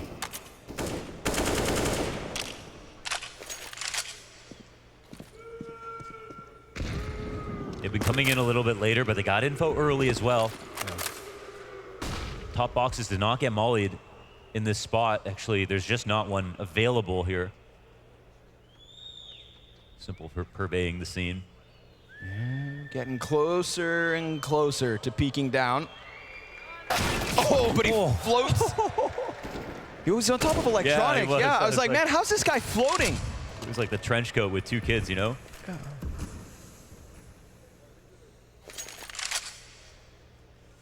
We've seen Cloud9 use that boost recently on Mirage. It works really well to get full view of the underpants.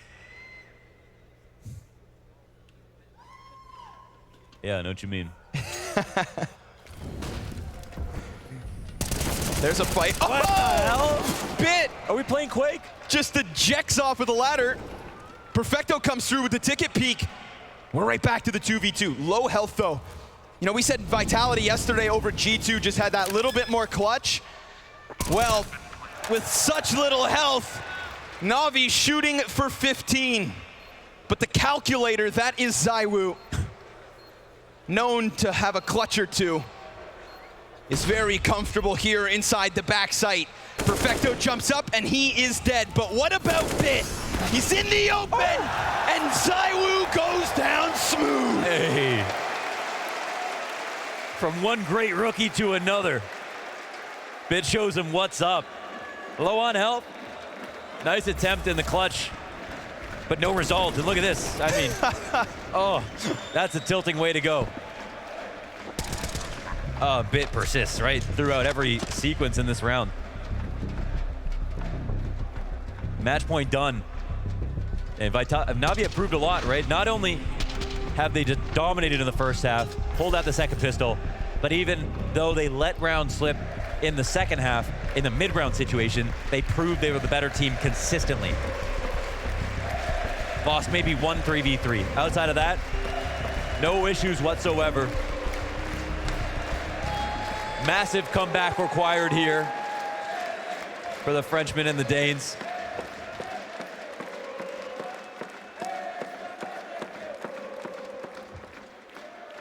Mirage just simply seems out of grasp. It does certainly feel like it. And it's one of the final pieces here for Simple in this story of him looking for his 20th MVP with another unbelievable performance. We've seen later in that second half, ZywOo started to open up rounds. He's gotten a couple of very important kills, but not really. He's really just in the shadow, I think, of Simple so far on Mirage. We'll have Overpass to look forward to, of course. Vitality spend down to their bottom dollar.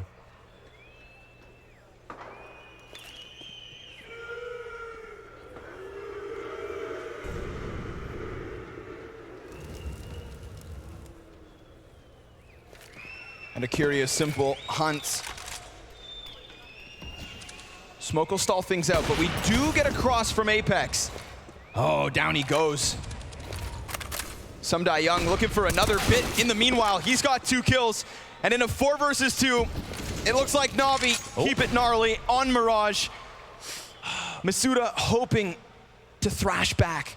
Bomb picked up. Oh, I mean, I don't even know. Can they even commit to the site right now? They have absolutely no utility left over. 3 of the Navi players are playing together. No one's in spawn at the moment. Does feel like they need a bit more action.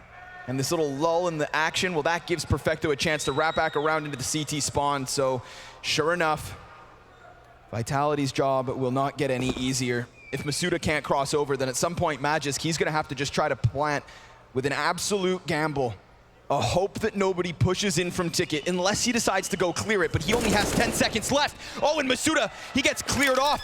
Magisk, he knows Perfecto's gonna run. Does he have the time? Absolutely not. A red flag raised on Mirage coming into this matchup. Our analyst said Vitality shouldn't have it, that NaVi are simply too strong. And with a lights-out performance from Simple, sure enough, this first map goes down easy, 16-8 for NaVi. Yeah, like a glass of milk right there. That's the Mirage they know. That's that level they showed versus FaZe. Doing it in the finals. Vitality have their work cut out for them. We will switch to Overpass, of course, a map that we've watched Vitality recently work on, show improvement. They tried to pull it out back in Antwerp, it cost them. They got absolutely dismantled. But those improvements, whether it's on T-side specifically, we'll find out. For now, we hand this down to James Banks with an interview with Blade. A very convincing Mirage to start off with there. Things look like they're very much sorted out, at least on Mirage. How did you feel about that one, though? Some mistakes still? I think we are really confident, and we just play our stuff. We just communicate properly, don't panic a lot, so focus is very good. Now going into Overpass, I gotta ask, how prepared are you for that? How does Electronic feel on that, having to lead it? We haven't seen you play it. We didn't play it yet, but we practiced it, and it looks good because Samdeyank is on city side. He's changing Boomage. Boomage was on rotation, not a hard position. Okay. So we will play all our things that we played before. It's good, and we start CT, so I hope we will snowball. You want to snowball it, you want this 2-0. But how hard is it for Electronic to come in and lead on a map like Overpass? I think he's fine. He's just trying new things and trying to understand where he's wrong, what are mistakes. So no problems now. No more mistakes now. Let's see if we can get it done. I've got to ask as well, right? For you, obviously you've had to fit in a new in-game leader, fit in SDY. How much extra work has this taken to slotting this in?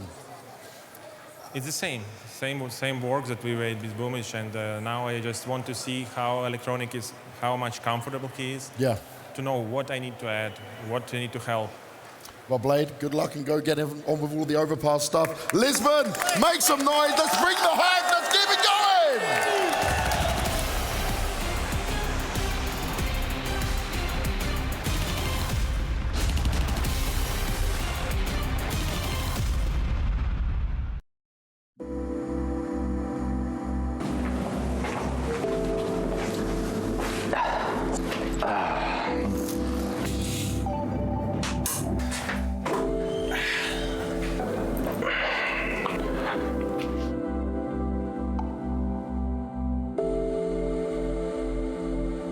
I beatbox like I do the song with my mouth. Interesting, I've never done that one before. It's gonna be pretty hard for me to make some sounds. Firearms is not very relaxing in my opinion.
Just like that.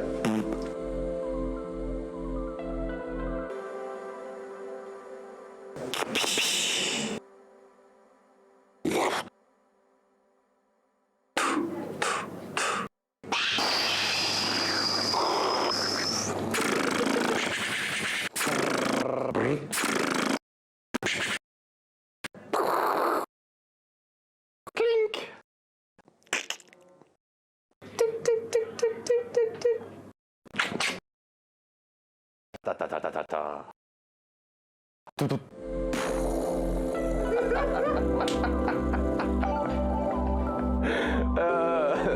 wasn't very consistent.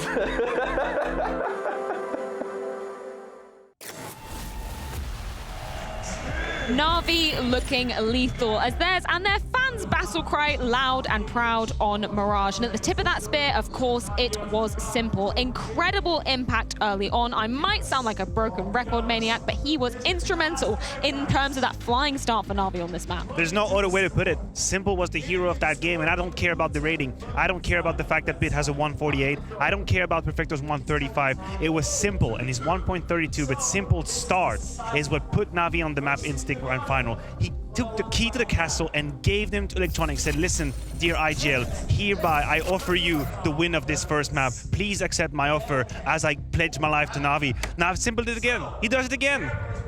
Yeah, maybe a little over dramatic in that regard, but I agree with you. T-side on Mirage is getting off to a strong start, and Vitality on the other hand getting off to the worst possible start. I have a round 2 I want to bring up as an economy clip right here, because that is the worst possible start you can get if you're Vitality. You win the pistol, Apex doing a good job, and then this happens. Simple happens. As you said, Matthew, with an AK-47 in hand, of course, he's the guy you're gifting in this one. Getting the first kill and then going back in for the second one right here. Apex do not believe what is happening. Simple gets another one, and they end up winning the round. I was saying to myself, okay, Vitality, you win the pistol, you convert, you may have a chance of getting off to a good start. You may have a chance of making this game competitive. But when Simple is delivering so well within the first 5 to 6 rounds, I somewhat agree with you. He was offering the win to NaVi early on. You cannot make a mistake against that Simple. Right here, right now, Apex makes a mistake. Zywo gets found by Simple in the apps. The information is supposed to be relayed. That's supposed to be clear. Apex takes a chance, takes a risk, leaps over jungle. Simple insta-headshot. Yeah, that's the highest level. That's and it was absolutely incredible as well, because NaVi then went on an absolute terror form, a huge streak for them on particular in terms of that first half. Round 9 was a moment where Vitality might have had a road back into it, but Electronic, he said no. Yeah, late in the half, Vitality found some footing, find some oxygen, some breathing room, but Electronic did them dirty in this round 9, and we're going to talk about the genius that this man have. It starts with Zywo and the opening kill onto Simple, basically the perfect scenario for Vitality to kick things off. Apex is going to be able to find 1 kill, and then it's Electronic with the trade, but then the game sense, the vista from this man is going to be crossing that smoke towards stairs, holding Magisk, great flick, and then he changes his position. He does one better. He knows that his position is known, so what does he do? He changes it. He's been proactive, he's been assertive, and he's going to hide against that pillar, surprises Zywo, and just like that, Electronic secured round number 9. Look, we talked about the woes of Vitality on the CT side. It's not the first time in this event that they have a slow start, that they go on missing. Remember, CT side on Inferno against G2. Yeah. But my point was, and still is, whenever you have an opportunity to win a round, that was it right there. That was their opportunity. You can't miss it. Yeah, and they were unable to be taking that one. But Vitality is their map pick coming into Overpass as the second map of this grand final. And Danny has a moment for us to be looking at. What have you got for us from home? Yeah, so coming into Overpass, this is obviously Vitality's pick, but what's more interesting is actually that NaVi haven't played this map with their new roster yet. So what I want to talk about first is what to expect from their positions. So just to set up some context, this is what their positions used to be with Boomage still on the roster. Now, the one spot to pay attention to is Electronic.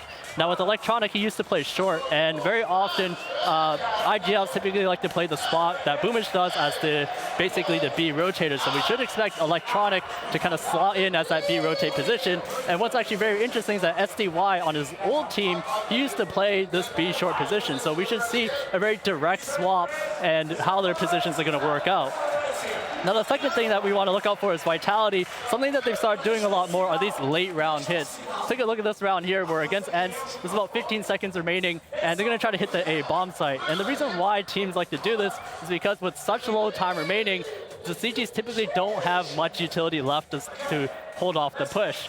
That's what you see in this round by Vitality. They basically just set up one flash from Apex on the left side, and pay attention to the spacing here. Because the CTs don't have any counters here, it allows them to set up these trades in a perfect way. Mad just jumps out, Dupree's able to get this kill on the player truck, and then Apex and Dupree set up a double peek towards that side there. You'll notice here from Hades' point of view, as Mad just comes out, there's just no way for him to get away from Dupree right there. And as well for Diha, who's playing towards the truck side, he's set up for a double peek here, where even if he gets this first kill, he's not going to get that second one. So that's really the power that Vitality have with these late round hits. It's something that that's something that's actually pretty hard to deal with when you don't have utility, and that's why Vitality have incorporated it into their playbook nowadays. Yeah, I'm very interested to see how that one's going to be playing out. We will be seeing Vitality starting on that T side of things as well, but I am very interested when we flip over to NaVi's T side. This is going to be maybe one of the biggest testing grounds to see if Electronic really can step up as an IG. Yeah, I'm very curious to see what Electronic and Blade has in store for us when it comes to NaVi, especially on the T side, as you're mentioning it right here. NaVi and Overpass is a map they don't really play a lot. They don't really remove it that much, but no teams are really picking it against them either. The last 2 times they have played the map, though, it's been a 16-7 victory against Heroic and a 16-2 victory against EG. Despite not playing the map a lot, they still have some know-how, and I think that could be a problem for Vitality. It's all going to be about the first half, Freya. This is where we decide the fate of this grand final. It's either Vitality and Apex breaking their teeth against the defense of NaVi, or they have just enough to move on to the CT side, and then we can start to think about Dust 2. This is the very interesting prospect as well for Vitality coming into this. We were saying, you know, maybe a nuke pick, perhaps the Overpass pick, because we've seen them picking into it a little bit more. What has impressed you about Vitality's growth on this Overpass? Because back at the Major, I don't want to give you too much PTSD, Maniac, but that pick against NIP, that gave us some nightmares for many nights. Look, the T side, of course, is for me where the conversation has to start. We've seen Vitality run very dry on it, not being able to play that half part of the map, these gray areas of the map where Apex would be read way too quickly and easily by his opponent. Where on the CT side, I think Dupree is doing much, much better work in his forward position on the A side, and I know it's a pivotal point, so, but still, T side, all of the heroes and the hopes of Vitality on the T side. I'll allow myself to disagree a little bit when it comes to Dupree. I remember him in Astralis. We all remember the double D combo, Device and Dupree on that A-bomb side. He hasn't found that melody in Vitality whatsoever. In fact, him and Masuda are the 2 lowest rated players when it comes to Vitality. Dupree with a rating of 0.94 on average over the 5 times they played Overpass. And that is the key to victory for me, because I agree with Matthew in the sense that when Dupree is playing well, when he's finding impact on the CT side, when he's finding impact on the T side as well as the entry fragger, then we can start to hope for Vitality to win this map. But without Dupree playing well, it's not going to happen. Another point I want to make is Saivu is not the highest rated player when it comes to Vitality on this map. That is Magisk, and we need Saivu. We need him to play as well as he did on Mirage, but with the team behind him to help. That's exactly the point I was going to be bringing up. He was just eclipsed in terms of Simple's performance on this map, but it wasn't to say that Saivu was doing badly at all. He did look pretty solid on that first map. Yeah, I thought he did what he had to do. Look, he could have, I guess, he could have done one better, which is giving rounds to Apex.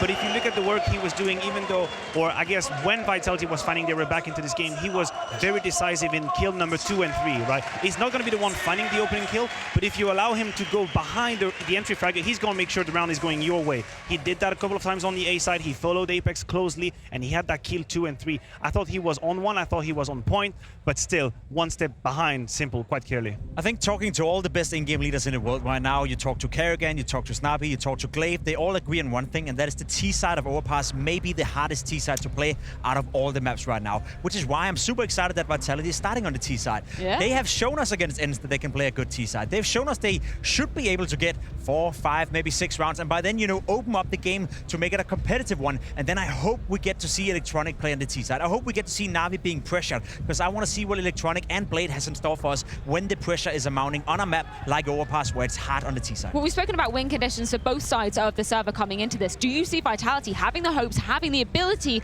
to push it to the 3rd and final decider? Yeah, I think they do. I think they have given us enough to believe on their T side of Overpass. I think the game against Ence has to be a reference. And if it's a reference for any purpose, it's supposed to be right now in the grand final. What good does it do to play a better Overpass against Ence if you just roll over against NaVi? That can't be. Well, this is their opportunity on the grand stage in front of an incredible crowd in Lisbon, no less. So let's get the show underway.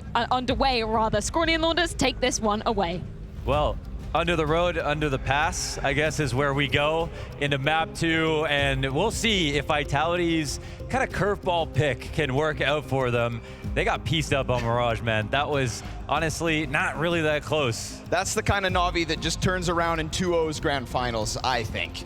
it's not absolutely locked in. You know, we've seen the promise, and there are still questions around Electronics in-game leadership on that difficult T side that Pimp and the pros are alluding to. Yeah. This could be a test for NaVi, but it's already been a test for Vitality, and you've got to be able to just sit back down into those very same chairs in front of this very same crowd and somehow turn things around after that dominating Mirage. You want the good news or the bad news? Let's start with the bad. Okay, the bad news is when Vitality played this map at the Major, they played against NIP. Okay. And Tag was the best op in the server by an enormous margin. Yes. To the point that not only was it a win, but it was a 16-4. And what's the other news? The good news is that at least out of the maps they've lost, Vitality took down Heroic at the same Major with the Magis carry. Okay, and you want to know the best news? What is it? Well, the best news is that we're in Lisbon! That's true. That's true. That's true. That's great. That's great news. It's never bad being in Lisbon. And this crowd wants a little more CS, so let's do it. NaVi, Vitality, Map 2 at the Blast Spring Finals, Grand Finals. And immediately, NaVi to the CT side, take into Connector. It might be a great response. You know, middle of the map play, of course, is very normal on pistol rounds. Vitality doing a lap so they can clear out some of these usual positions. And no information is still information here. They don't find anything, but they're at the same time holding on to space. Wow, this, I think, is a counter to the setup right now. Game plan coming through for Vitality. Look at the rotation. It's delayed. Yeah, it's perfect. In fact, I mean, dupreeh, he'll just be allowed to sit here and wait and hopefully strike at the right time, but has that timing gone by already? Yeah, Bits, he really holds. Bits just waiting for him exactly. Can't find him right now. dupreeh coming in slow. Nice and slow. And Sumdai Young catches Masuda first. dupreeh trying to chase it towards long. There's the Gushin frag behind it.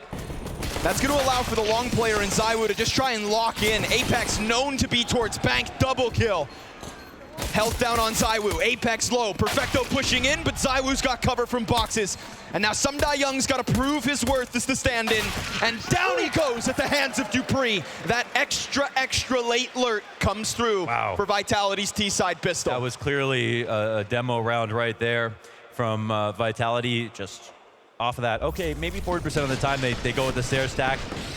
Let's wrap around long, and dupreeh waits for all the rotations to have enough time to get decongested in the stairs, come up through the bathrooms, and he enters the fray at the exact right moment. Taking out Bit and getting the final kill of the round as well. That's a great sign. That's a great start and a great sign.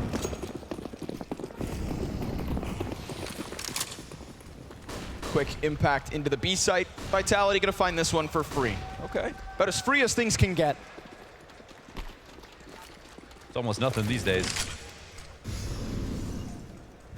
So, insta 2-0. Potential for 5 to survive. Damn, man. Simple doesn't even get to shoot that deagle. Yeah. That's why I'm here. Yeah, that's the best way to beat him. Avoid him. Well, so far so good. 2 good kind of game plan rounds. They pick the open site on the conversion. The pistol has NaVi guessing completely. And I think in a more normal situation, dupreeh might just take that peek a little earlier, try to fight them as they're coming out of the stairs, but kind of feels exactly what he's supposed to. So it looks like there'll be no further investment. We don't know if one of these Mag-10s will be dropped for an AK in the next round, but what we do know is that with 5 saved in this spot, Vitality could not be happier. The only reason the pistols don't push is because they don't want to give them free money. Ain't no way they're going to get a kill in that retake, so. The first buy comes through, and again, trying to see if Vitality are going to get rid of any of their Mag-10s, because there's a situation right here where half-armor players will exist. They know that that's very possible based on the economy. So these Mag-10s could be all the more powerful. Pay attention to see if Bit and Electronic take a duel with them. We didn't see that B hit get tested in any stretch, and so they try to go right back at it. dupreeh, he's going to open up. Electronic looking to deliver, but he eats a flashbang. Simple's down in water, though. Deagle popping off. Sumdai Young shaved away. And in an instant, it is Vitality just getting through the guns of Na'Vi. That first one, absolutely free. Whoa, okay.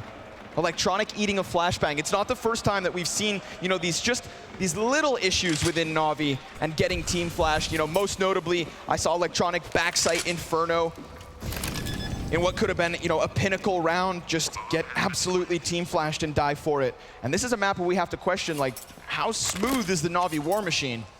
Yeah, I mean, at least in their favor. And, you know, Vitality, as the underdogs in the situation, have to take it somewhere a little different and a little crazy. And both these guys do not have that many maps played. Now, the smoke misses at the back of Monster, and honestly, it wouldn't even have mattered if it landed because they were going so quickly. They tried to get in front of it, but the spawns were excellent. B-Rush called. Man, that's an easy day in the office for Apex. Clean with it on the execution. Back in the 2018 Astralis days, they had the very best B executes on an overpass. Any Liquid fans will know. They could hit the site, you could have 5 people there, everyone would be blind. With a completely open skybox, it's a sandbox. And you can make that utility go extremely far. Doesn't mean it's going to work every time, but now they're also putting specific pressure on SDY, who's playing the B side in place of Boomich. We haven't yet seen Na'Vi play with SDY on this map. So his skills will be tested as an anchor. Coming up positive so far, but failing on the rush. And a half investment. Yeah, plenty of nades here for Na'Vi. So this one could boil down to just the timing. There's a gap on that one, but no CTs deciding to push up behind it. Our eyes fall on Bit, as he is in a very important position with a very important rifle, the only one that Na'Vi have, and sure enough, there goes Masuda. He turns his attention back down towards Dupree. Now this entire time, he's gonna know he's being pinched, but they have to do something about him. And he will fight every single step of the way. He gets away from the right side. Ooh, and now he's gonna decide to take this fight to Dupree, who knows he's under pressure but deals with it. Apex can't quite. AK offered to Simple, and now we're playing dangerous games. Apex was very much ahead of everybody else. Man, that looked very promising for a second, but now it's not only equally good, but maybe even better for the CT side. However, with Magus, the guy that we talked about, coming into overpass, finding a first head and getting the second frag, not even an opponent shooting back. Electronic hits a zinger. Great deagle shot, but only one. Utility and a gun picked up here. Oh, I like that. Passes it over. Neither of which working with armor, of course, but remember, low health on Dupree because of Bit being able to set it up. Sure enough, down into the 1v1. It's Zywoo's clutch to take. Aim punch makes a difference, but talk about costs. Vitality, 4 round wins, but this time 1 survivor. I think that just equalizes for the last 2 unbelievably clean B execs that came through. Got to appreciate Dupree willing and knowing that he has to eventually take this duel, and Bit closing in on space, and Bit is mad about it. What you gonna punch, bud? Yeah, honestly, I think I would rather be Bit in that situation. He already got some damage off, right? He was getting closer and closer, and he knows how much that could have meant. That 1 frag very easily could have also been the round, but it's one that Vitality should have won from the jump. Yeah, there was nothing that would have stopped him from getting that kill versus Dupree, and then we still get to see Apex die to Simple. Yeah. Then that's 2 guns held up, but check this out. Aggression from Na'Vi. Straight through the monster smoke. Simple catching Zywoo with the deep op peek. And with it, Na'Vi's guns net them 5v3. Wow, the 2 rush down through Monster. Instant with a flash. And now safe and sound are Na'Vi, as all they have to do is pull back, and Vitality have no choice but to respect the amount of space that was just taken. And they can just buy time.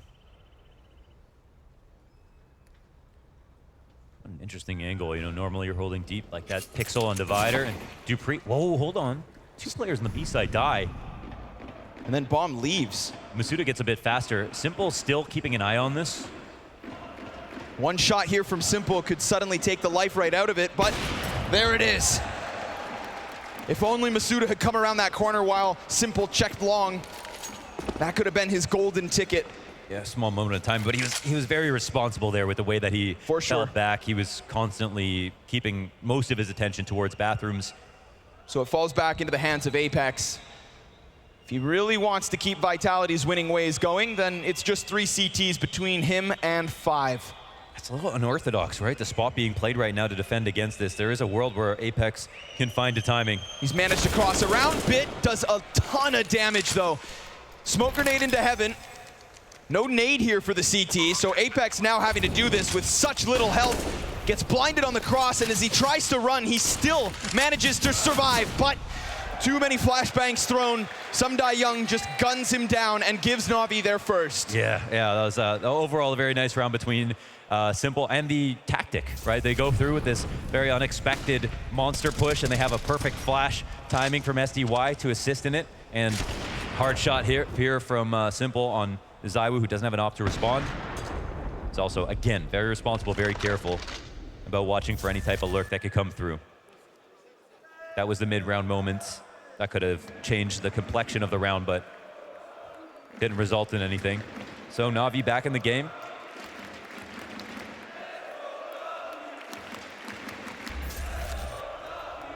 You could tell by Bit's reaction earlier, they don't just believe they're going to win this. They know they'll have to work. Even if they're favored, that's easy just from our perspective to say so. They respect the legends on the other side of the server. They've seen them do a lot, many times in the server as well.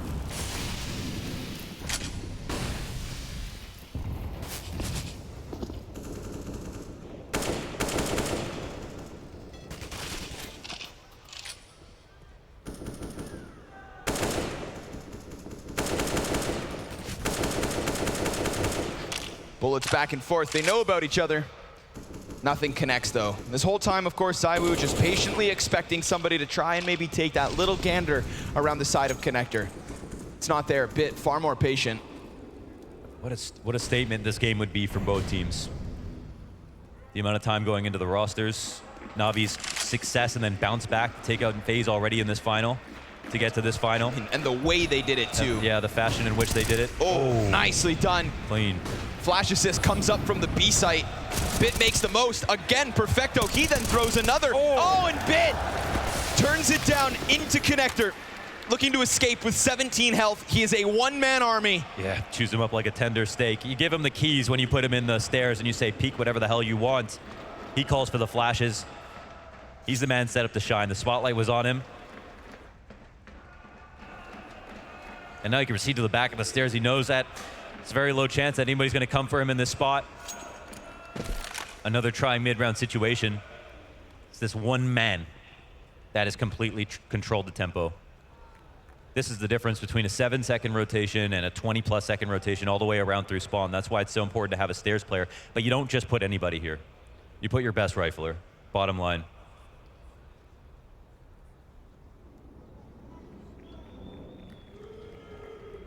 Magic and ZywOo gonna let that time expire. CT's looking for a hunt, but they're not gonna get it. So 2 weapons move forward. NaVi a second round win, and one that comes solely off of the back of Bit.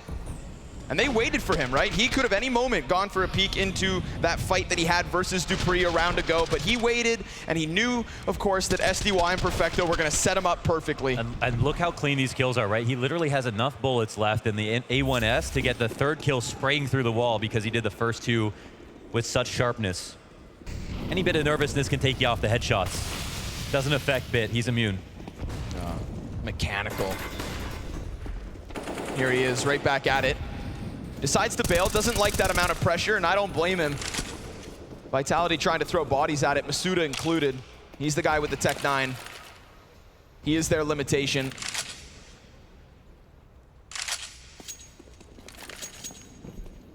So it feels like once the guns come out, it's kind of Vitality's step 1 to just get some more map control, right? Don't die to the 2 players pushing through Monster. Alleviate pressure by getting Bit to fall back. And now at least here in round 7, that's exactly what Vitality have established. The map control they couldn't in those last 2 rounds that NaVi pick up. But now Simple's not too far off either.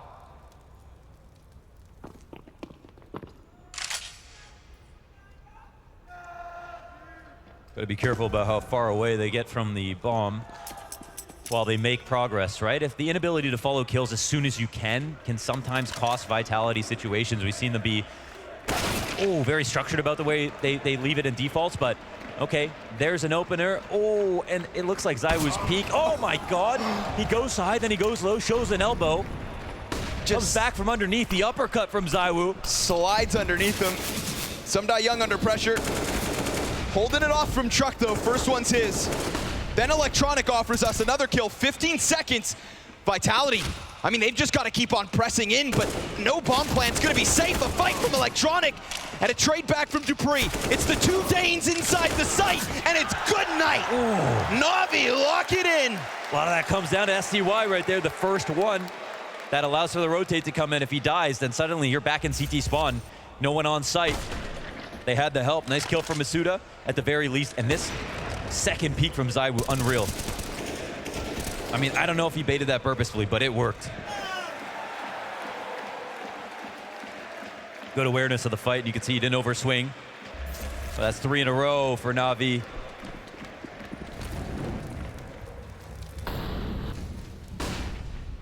Just pistols here for Vitality. SDY top of the board. That's the last thing that Vitality need right now. Right. There's a lot of problems at the moment. And they take SDY to a brand new map, and then he pops off. Okay, Bit doing more, doing the most. If I'm not mistaken, right, for all the years that Young was playing with Spirit, they did love a little overpass. Right, yeah. So that is the cool part about map pools between these two. Like the one question was maybe Ancient, everything else, he's been good. So he is right here with the rest of NaVi as they continue to collect rounds and keep Vitality at arm's reach. That's 4 rounds, both teams. A tied game after the 4-round streak and a potential to get on fire. Why don't we contextualize a little bit and take a look at some of the recent overpass matches? Yeah, he's on points overall, but yeah. A fair few times played in 2022. Last map was a good one. New level of competition, however. Most of the teams that he was playing against back then wouldn't hold a candle to Vitality. Oh my God. Again? Again? Oh my God, they do it again.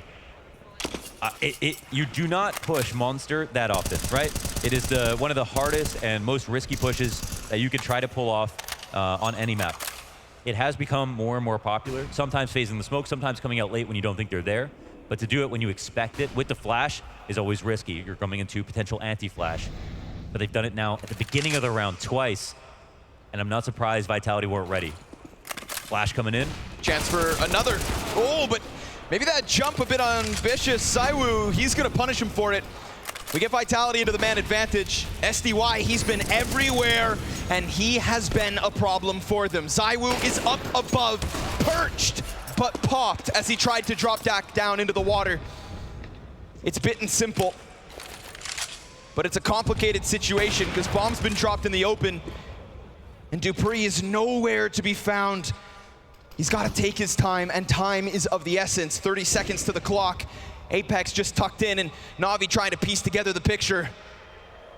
Oh, it'll have to be the veterans. Of course, the amount of quiet that's going on right now. He's turning back, and now everybody's getting nervous. But they're actually making it at the same time, coming back to this site. Matter of timing. He cracks it down into dupreeh, but Apex, we saw him last time in a clutch attempt. Just get lost with all the util. Now, he's simply gunned down by Bit, and we've got NaVi in a 5-4 lead. Opens up that situation if he gets a kill on Heaven, right? Rare shot missed by Simple. Could have gone to the right. One of the best plays to 1v1 if you know no one's Heaven is on the right side of the site, but can't win his duel versus Bit. They go back to search. And listen, even though the map gets quiet and people start making noise, at that point, without Apex putting any pressure down on the site, of course you're going to check your flank.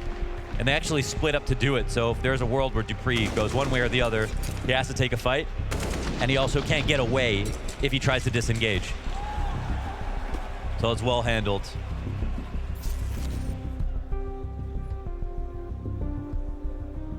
But there really wasn't more that Apex could do from his position. He had to wait. Staying alive, as has been talked about, is so key for him.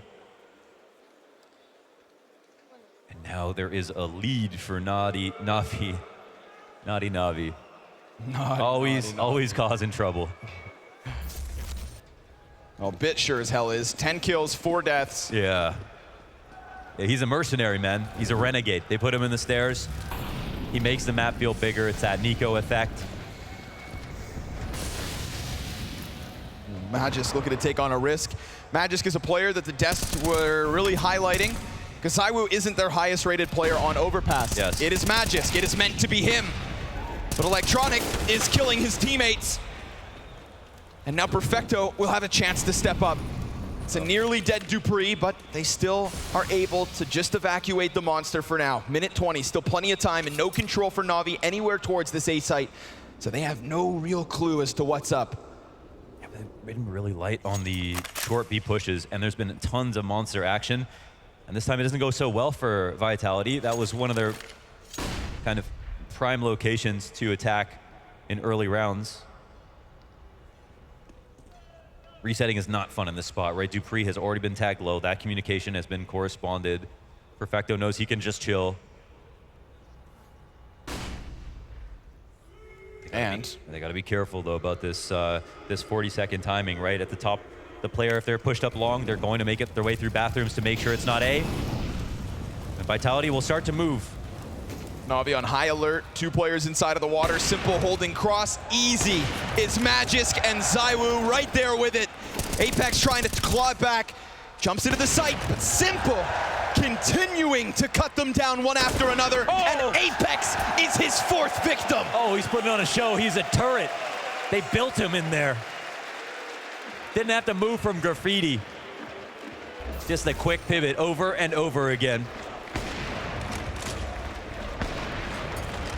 Just nasty.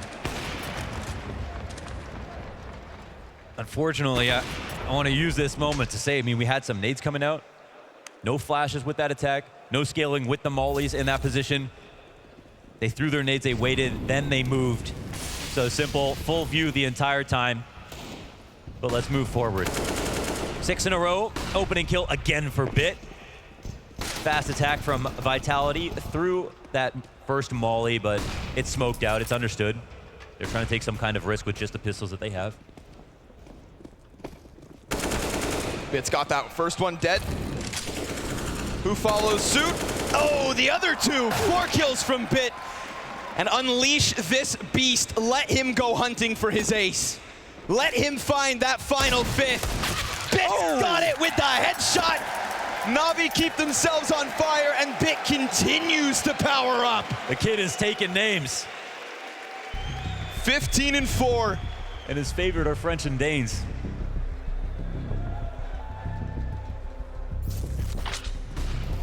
He is just keeping this map wide open.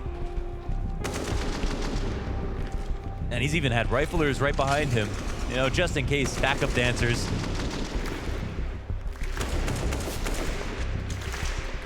But he's the star of the show. Ask and you shall receive. That's good. That's good. Ooh. You know, this is a Bit whose carries were wasted at the PGL Major, right? He was so good. He was looking like the best player on the team, simply as he was at Stockholm all the way up in the semifinals, #1 rated player at the event. When it came to the big lands, he was back. But his team weren't playing like they are now. That's why Navi are on fire. That's why this situation looks as scary as it is, as dire here for Vitality as it could be.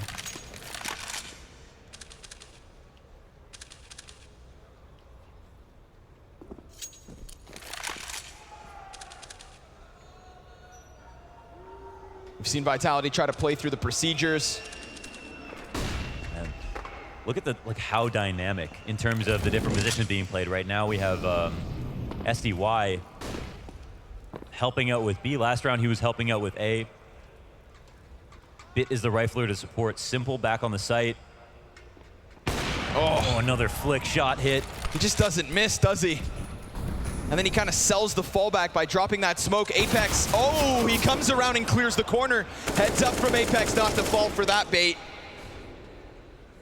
And a huge scalp to take as well. Get rid of Simple, and maybe there's just one less problem.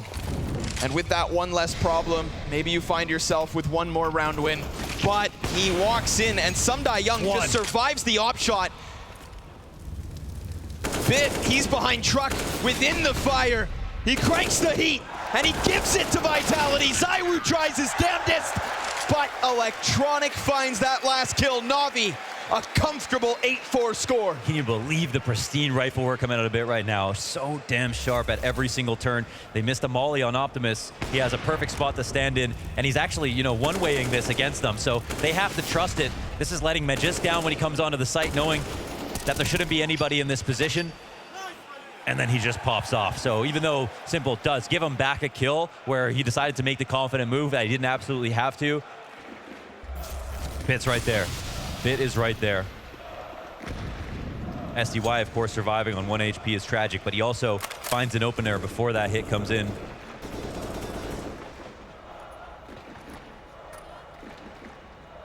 Bit looking for like a plus 2.0 rating in this half with this start.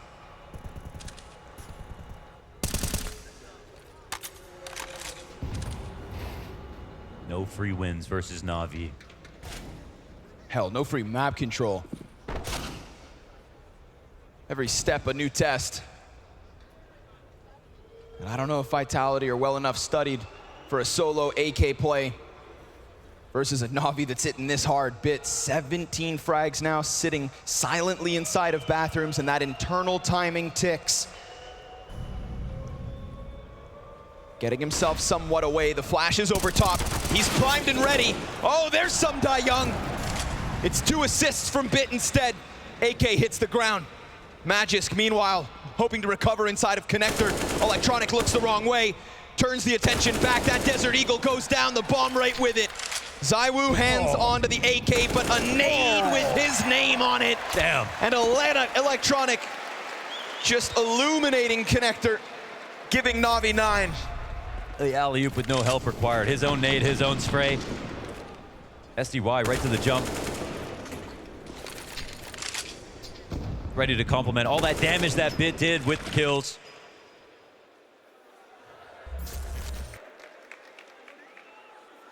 Oh my God, did you just write that sign?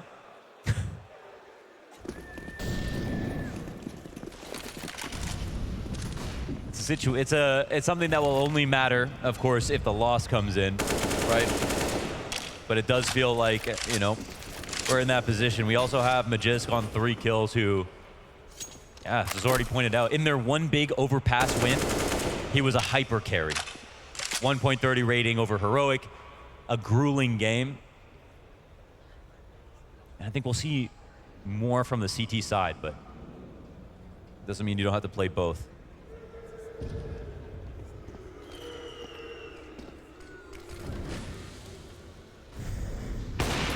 Little contact. Simple spots a target, but no casualties. Gonna try to test bathrooms again? Nope. It's a quick redirect. But again, map control has not been an issue all the time for Vitality. They have been given free space in some of these rounds. And this is looking like one of them.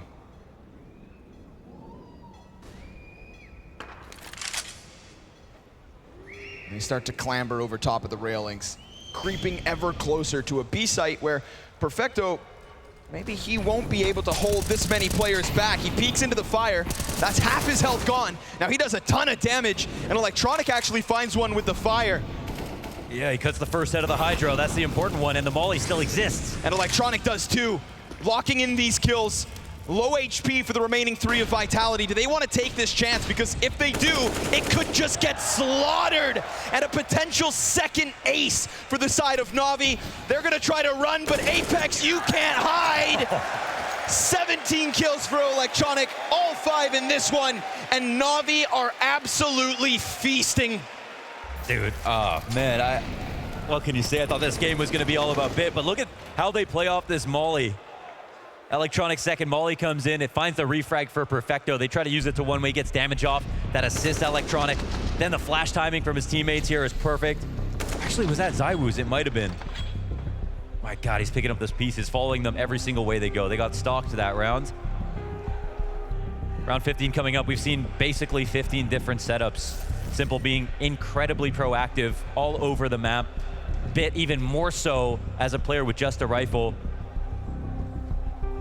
Impressive to see SDY helping on both sides. When we saw Bit get integrated to the team at first, one of the hardest things about it was the fact that Simple is so pervasive. He's rotating all the time, and you just have to respond. You have to be able to play multiple positions. On Inferno, Simple will be lane sometimes. He'll be Arch. He'll be B. That's why he has the most amount of impact, because he has the maximum amount of space. And SDY, he's getting shoved into all of these different new angles, way more than he would have had to play on Mad Lions or Spirit, and he is coming up good. That he is. You know, it's one of the things Simple kind of gave Electronic credit for, was the fact that if somebody on the team feels like they've got an opening or want to make a move, make a change, well, they're allowed to go for those moments.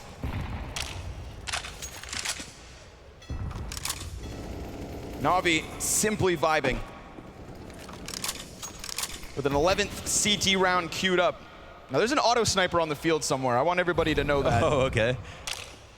Simple bought it, maybe left it in spawn, but it's out there. Oh, it's always out there. Yeah, that would be fun. Double op setup here to try to close things out with a damning 11th CT round win. Bit looks more like Rops every day, picking up the op every once in a while. The depth on this kid, but a missed shot and a second. Ooh. That doesn't follow up for him. Meanwhile, 15 rounds deep, and we still have to ask, where is Magisk? If they're gonna get a fifth in this first 15, this could be the round he offers it. At the helm of that monster hit, Apex comes around the corner, back of Electronic turned. A double man advantage that feels like surely Vitality have already got enough. But what about that flash from SDY? How about this hold from Perfecto? Incendiary to the right, Sumdai Young turns his attention. Oh, all three! Sumdai Young and Sumdai again and again and again. 11-4, 11 rounds straight, and a dominant overpass CT side.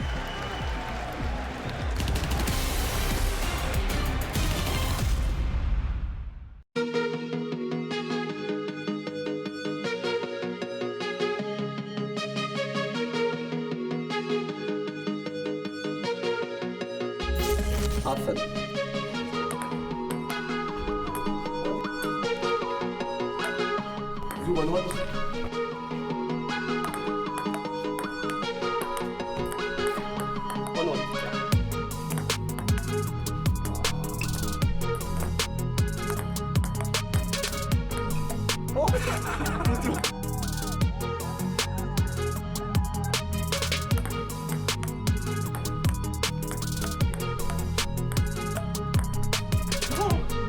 Good one, this one. With left hand, I'm so like, my brain is not reacting, I'm like. 6-2.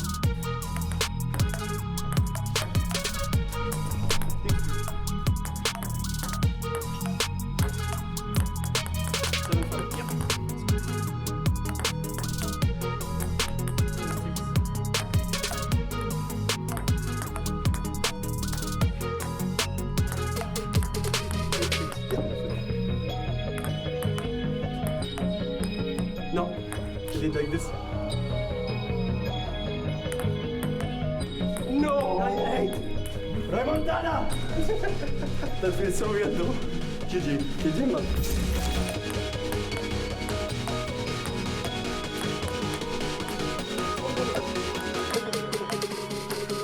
Oh my god.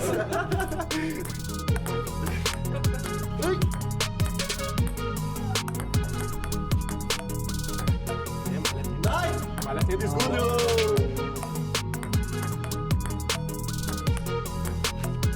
Oh, let's go. Oh my god.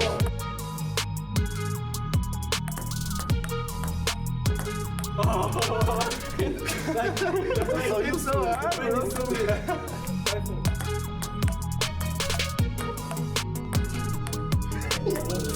I need to step back. I will win, okay? Apex?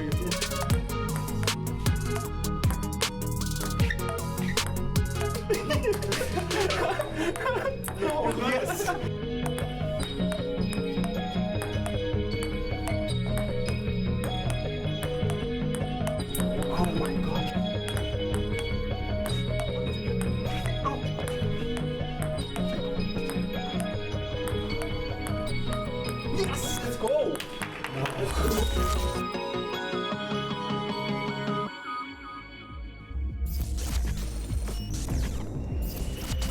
And so here we find ourselves, folks, back in the server with NaVi versus Vitality. And before this round starts, I want to take a second.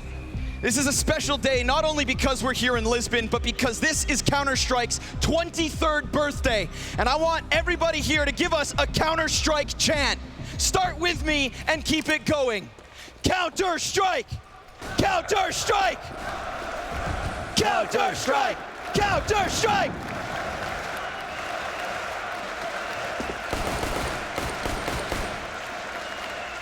Hell yes. Not too shabby. Happy birthday to Counter-Strike. 23 years and going. The game we can't stop loving. ZywOo. Oh, man.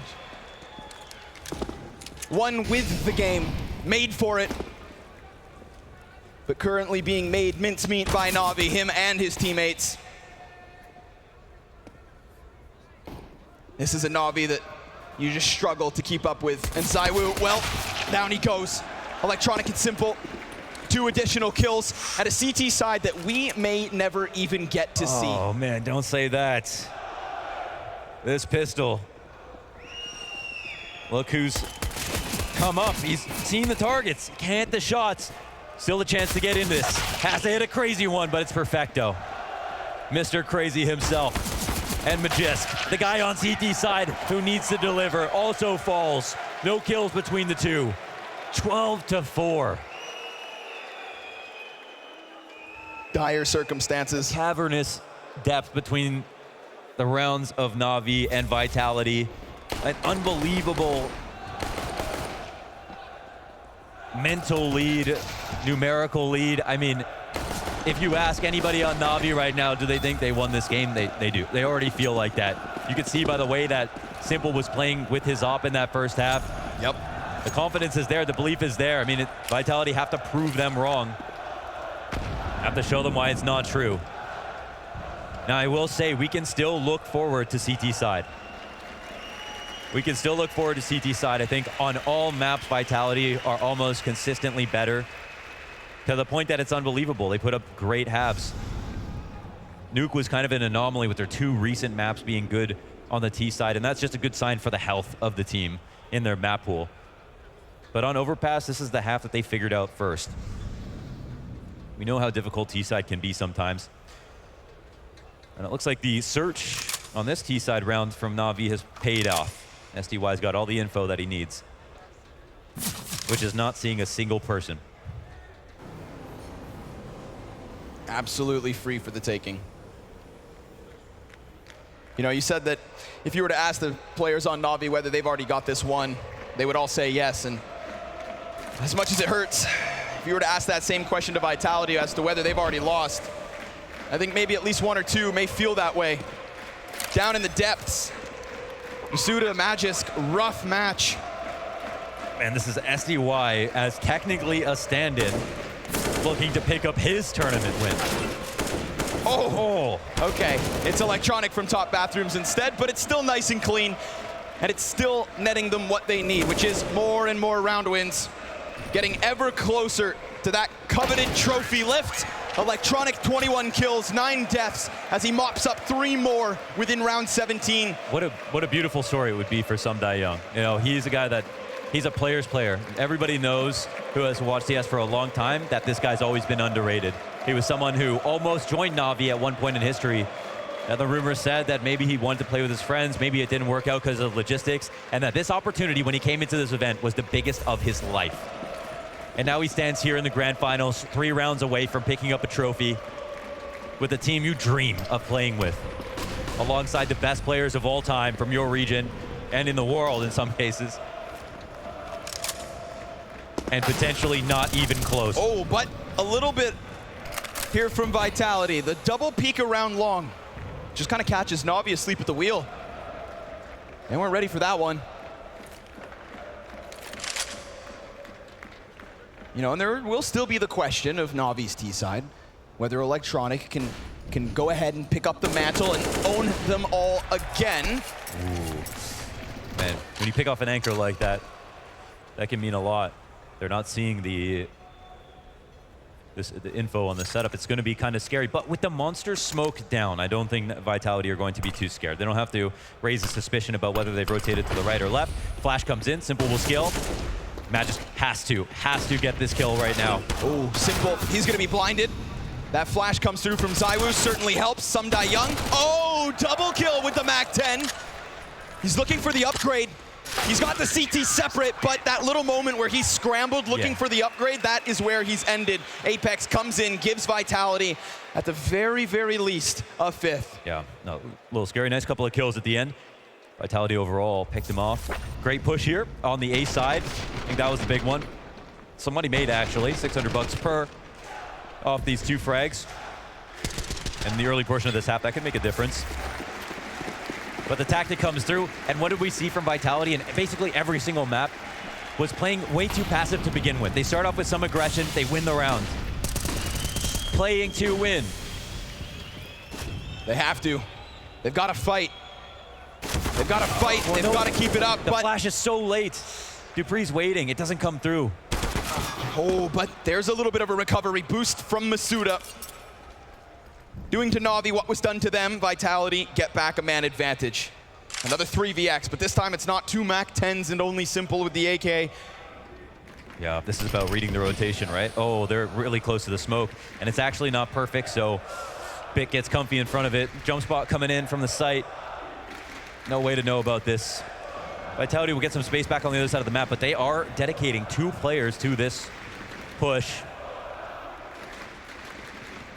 The move is coming in somewhat fast. Perfecto will not be able to watch theirs with the bomb on his back, and they're actually kind of worried about it. I mean, Vitality, they did their job, right? They got their info, they got their kills. How could this go wrong?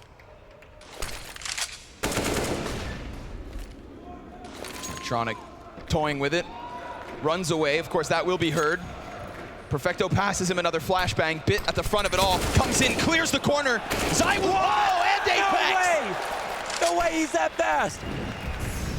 Just guillotines Apex as he tries to come out from dumpster. Masuda fast on that flank. Bomb planted within the dice. A smoke gives cover to the cross. Now we've got 2 Ts locked into truck. How the hell do Masuda and Magisk manage to piece this together? They don't have a smoke to cover, they do have a kit. Perfecto in the same corner, crossfire set, there's another. At least one goes down, it falls onto Magisk, his back turn, and NaVi 2 away. What in the hell was that from Bit? How did he get that second kill? I cannot believe the speed of this trade. Just mechanical mastery. Oh my God. That was slowed down. It looked like a normal shot. I mean, Apex, of course he's not ready to shoot. How can you react to that? That is unbelievable. And it's the kill that makes the round. Bit, 2-way player coming off CT side, extremely hot, white hot. On the T side, getting the refrags they need. I asked, how does Vitality lose that round? I guess that's got to be the only way. Yeah, because Bit decides it's over. Yeah, he just wanted to get through this. He's got dinner plans. Really nothing standing between Vitality, NaVi, and their 15th round. NaVi can sense it, blood in the water. We're talking about a team that knows how to win, with a new guy ready to do it for the very first time. There's something from Magisk, but it is far too little, far too late. And a Simple comes around. Oh, okay.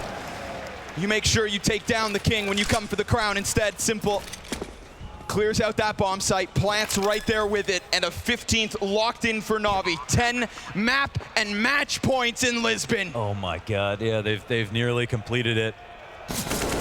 Oh, poor Dupree can't even find Perfecto with his back turned. Nothing is easy when it comes to killing NaVi. Brimming with confidence, trying to stave off defeat for as long as possible before you can really look to your team and tell them, yeah, we can do this. You've just got to hope you win some rounds at first. And we just saw hope get taken away, right? 4v3 situation, full flanks, 2 tactics, aggressive plays that all worked out beautifully, and then they lose. Nothing will feel worse. They put their best foot forward and still got tripped. Completely swept. We saw FaZe in the situation losing so badly and literally smiling because they didn't know how they could have won, even if they had a second chance. That's the position that Vitality are in right now. And this just goes to show us that NaVi truly can be the best. The talent runs so deep. And Sumdai Young, the newest gun on NaVi, has slotted right in and shoots right through this B bomb site. ZywOo, Dupree, a desperate situation in a 2 versus 4 as they try to keep NaVi away from that coveted 16, but no matter the direction, ZywOo met by utility. And all that remains of NaVi runs rampant into this B site, a bomb plant that cannot be stopped. Despite ZywOo's best efforts, it is again him against the world. He tries to encroach ever closer, but once more bit from the side of it, and a single kill. There it is! Perfecto, the cherry on top, as NaVi have turned around and dominated not only the major champions of FaZe Clan, but the best version of Vitality that we have ever seen. Teams designed to defeat them, but nobody can take down NaVi. How are you gonna find a Colossus bigger than that? Whatever you throw at them, they come back. 2021 was theirs, and they're looking to prove that that doesn't end now.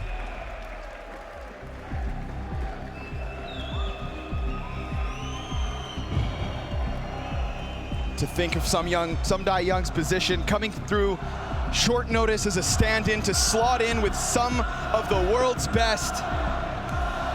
For NaVi to return to Lisbon, a city that has been a spectacular Counter-Strike crowd, to try again versus 2 of the players that took it from them last time. Dupree and Magisk, they couldn't replicate that success. But these players right here, draped in the flag of Ukraine, the best player to ever do it, defeating his biggest challenger. Time and time again, Lisbon, it is one more time I ask of you. Everyone together, give it up for the Blast Spring Final Grand Champions, NaVi!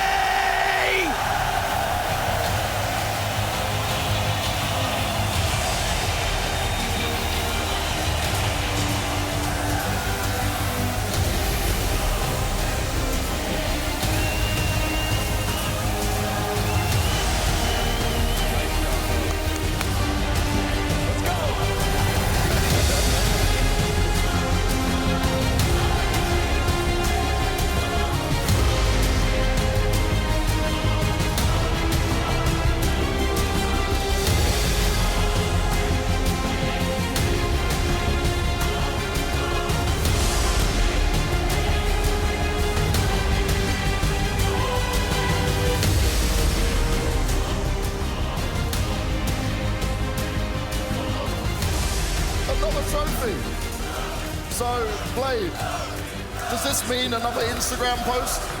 Oh, absolutely. For sure, man. How proud are you of these guys who managed to pull this off? Overpass was incredibly impressive. I'm very proud. It kind of looks like we dominated them, and it looks very easy in the final, but it's not. It's only one event. It's only one event. Sasha, it's been a few events without trophies. It's been a tough time for you. Does this one mean more? Yeah, this one is another good trophy to our collection. I just want to say happy birthday to my girlfriend. I know she's sitting somewhere here. Happy birthday, Arena. Love you, love you, love you, love you, love you. Electronic, I know you don't give me words, but how good does it feel to win as the IGL? It's incredible feelings. I'm really happy about that. Thanks everyone for cheering us. Hope we can show that game in future, you know? Definitely, definitely. Now, SDY, your first big trophy. Yeah. You were the first man to lift it as well. Was that everything you dreamed of? Yeah, it is. Enjoy it. And obviously your first event for NaVi, you come in as a stand-in. You put up a great performance on Overpass, very impactful. Did you imagine this moment? Yeah, I imagine it almost every day of my life, actually. Wow. It's a really good moment. And what do you think of this crowd? Is this the right crowd to do it in front of? I can hear you right now. That's all right, that's all right. Perfecto. Yeah. Another trophy, you've done it again. I just want to say,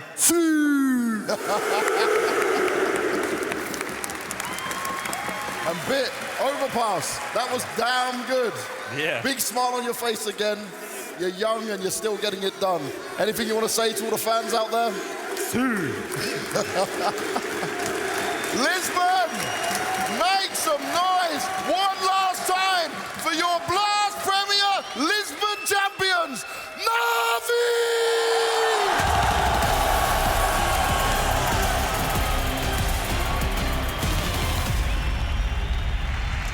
They came, they saw, they conquered. NaVi dictating the pace almost every step of the way in that grand final series. An unbelievable 11-round streak in that first half. Vitality only managing to post one more after that. The deserving champions, absolute domination from NaVi. No doubt about it. NaVi once again coming in with a masterclass of a performance. We saw all players having moments in the game. We credited Simple on the first map. Bit with a fantastic final as well. To my understanding, at the very least, the MVP of the final, young Bit coming in, living up to the expectations. Unfortunately, Vitality weren't able to put up much of a fight, but NaVi, they played some fantastic Counter-Strike. Yeah, NaVi never let Vitality warm up in this grand final, which if you ask me, they weren't even a grand final. It was just a demonstration. It was a showdown. It was a showcase for NaVi. They just did exactly what they wanted. They had so many individual step up. You look at the stats from this grand final, you have Electronic at 133, you have Simple at 138, and you have Bit, as Jacob is mentioning, 155. Look at Overpass, and Bit basically traumatized Vitality. He put a stop to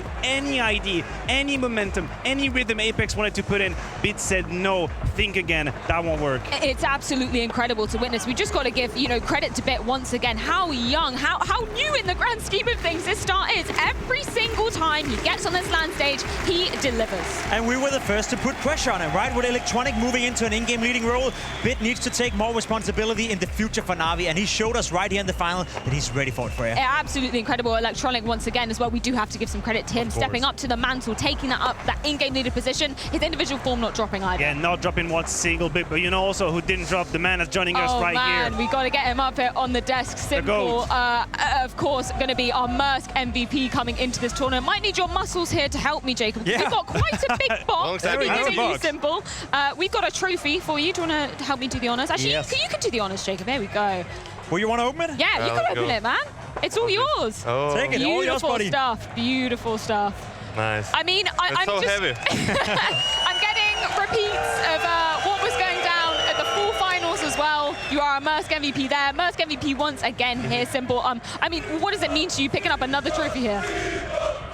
Just means that we are still the team and organization who's always hunting for any trophy and ready to win it. And especially with slow preparation with new player, I think we did a great job. We played a really, really good CS, especially against FaZe, and I think today we played really good as well. Simple, are you surprised? Are you surprised that you were able to beat FaZe in the fashion you did? And are you surprised you were able to beat Vitality so convincingly? I'm surprised with FaZe game. I mean, I don't know, it felt like they didn't play their game. Maybe if it was on stage, they would play much, much better. Simple, that grand final seemed very easy from us. Did that also feel easy to play for you? Yes, yes. Like, whole team was so focused that you just think only about your role and how to win easy rounds, just playing and hitting your shots. You've been with Electronic for a long, long time, right? And you now recently moved into an in-game leading role as well. Try put a few words on Electronic's performance throughout this tournament. He's like very smart and he can outcall any IGL. And he's really, really good in mid-call rounds. When you just need to go, don't use any nades, and they won't even expect you. Now, a few people might use the term honeymoon period with Electronic as an IGL. Do you think they're wrong? Do you think this is the level that you will have from now on? Yeah, I think they're wrong. I think he needs to work more on other stuff and he will be even better. What was it like having SDY for you coming into the equation here as well? His first tournament with you and lifting a trophy as a standard. Great. He's a calm guy. He's always ready to learn, ready to listen, and I think he's doing a great job. I think he's, yeah.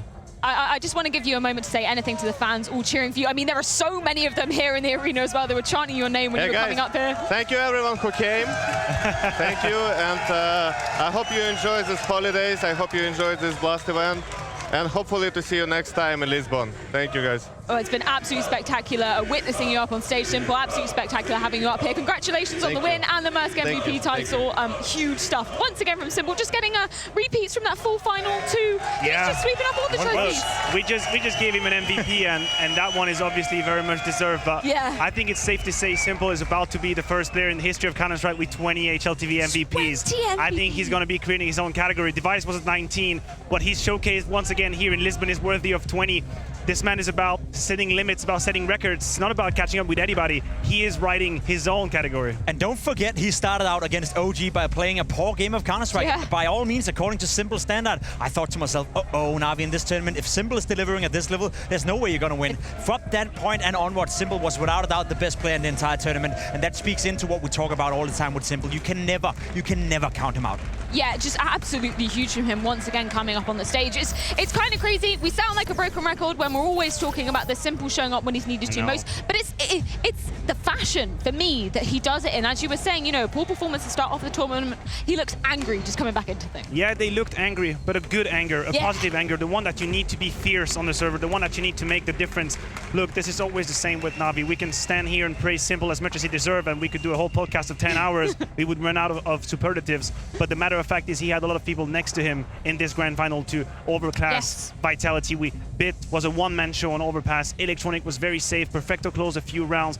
To me, that's the story about this Navi today. A team that, individually speaking, was in their own level, in their own category. No one could touch them here whenever they hit that altitude. And that's the thing, despite all the hurdles, despite all the trials, tribulations, changes coming into Navi as well, once again stand up to the test. Unfortunately for Vitality, they do fall. We got to see them playing in front of the crowd for the first time in the iteration of this squad, but yeah, coming into the grand finals, just like a one-man show. They were no match for Navi tonight, but don't take away that from the fact that they played a better tournament than we've seen in a long, long time, right? They are still only just a top 10 team. They're still trying to figure out all these communication issues. They're still trying to figure out what direction they want to move the team in. And I'm not necessarily sure that the Vitality lineup we see today is going to be the same after the summer break. There's some question marks still to be asked within Vitality, but what I saw during this tournament was a massive step in the right direction. And I cannot help to point it out once again. Saivu is back to his best, and that is something they need. Yeah, questions remain open for Vitality. In this specific series, we always say in Counter-Strike, to come back into a game, there are a couple of key rounds that you need to win. A few opportunities here and there. When you play against a Navi like that, you won't get a lot. But if you don't seize them, it's over. They will completely ruin you. And that's what happened for Vitality. You both look at Mirage, you look at Overpass, and you can pinpoint at the beginning of the game a couple of rounds, a couple of 2v2s, a 3v3. Yeah. You win that, suddenly you have something going for you. They didn't, and they let Navi run with it. Well, before Vitality's departure here from Lisbon, we do have a few words courtesy of Zonic. Zonic, commiserations. What's going through your head right now? Obviously disappointment, but I think in a couple of hours, maybe a couple of days, then I think we should be proud of what we've done here. We have been having a tough year getting this project together. Even though the players are working extremely hard, I'm super proud of them. I think we are moving in the right direction, one step at a time. Can't just go from 0 to 100. So for me, I'm proud, but the way that we lost today, I think that we didn't show up, but it's been a long ride. And I'm super proud of the players. They deserve more, I think. What would you say were the main issues for Vitality in this grand final? I mean, I think that we've been working a lot on our communication, but today I think maybe some of the players didn't really communicate well when they were dead. We have this concept where when you're dead, you are contributing to the communication. That lagged a little bit, but yeah, it's our first grand final in a long time for some of us, so that's just how it is. I mean, it's now we were playing really well. We didn't show up too much. That's just how it is. Zonic, all of this being said, I think objectively, this is still a success for this roster. Do you agree? For now, yeah, maybe, but we also have to accept that Vitality brought us in to win trophies. We are, as I said before, we are heading into the right direction, but this is a team that is built to win trophies. I'm happy that we are at least showing that we can beat teams that are above top 10. And that was like one of the first times we did that here at this event. So it's slowly but surely getting into the right direction, and I'm happy with that. But yeah, right now you're asking me just before the final, and of course I'm a bit disappointed. But that's the same for the players. Overall it's a good tournament for us. Well, Zonic, if Vitality brought you guys on board to win trophies, second place here at Blast Premier Spring Finals, is this the first step to lifting trophies above your heads? Yeah, I definitely believe in this project, and I believe in the players, and we had to find ourselves. I mean, with the communication, the philosophy, the way that we wanted to play Counter-Strike, that was really tough, but I think that we kind of figured it out during EPL in Düsseldorf. I've said it many times in different interviews, but I think ever since from there, we've been building on, improving, playing better and better, so yeah, it takes time. I mean, I talked with my good friend Kerrigan, who said it took him a year to build an international roster. First time he did it, so it's a tough task, but it's also a challenge that I like, and I love being here in this team. Zonic, as I said at the start, commiserations, but I would like to say at the same time, congratulations. I hope that the upward trajectory continues. Is there anything you'd like to say to the fans? I mean, the fans here in Portugal, it's a dream coming true every time we come here. We won the last time with Astralis, and I came to the grand final this time. I believe both games against NaVi.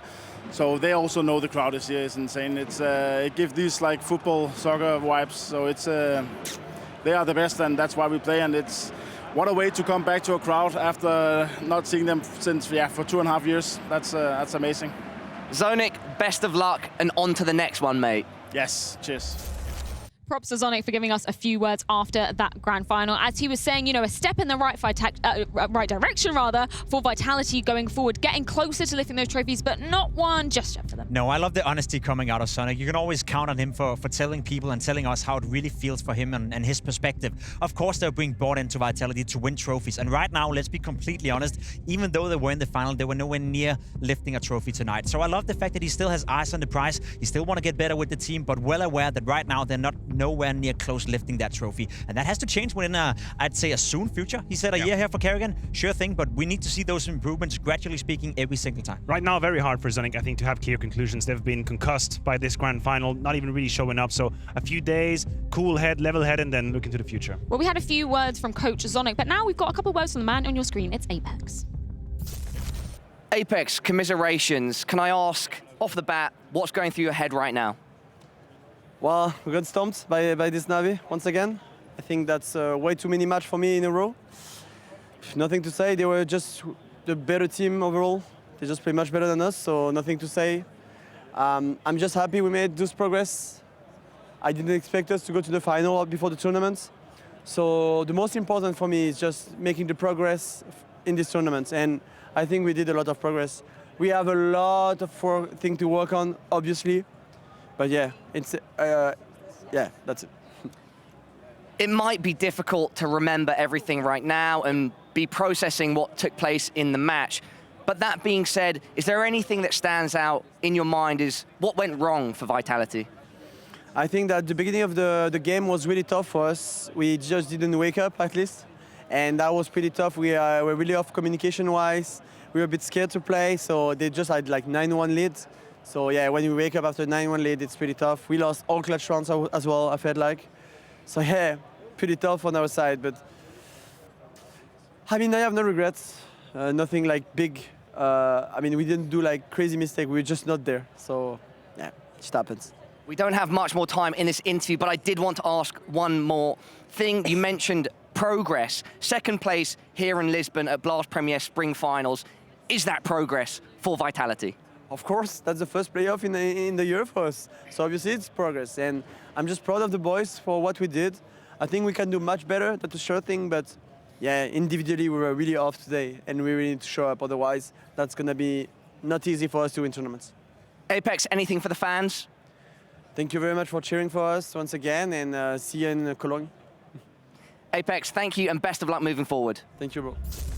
Thank you very much for those thoughts, Apex and Parla. We spoke about it coming into this matchup, just the historical domination that NaVi had over the side of Vitality. History repeats itself once again here. Yes, it does. And for Vitality, this will go down as a positive event. I think this is the message we have to put out there. Yeah. This was progress. There was growth in the side of Vitality. But this grand final is a very cold reminder, very harsh reality check of the difference that is a trophy-winning team and a Vitality that still has to figure out a couple of conundrums and enigmas. I agree, and then once again, tip my hat for NaVi, right? They're coming in with SDY as a stand-in, they're coming in with Electronic as an in-game leader, and we had a lot of questions. We had a lot of question marks to be answered throughout this tournament, and I think they've answered most for now. You asked, you know, do we think, I think that was you, Matthew, do we think that Electronic can continue moving forward being such a great in-game leader? We'll have to wait and see, right? We don't know, but what we're seeing right now is there's definitely some potential to be explored when it comes to NaVi. Well, let's continue seeing some more yellow and black as we head on into our CS Money Play of the Day. Make sure you guys are voting over on Instagram, where it will be announced tomorrow. Who have we got coming in at our third? Well, we got young boy Bit, MVP of the grand final, at least according to me, with a nice AK-47 ace. This time around, he was the man in charge. That CT side,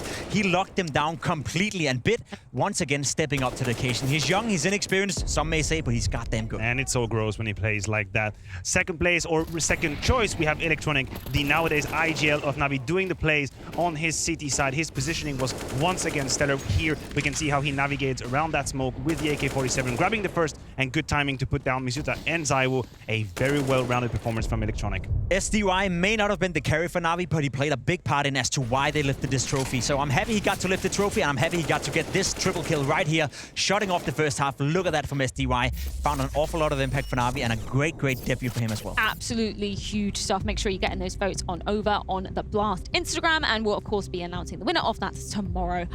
I want to take a look at our Betway predictions too. Yeah, actually, you know what? I don't, because Launders, he's the king of the castle, the OG built castle, but the NaVi won castle, I guess. I built his victory on a couple of OG picks out there. He was the man with a vision, the man with a plan. I think most of us got fooled by the narratives and the romanticism of Vitality, and NaVi reminded us all that I wanted to believe. I really wanted to believe. Of course we wanted to happen, yeah, I think myself and Scrawny, we always join in terms of wins, in terms of losses here. Maybe not as much as I mean, I don't want to throw Alex under the No, it's fun with the two of you, right?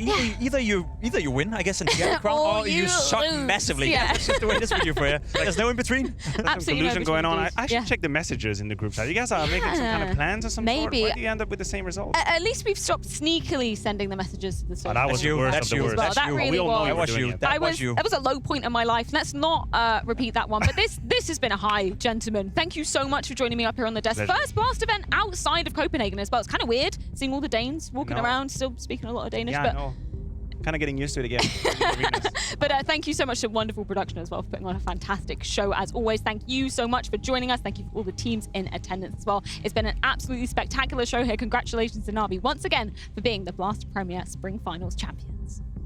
The culmination of the spring season, and it's all been leading up to this. Finally, we return to the beautiful city of Lisbon, Portugal for the Blast Premier Spring Finals. The teams fought tooth and nail to get to this very stage, and the fighting must continue. And now, time for the pages of an entirely new epic to be written. That could allow for the clear to the left side, but the smoke spam, OG, godly! NaVi, they send FaZe hacking. No reason to win, and yet they pull that off. That's a nade lining up for Modesty. It is a dominant victory and securing a spot in the semi-final. Over 3 years without Counter-Strike flooding the Portuguese capital, the stadium, the stage, most importantly, the fans returning to Lisbon. Lisbon, make some noise for me. Let's get this semi-final started! OG falling back, that's precise, and he gets another over the top. God damn. Filthy, absolutely filthy! And NaVi have made the grand finals here in Lisbon. Credit to OG, credit to everyone involved in that team. He's got two of them walking in, both from the same side. Jax, instant execution. Modesty's down, point blank. Oh! That's Vitality in a grand final.